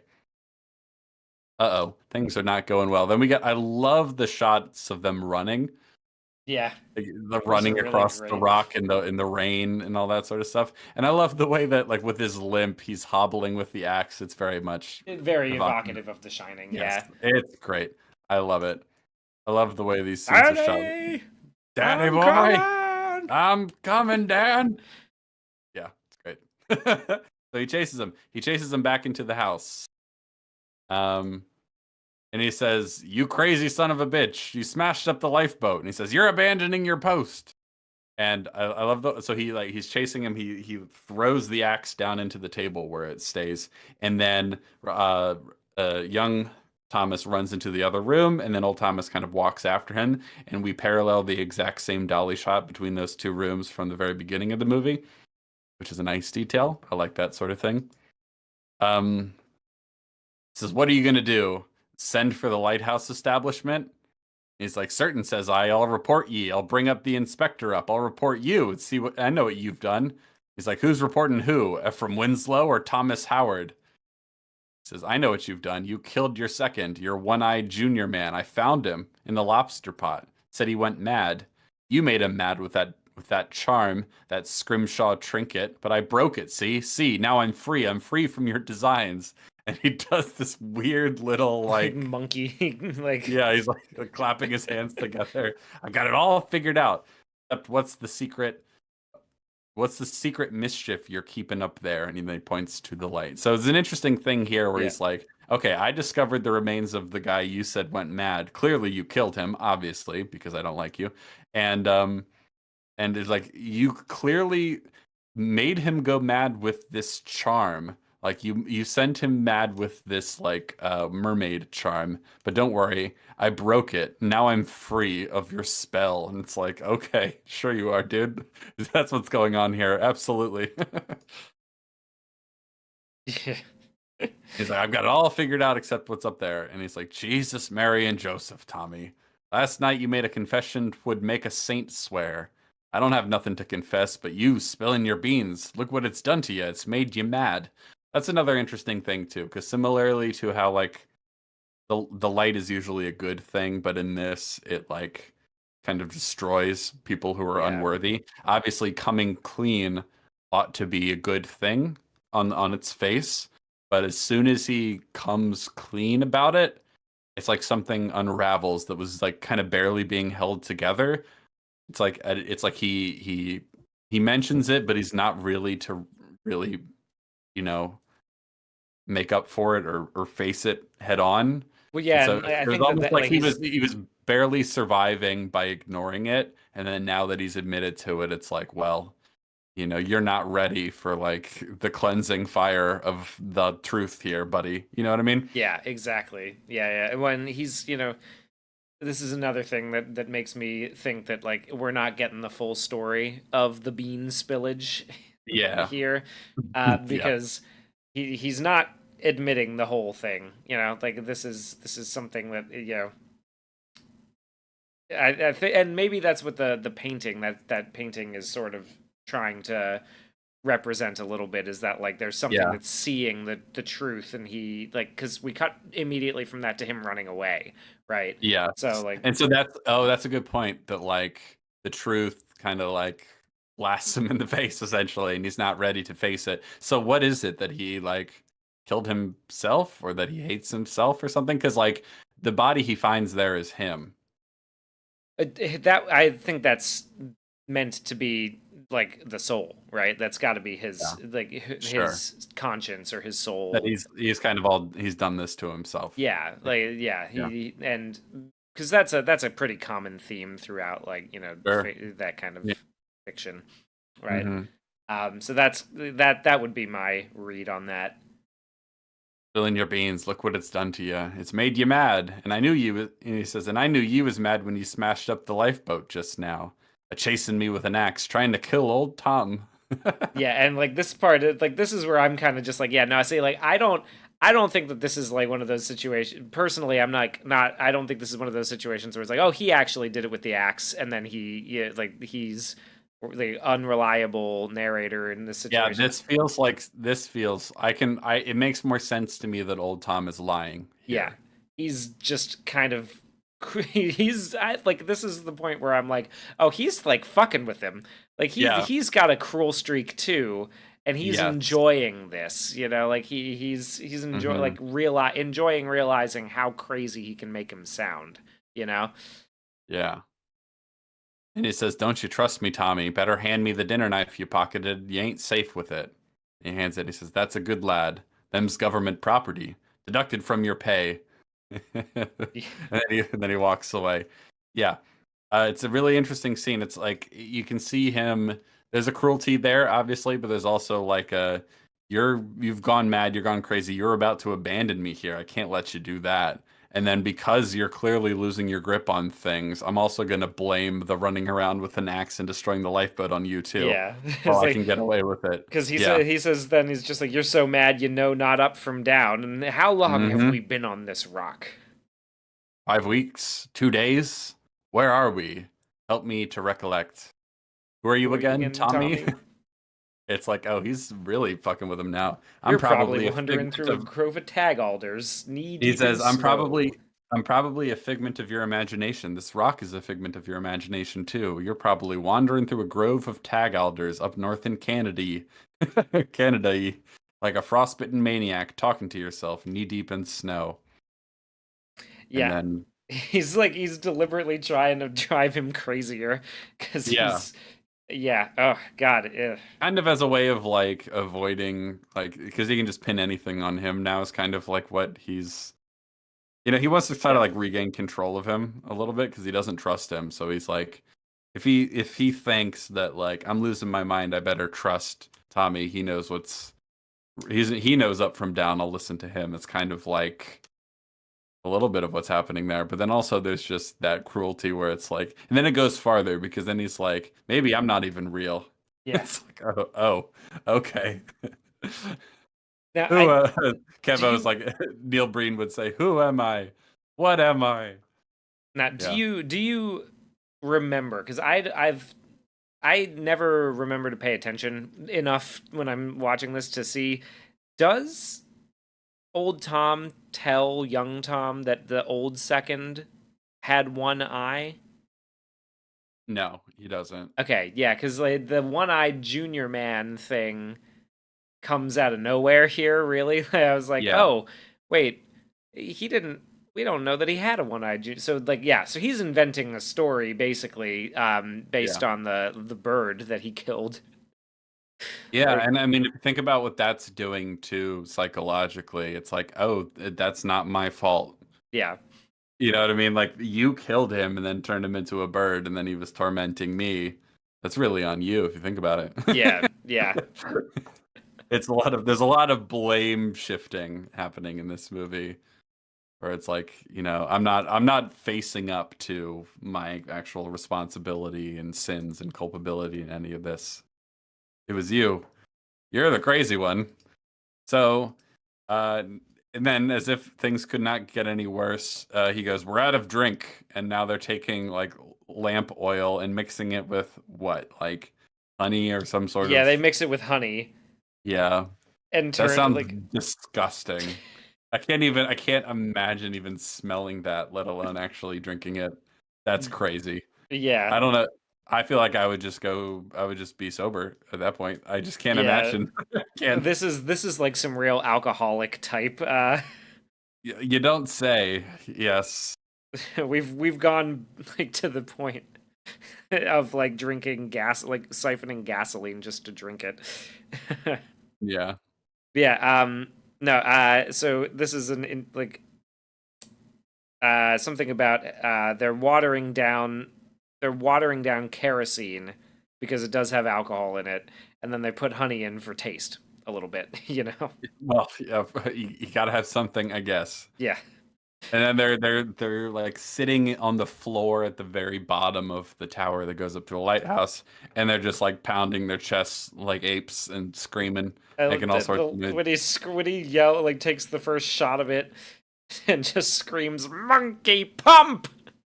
I've been saying that all goddamn weekend, dude. Yeah, it's great. We see waves crashing against the lighthouse. The waves are really, really frothing at this point, and then they're like cowering under a table like fucking maniacs, just cackling to each other. And then giant wave comes crashing through the window. It cut to black. Wake up the next morning. The whole place is in a disarray. There's like a thin layer of water all over the floor. Things are not going well. And Right? the first thing he does when he wakes up is just vomit all over the fucking. Yep. Ugh, God. And it says this place is a sty. It says morning to you too. I wish we could go for a walk. Be my guest, you'll get drowned. I wish we could go for a walk. They're sort of like cleaning up a little bit. At one point, what's his name? Young Tom finds the logbook that he's been trying to get at for a while now. We don't see what he sees in it just yet, but he reads it and something changes in his demeanor. Then he hears the ticking of a clock and decides, I've had enough of that, and he punches it and breaks it, which is a nice little thing because like we're getting towards the very end of the rope here, right? And it's just like the clock is a sort of like the last little tether he has to reality in some Yeah. sense. You could see it that way, and he's like, and he can't stand it, and so he destroys it. Um, and of course, the noise irritating him is also part of it. And then he comes and he finds Willem Dafoe, and he offers like he lights his pipe for him, and he's like, "What's wrong with your hand?" He's like, "The other one." He's like, "You hear a tetanus?" Tetanus? And he's like, "Yeah." It started as a sliver of a cut, is all. And he's like, "I said I've heard of it." and he's like, "Don't you ever shut up?" And he's like he's just going like prattling on and on Yeah. about the dangers of tetanus and all that sort of stuff. Someone who had like locked jaw as a result and all that stuff. And he's like, I can't listen to you anymore. Shut the fuck up. Shut your And gum, goddammit. I can't hear he's no like, more. I love that like, line. what? Yeah, what were you accused me of? You already told me you had me figured. And then we get Robert Pattinson's like mirror monologue of the lobster, the Hark monologue. He says, "I'm tired of your damned fool yarns and your Captain Ahab horseshit. You sound like a goddamn parody. Giving and nagging orders like a spinster schoolmarm, and all the while turning this station to the devil's own rum hole." He says, "You're making a fool of yourself." He's like, "Well, it's all horseshit. Your leg and your sea life, all of it. And if I hear one more word of horseshit coming out of your foul, rotten tooth, smelly old mouth." And then he interrupts him. He says, "Shut your gum, goddammit. I ain't finished yet." He says, "You think you're so goddamn high and mighty." I love the way he says that. Because you're a goddamn lighthouse keeper? Well, you ain't a captain of no ship and you never was. You ain't no general. You ain't no copper. You ain't the president. You ain't my father. And I'm sick of you acting like you is. A lot of daddy issues for him in this movie. I'm sick of your laughing, your snoring, and your goddamn farts. And then he like grabs the bookcase and he's like shaking. He's like, "Your goddamn farts."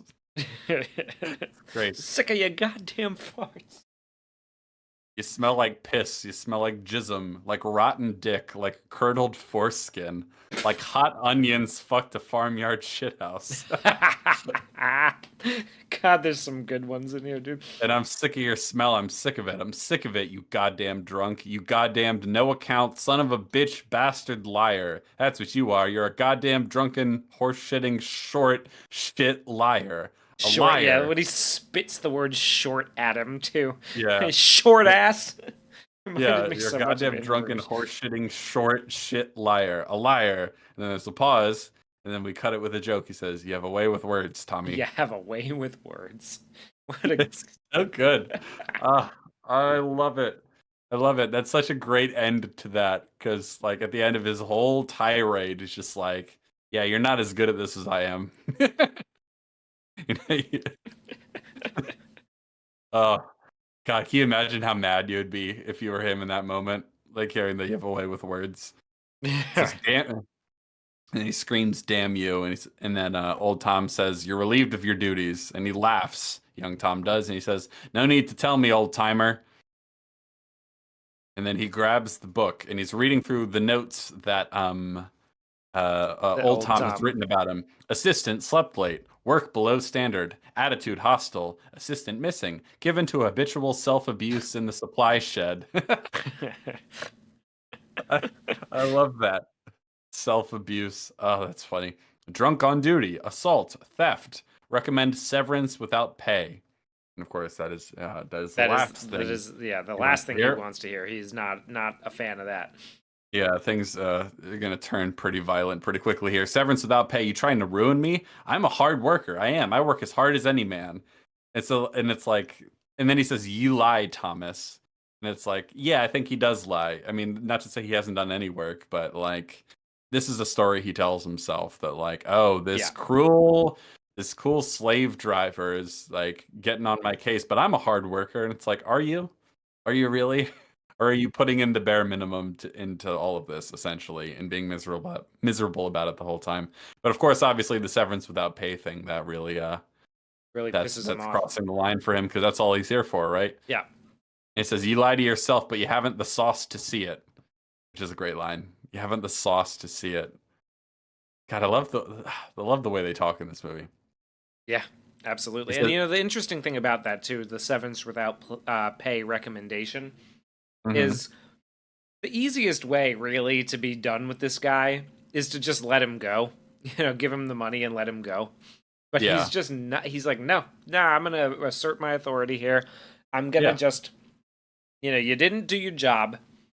Then like you don't deserve at a it. certain point, yeah, you don't deserve it. At a certain point, like when you start waking up and finding the guy holding a knife to your throat, you know, with his Yeah, shoes off, like the safe way of getting out of this is to just be like, okay, no, no, no, don't worry. Once you get back, go will you? home. And then like You'll get paid. afterward, you'll get paid, and then afterward, just go tell whoever your boss is and be like, yeah, that guy's fucking nuts. We're not Don't like, do hire not him bring him again. Yeah. back. You know, Yep. But no, he has to rub it in his face because it's the principle of it, yeah, kind of, you know.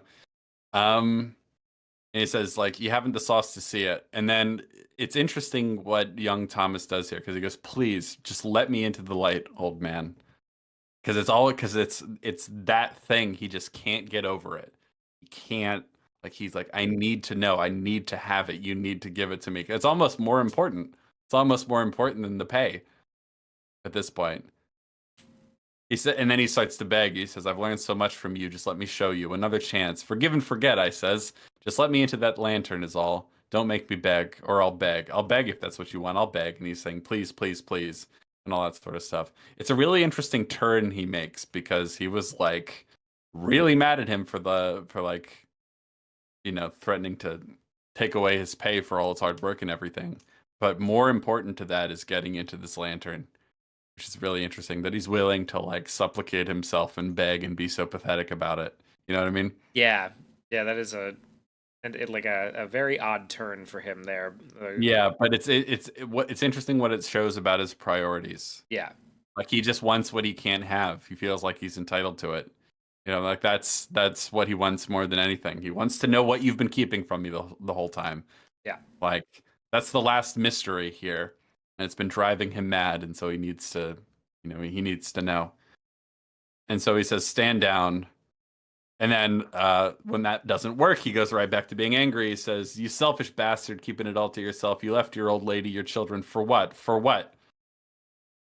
And so like we're trading barbs again. It's like like what's your deal, huh? You threw away your whole family, what, to just stare at a light? Like tell me what it is like you've thrown away your whole life for. How, like, what is it? How could it be that good, you know? yeah. Exactly. And then I love his response here. This is like a section of the movie that I totally forgot about until this rewatch. There's some really interesting lines here. He says, "Look at ye, handsome lad, with eyes as bright as a lady. Come to this rock, playing the tough. You make me laugh with your false scrum. You pretended to some mystery in your quietudes, but there ain't no mystery. You're an open book. A picture," says I. "A painted actress screaming in the footlights. A bitch what wants to be coveted for nothing but being born. Crying 'bout the silver spoon what should have been yours. Now look at you crying. Boo, boo." Oh my God, I love that so much. It's Yeah, ruthless, dude. absolutely fucking brutal. Got That him. is that's an insult you don't come back from. Like, what do you say to that? Like, No, and I you. think, huh? You No, hit you. him with the old no you. I'm rubber. You're glue. Um, yeah, I love especially the line, "A bitch what wants to be coveted for nothing but being born." Yeah. It's like like his entitlement, like he's just entitled to the knowledge and the wisdom and the treasure, and it should just be given to him, and he shouldn't have to supplicate himself before any authority or to God himself. He shouldn't have to be a good person. Life should just unfold for him, because he's entitled to it. Yep. You know what I mean? And like there's a really interesting thing here. I'm gonna get political. Watch out. No, but like when this movie came out, With there the was some monkey pump hits. there's some interesting The second reviews. kerosene touches my lips. Uh, there, there are some interesting reviews that came out for this movie. Like when the movie came out, especially from like leftist film review type, comedy people, breadtube type folks, that were like, "Oh, this movie, you see, it's all about like toxic masculinity, and it's about, hierarchical systems of patriarchal power and all that sort of stuff, and it's a critique of all that sort of stuff." And it's like, yeah, that's half the story. What's the other half? Were you paying attention to the other half? The other half is the guy like murdered somebody because he didn't want to work Yeah. very hard. Yeah, because he didn't want to work very hard and he felt entitled to everything in life without having to work for it, without having to submit to authority, or without having to uphold any sort of moral standards in life. He just felt he should be owed it. Does that sound like anybody you know? Any communist YouTubers out there? Does that sound familiar at all? Is that ringing any bells? Hitting that Anyway. notification bell for you. Yeah, ring the bell, fellas. I don't know. It's really interesting. I think the movie deserves more credit for being about, for having more layers than just that. Yeah. I think, well, it's got both sides of the coin here. There's the cruel tyrant, and then there's the guy who uses the story of the cruel trident and his own victimhood to justify evil. And it's like, yeah, well, it's both, and it's always both. Yeah. You know what I mean? Like, Exactly. because he's not a good person. Like let's say old Tom is just pure, maliciously gaslighting, vindictive, possessive of the virtue and the treasure, and hoarding it like a dragon and won't share it. And, giving him all the shit work because he doesn't want to do it, and being cruel and kind of manipulating him by being like emotionally abusive, by like pretending to like him and then going right back to being cruel when he's sober in the morning. All the worst things he does in the movies. Let's say it's just all the worst and none of the good from old Tom here. Old Tom. Well, what happens when young Tom finally like overthrows the cruel tyrant? He becomes just as cruel and vindictive. If not slightly more so, not worse, honestly. if not worse, yes. We'll get to it a bit, but like what he starts putting him through, it's like, oh, huh. Like you'd be any better kind of thing. Yeah. Were you to have any power and authority. Anyway. Yeah. Well, that's yeah. that rant. That's the monkey pump. Anyway. Yeah, I just really love that bit where it's like a painted actress screaming in the footlights, a bitch what wants to be coveted for nothing but being born, crying about the silver spoon what should have been yours. Now look at ye crying, boo, boo. Will you kill me, will ya? Will you kill me like you done that gull? He says, I didn't. And he goes, liar! Because he knows. He's like, you murdering dog. 'Tis ye what changed the win on us. 'Twas ye what damned us, dog. 'Twas ye. And that's the point where you're like, despite the cruel streak that's in old Thomas as well, it's like, oh, he knows he believes wholeheartedly that young Thomas fucked them all over. You know what I mean? That this is all his fault for murdering the gull. Because, I mean, if you remember the scene, he didn't do anything to, like, hide the dead gull. He just left it there. Like, he didn't clean the blood off the cistern. He didn't, like, there's just this gull that he throttled just sitting there. Of course he's going to find out about it. Yeah. And, he's the superstitious type who believes that. Of course. Yeah. And then the logic of the story is absolutely right. So it's like, yeah. And then he's lying about it. And so he's like, and I like that he calls him, you murdering dog. 'Twas ye what changed the wind on us. 'Twas ye what damned us, dog. 'Twas ye. And so we're really laying into the dog thing because that's going to become important again later. What Sorry. Will you do what you wish you done to old Winslow? Will you best me then? For Winslow were right. Thomas, you're a dog, a filthy dog, a dog.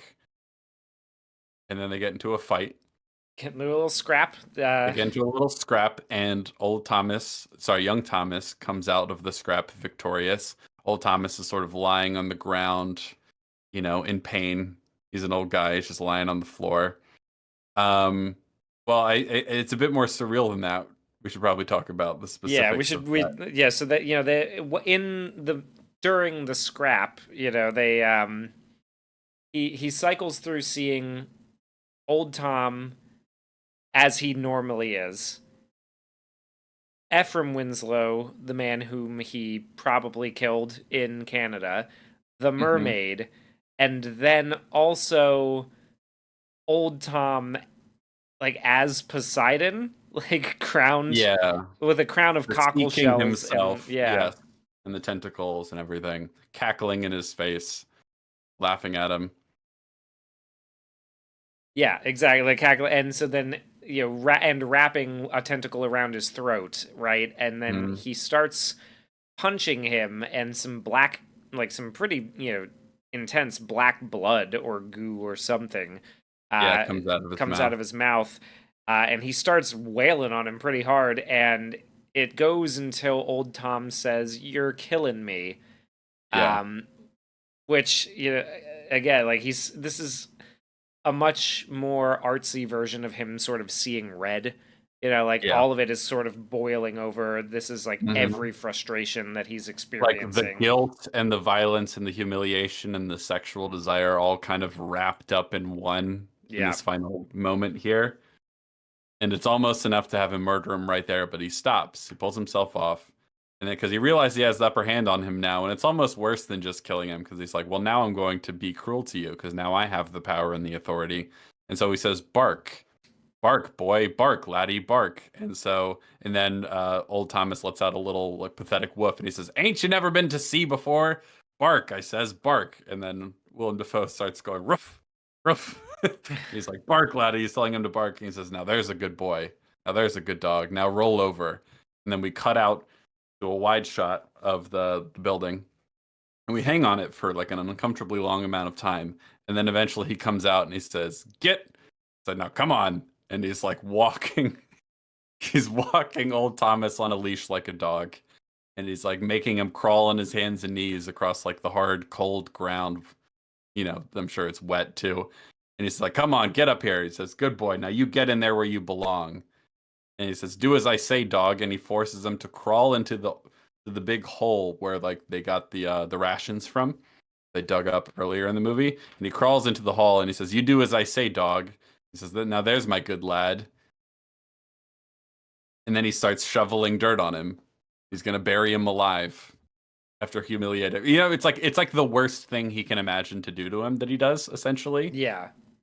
Yeah, he doesn't feel any sort of like you know pity or remorse or anything. He almost kills him, and he's like, no, I could do better than that. Yeah. I could make it way I could make it worse. way worse. I could bury him alive. Yeah, I could humiliate him and like, oh, everyone's always calling me a dog. I'll show you as a fucking dog.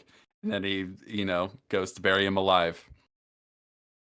And then so while he's getting dirt tossed on him, we get a bit of a monologue from Willem Dafoe here, old Thomas. And this one's an interesting one because this one's kind of hard to understand when he's saying it in the movie because he's getting dirt tossed on his face. Yeah. And so it's a little unclear. So I'm actually excited to read it so I can actually find out exactly what he's saying. He says, you wish to see what's in the lantern? He says, so did me last assistant. And he says, shut up, old dog. He says, polish your brass work. Oh, what protean forms swim up from men's minds and melt in hot Promethean plunder, scorching eyes with divine shames and horror, and casting them down to Davy Jones. To others, still blind, yet in it see all the divine graces, and to fiddler's green scent, where no man is suffered to want or toil, but is ancient, mutable and unchanging, as the she who girdles round the globe. Them's truth. You'll be punished. The light belongs to me. Interesting. Okay. Can you go over that? Like, let's break that Yeah, down let's a go little through bit. it slowly. So you'll have to help me out with a little bit because oh, what protean forms swim up from men's minds and melt in hot Promethean plunder? Okay, so that one, I'm thinking like protean forms, like that's basically could like shapeless, shapeless sort of like shadows, right? Protean Yeah, forms, formless. formless Yeah. sort of things that melt in hot Promethean plunder would be like so Promethean plunder is sort of like, the realization, right? Like the fire comes down and is brought to humans self-realization. So like you're generating all these images, and when you get it, or like when you finally understand, they'll just disappear. The reality will be Yeah. different from what you expect, right? So protean, according to Google, is tending or able to change frequently or easily. Okay, yeah. So it's chaotic and shape shifting and sort Yeah. of like what protean forms swim up from men's minds and melt in hot Promethean plunder, scorching eyes with divine shames and horror, and casting them down to Davy Jones. Yeah, scorching eyes with divine shames and horrors. That's a bit like the idea that like if you're not ready for it, like it overwhelms you. It's like awesome in the original sense of Hmm. the word, right? Like awe-inspiring, but also Yeah. like awful. The same root. Yeah, the others, still blind, yet in it see all the divine graces, and to fiddler's green scent, where no man is suffered to want or toil, but is ancient, mutable, and unchanging, as the she who girdles round the globe. Now that I'm not sure the she Well, who there's girdles her. interesting. So we're talking about protean forms, shape-shifting things that like melt away and all that sort of stuff. And then others still blind yet in it see all the divine graces. And to remind me, do you know what fiddler's green is? I think. Sailor's version of heaven. Okay. Yeah. So we're talking about the good and evil that is, that come from humanity, right? And we're talking about the divine shames and horror of like sort of like, like the horrors of the will and all these sort of, horrible things men can conjure up, right? And those are portrayed as sort of chaotic and shape-shifting. Yeah. Meanwhile, all the all the divine graces into Fiddler's Green scent, where no man is suffered to want or toil, but is ancient, mutable, and unchanging. So the like, So the contrast, right? Mutable and yes, unchanging is yeah, that sort of idea of like like it's almost dichotomy like that's ununderstandable. Yeah. there's something. Have you ever heard like the idea? I feel like there's better ways of phrasing this, but like there's like a million ways to be wrong, but only so many to be right. Yeah, I've heard. Yeah, and like in terms of like morality too, like people come up with so many different ways of, sinning and doing evil things, right? But there's something sort of like permanent and like stable and unchanging about like truth and goodness in some sense. You know Yeah. what I mean? It's ordered instead of chaotic, that sort of thing. Yeah. And so obviously young Thomas here has been the sort of personification of all those sort of protean forms that like emerge from the subconscious and like find their form in like the will of someone who desires like selfish things, essentially ego and unearned wisdom and all that sort of stuff and material gain and all that. And there is still like a something that's good there that he's completely blind to. Yeah. That seems to be something of what's happening there as the she who girdles round the globe. I don't know what that is, but that's some sort of Apparently it's from Midsummer Night's Dream. Um, okay. Oberon asks Puck if he remembers a story about mermaids, then about Cupid, then sends Puck to find flowers, and Puck says he'll put a girdle round the earth in 40 minutes. Interesting. Yeah, I'm not. Hmm. Well, Puck's a sort of like a chaotic fairy creature, right? Yeah, Interesting. Anyway, them's truth. You'll be punished. The light belongs to me. And then does he say this? This should pale death, but with treble dread. Or does someone else say that? Uh, Because I have it here in the transcript, but I can't remember if he says that I as don't part of remember his if they say monologue. that. Hold on, just a moment. Do do do do do do do.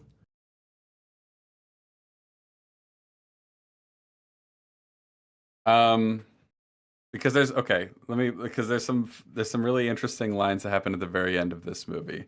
So he's he's throwing the dirt on him, and then eventually the last thing, them's truth. Yeah, I think the last thing he says is, "You'll be punished. The light belongs." No, "You'll be punished" is the last thing he says. Yeah.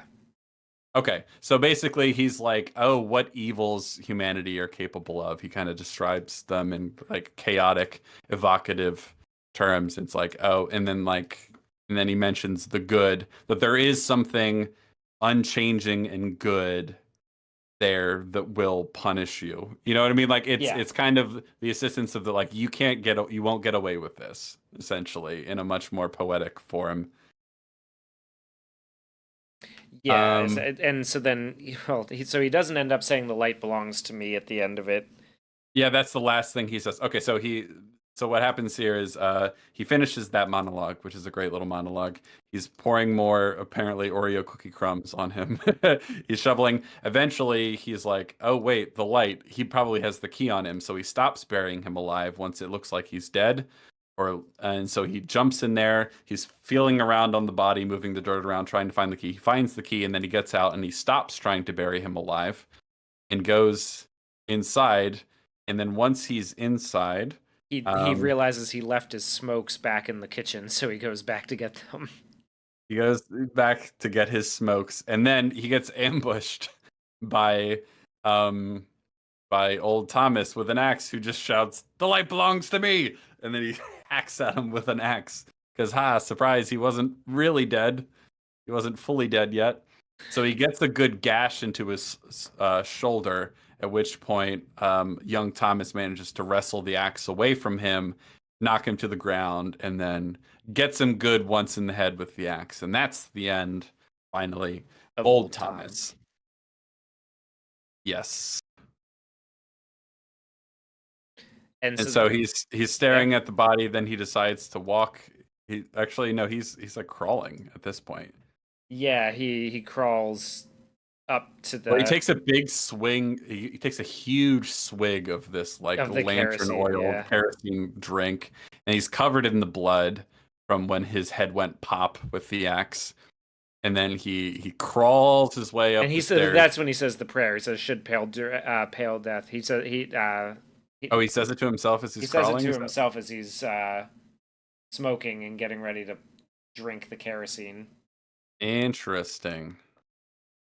That's interesting. I forgot he said that. Yeah, and then he's covered in like this dark black like ooze. Yeah, the blood, Yeah, some mix of dried blood and whatever oil and dirt, dirt and and whatever else. yeah, Yeah. and he He's crawls his way up to the lantern. he crawls his way up to the lantern at the very top, and then he finally emerges into that final platform, and he sees the giant egg-like crystal lens for the light, and it stops turning, which is a nice ominous touch that I forgot about. So Yeah, he's finally entered the highest place, you know. Um, and he doesn't enter humbly or with a clean conscience or even a clean body. He is very much impure, coming before like the holiest of holies, essentially. And it stops turning, and a little thing opens up. I love the way the door to it just opens up, like without being touched. That's a nice touch. And then he sees through the lens into the core of the light itself. We don't see what it is. And he's got all the sort of blood and stuff on his face. And we hang on this shot of him looking into the light and having this like awesome, in the old yeah, sense of the word, terrifying religious experience, seeing the and then I love the way this happens, right? Because they're ever so slowly opening up the aperture of the lens to let more light in. So even though we're just seeing him, it's like he's being enveloped by the light and being overwhelmed by it. That's a really nice touch. It's getting brighter and brighter, and brighter, and his eyes are rolling back in his head. He kind of reaches out to it, and he has this sort of look on his face. Robert Pattinson's performance here is just incredible. He has this look on his face like it's almost pleasurable at first, and his Yeah. eyes sort of roll back like it's a sexual thing for him.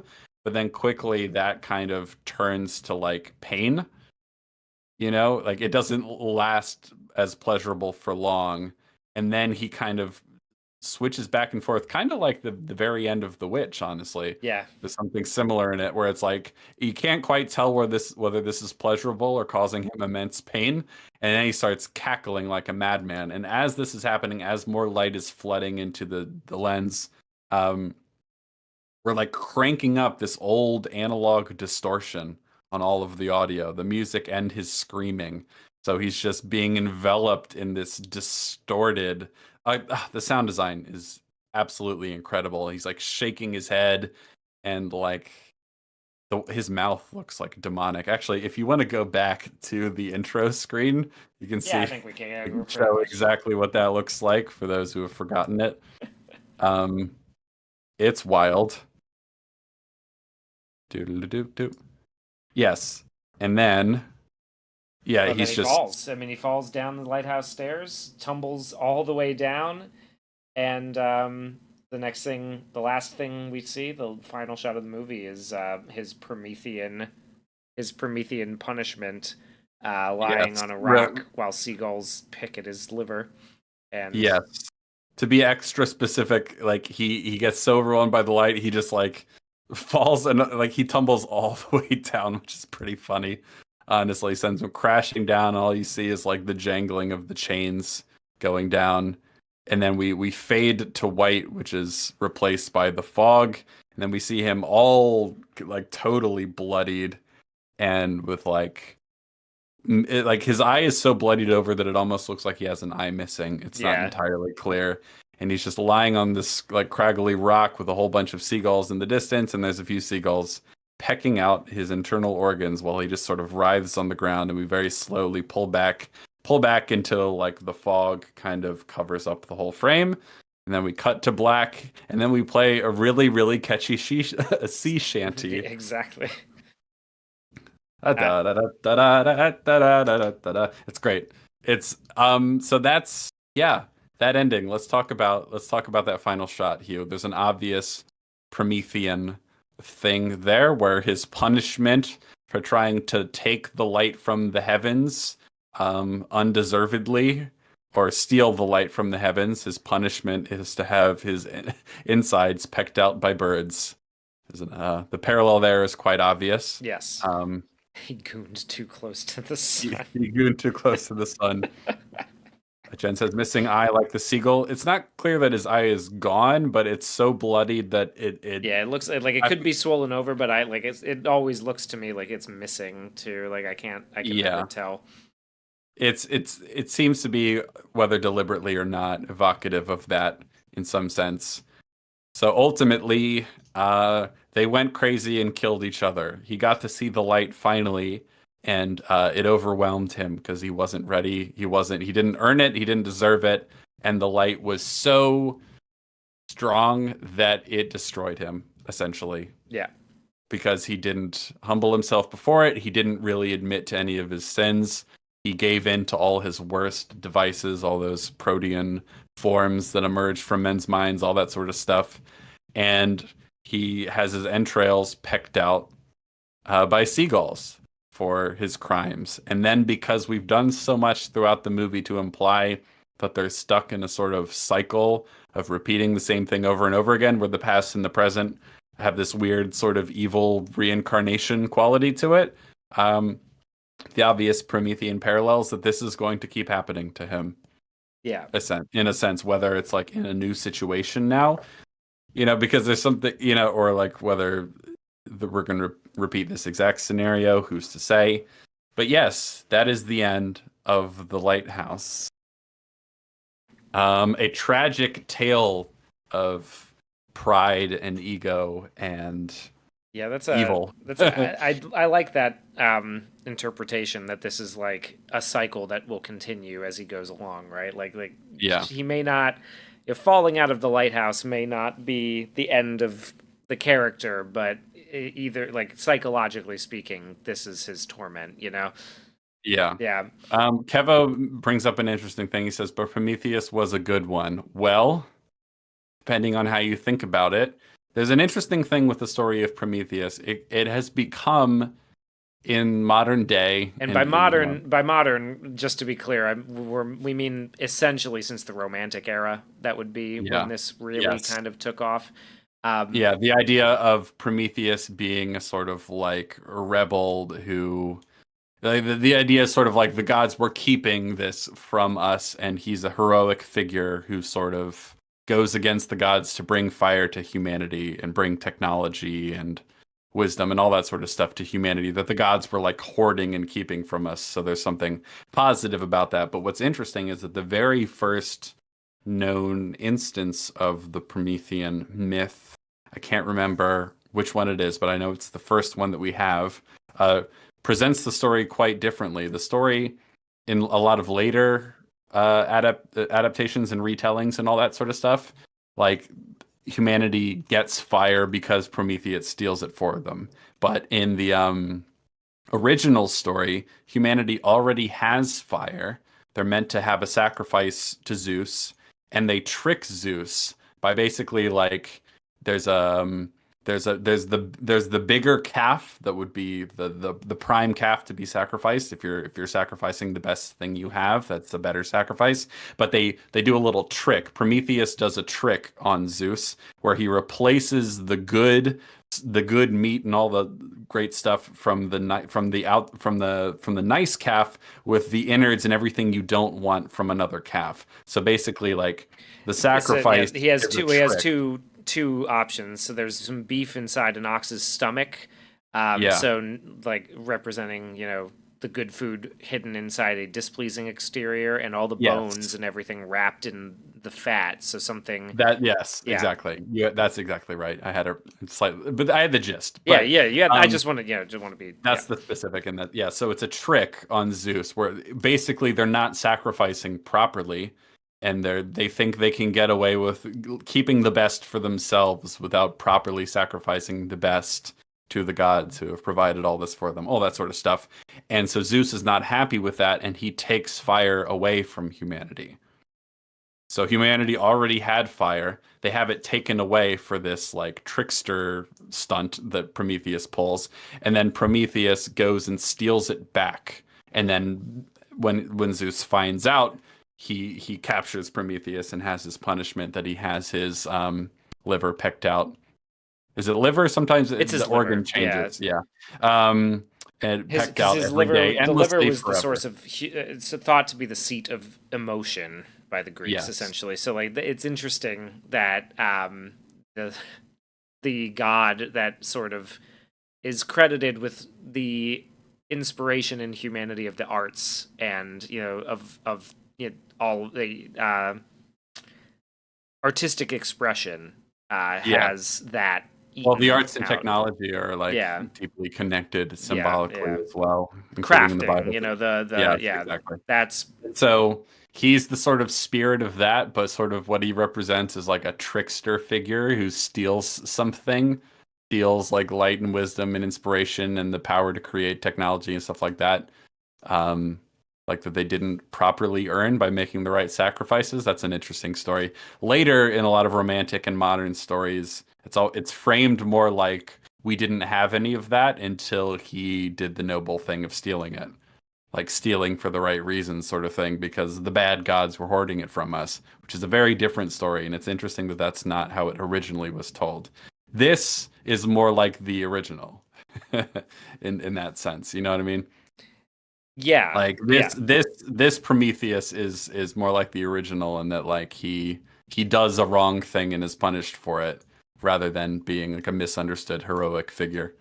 yeah, exactly. Yeah, he is he. If he had apologized, right? Like things, and if he had apologized or fessed up, if he had confessed for real, Yeah. and then things might have gone differently. Um, Yeah, it was yeah, interesting. Someone mentioned this earlier when I was talking about like, how he spills his beans, he comes clean, but he doesn't atone. yeah, He doesn't.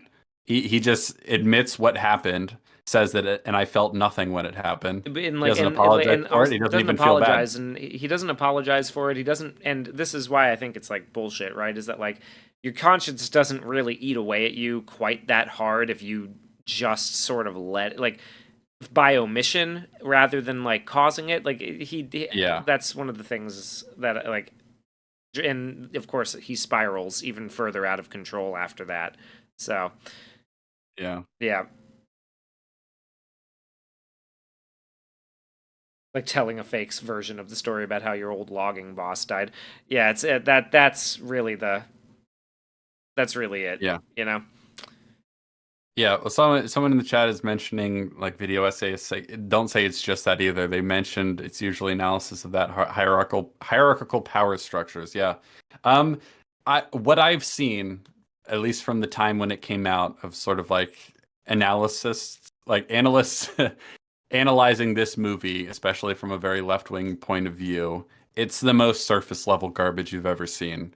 Where it's like, oh, this is about the patriarchy and toxic masculinity, and it's like it's maybe half of that. Like that's maybe half of the story here. And I think it's interesting and telling that you're conveniently avoiding the other half of the story. I think it's reveals a lot self-consciously because obviously old Thomas is something of a cruel tyrant who like hoards the valuable treasure for himself and he doesn't share it and he's cruel and he's a slave driver and he's not especially nice and all that stuff and he's got a cruel streak in him and he's lording his power over him to a degree obviously, but that's only half the story. And it's interesting what half people focus on. I'll say that. And that's the Lighthouse in a nutshell. It's a crazy, wild, surreal, tense, funny, psychosexual nightmare, and I like it. Yeah,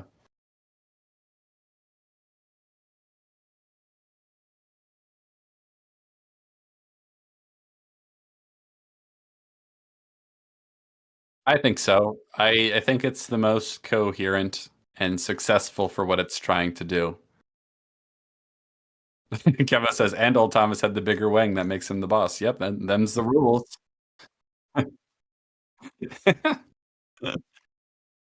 Yeah. Uh, yeah, I think this is his most coherent and like aesthetically successful film, where like everything he's attempting to do really comes together. You know, because The Northman, there's a lot I really admire about The Northman, and I'm excited to talk about that one too. But I think maybe, hold on, I got a sneeze coming. As soon as I say that, it's gone. Of course, that's how it always works. But I think Yeah. there's something about The Northman and even The Witch where it's like, I see what you were trying to do, and I really admire it. But there's just a couple little things that, like, maybe that could have been better. Really, the only big criticism I have of this movie is that scene where he throws the poop away. Like that Yeah, scene, it that's the plays one out really scene. stupidly. People are saying Hugh is silent. Yeah, yeah, I noticed. Yeah. I was Okay, saying Hugh, this is my favorite of the Robert Eggers movies. are you That's back now? I am back. Okay, Yeah. good. He was back. Have we seen Danny Boyle's Sunshine, and did we notice any parallels? I have not seen that I have movie not yet. seen that movie either. That No. is on the list to check out, as well as 28 Days Later, as in our continuing journey to find out just what the hell happened to Alex Garland. Um, and we're back. Yes, and so Yes. we'll check that out eventually. That's on the list. Young Tom failed to report for penis inspection. Recommended dismissal without pay. Yeah, I mean, what are you? What are you, gay? You don't want to show your penis to all the other men? You're worried about it? Anyway, Did you have any final thoughts on the Lighthouse before we wrap it up? I think I recommend it. I recommend it, and I recommend rewatching it. I think it's one of those movies that it just doesn't get old, man. Yeah, it's enjoyable on a very surface level multiple times because it's funny, intense, and stressful, and it just looks and sounds awesome. But like But then each like time you watch it, you can find new little bits because it's dense, I would say. it's It's yeah, like a it's dense cake. very dense, and it just has like it has built into it just by the Prometheus story in general. It has built into it a rewatchability that makes like all makes all of it worth it, you know, like to go sit through and to just experience it again, you know. Yeah. So I think that's A pretty couple good. people in a row just mentioned Brand Brand upon Upon Brain. brain. I Yeah, have I don't know never that heard one of that. either. So I'm going to Google it real quick. Brand Upon Brain. Brand Upon the Brain. 2006 fantasy horror. Okay. Brand Upon the Brain is a 2006 avant-garde silent film directed by Guy Madden and shot in Seattle with local actors. I have not heard of Never heard of this. this one. Interesting. Returns Wow. to his childhood home on an abandoned Canadian island to paint a lighthouse his parents used as an orphanage. Okay. Interesting. Oh, Very it interesting. looks. Oh, wow. Okay, I'm looking at stills from it just on Google, and it looks like it does a pretty successful job of looking like an old silent film.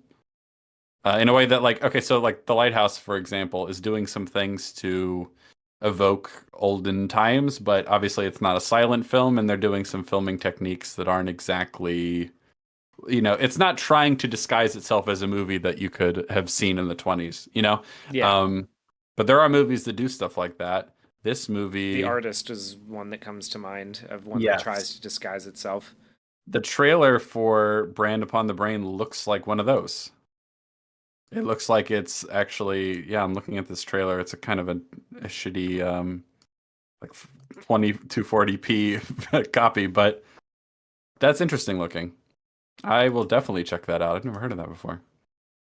Brand Upon the We Brain. got All two. right. We got two to check out, and we got to check out Sunshine before 28 years later comes out because That's true. Did you watch the trailer for I that, did right? watch the trailer for it, and It looks good. yeah, It's a good looking trailer. It's very well put together yeah. little piece of filmmaking. So I hope that's good. I am very, very skeptical, of course, because I have seen too many Alex Garland projects, especially ones in the past few years, but he's not directing it, so maybe there's a Yeah, chance. but he is still writing it.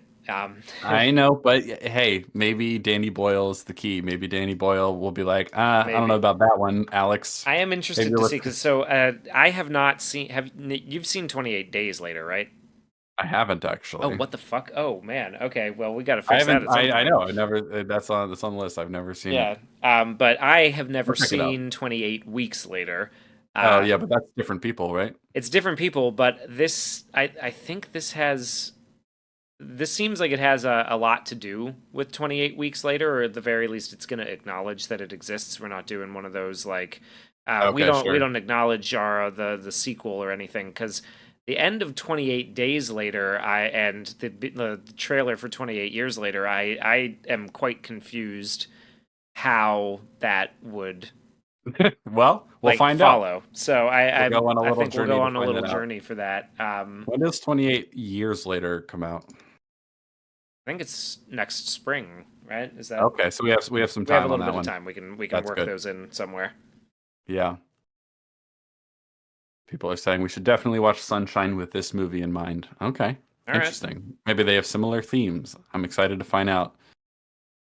Well, anyway, thanks June for listening. 20th, 2025, Oh, 28 weeks. Missed an sweet. opportunity. Could have done June 28th. Well, thanks for listening to us ramble about The Lighthouse for a while. I like this movie a lot. There's a lot to talk about it, and I'm glad we got to go through a lot of the dialogue word for word because it's pretty Pretty crazy great shit, stuff. man. Pretty great stuff. It's a very fun movie if you're into this sort of thing. If you're into weird, kind of surreal, funny, dark, weirdly opaque, like Weird retellings of mythological yeah, stories in it hits a lot of beats that I really like, yeah, and personally. I've definitely heard people say that like they don't like this movie, they don't vibe with it. I'm like, that's fine. This Yeah. is the kind of movie that I think a lot of people today seem to have this problem where if they like a movie and think it's good, they need everyone else to like it, and they're mad when people don't. It's just like I am of the opinion that like some movies just like should be niche things, and that's fine.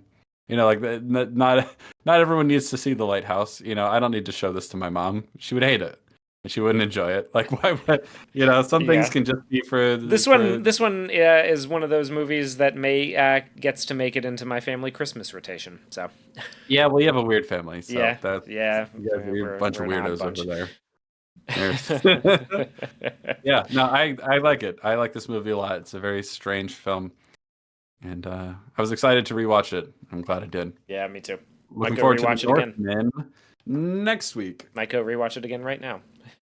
Oh, well, have fun. Actually, I want to watch it with the commentary track on because Yeah, I don't yeah. do that enough, and I like commentary tracks, and I like this guy, Mr. Eggers. Thank you, Mr. Eggers, once again for giving us the mermaid vagina. Yep. We sincerely appreciate it. I think that's a good Thank you way for to all sign your hard off. work Thank you. and your Yeah. dedication to the craft. Hardly, hardly working, or am I hard? Uh, Anywho, All right. yes, next Week. weekend we will be talking about the Northmen, Mm-hmm. and you should join us for that. Yeah. Until then, Absolutely. have a good week. Hope the lead up to Christmas is going well for you, and we'll talk to you next time. Thank you for all your fine messages in chat. I don't know what you guys did to be on Santa's naughty list that you didn't get to show up on screen. Hopefully you can fix that next time, because of course this is all your fault and not ours. And we'll see if you've been good. We'll find out whether you get to be on screen next time. But thank you for all the super No chats. more and granny shifting, not double clutching like you should. Yes. Thank you for all the fun and worthwhile messages in chat. A lot of good stuff. And thank you for the super chats. And without further ado, thank you. Goodbye forever. Bye. Not forever. We'll see you next week.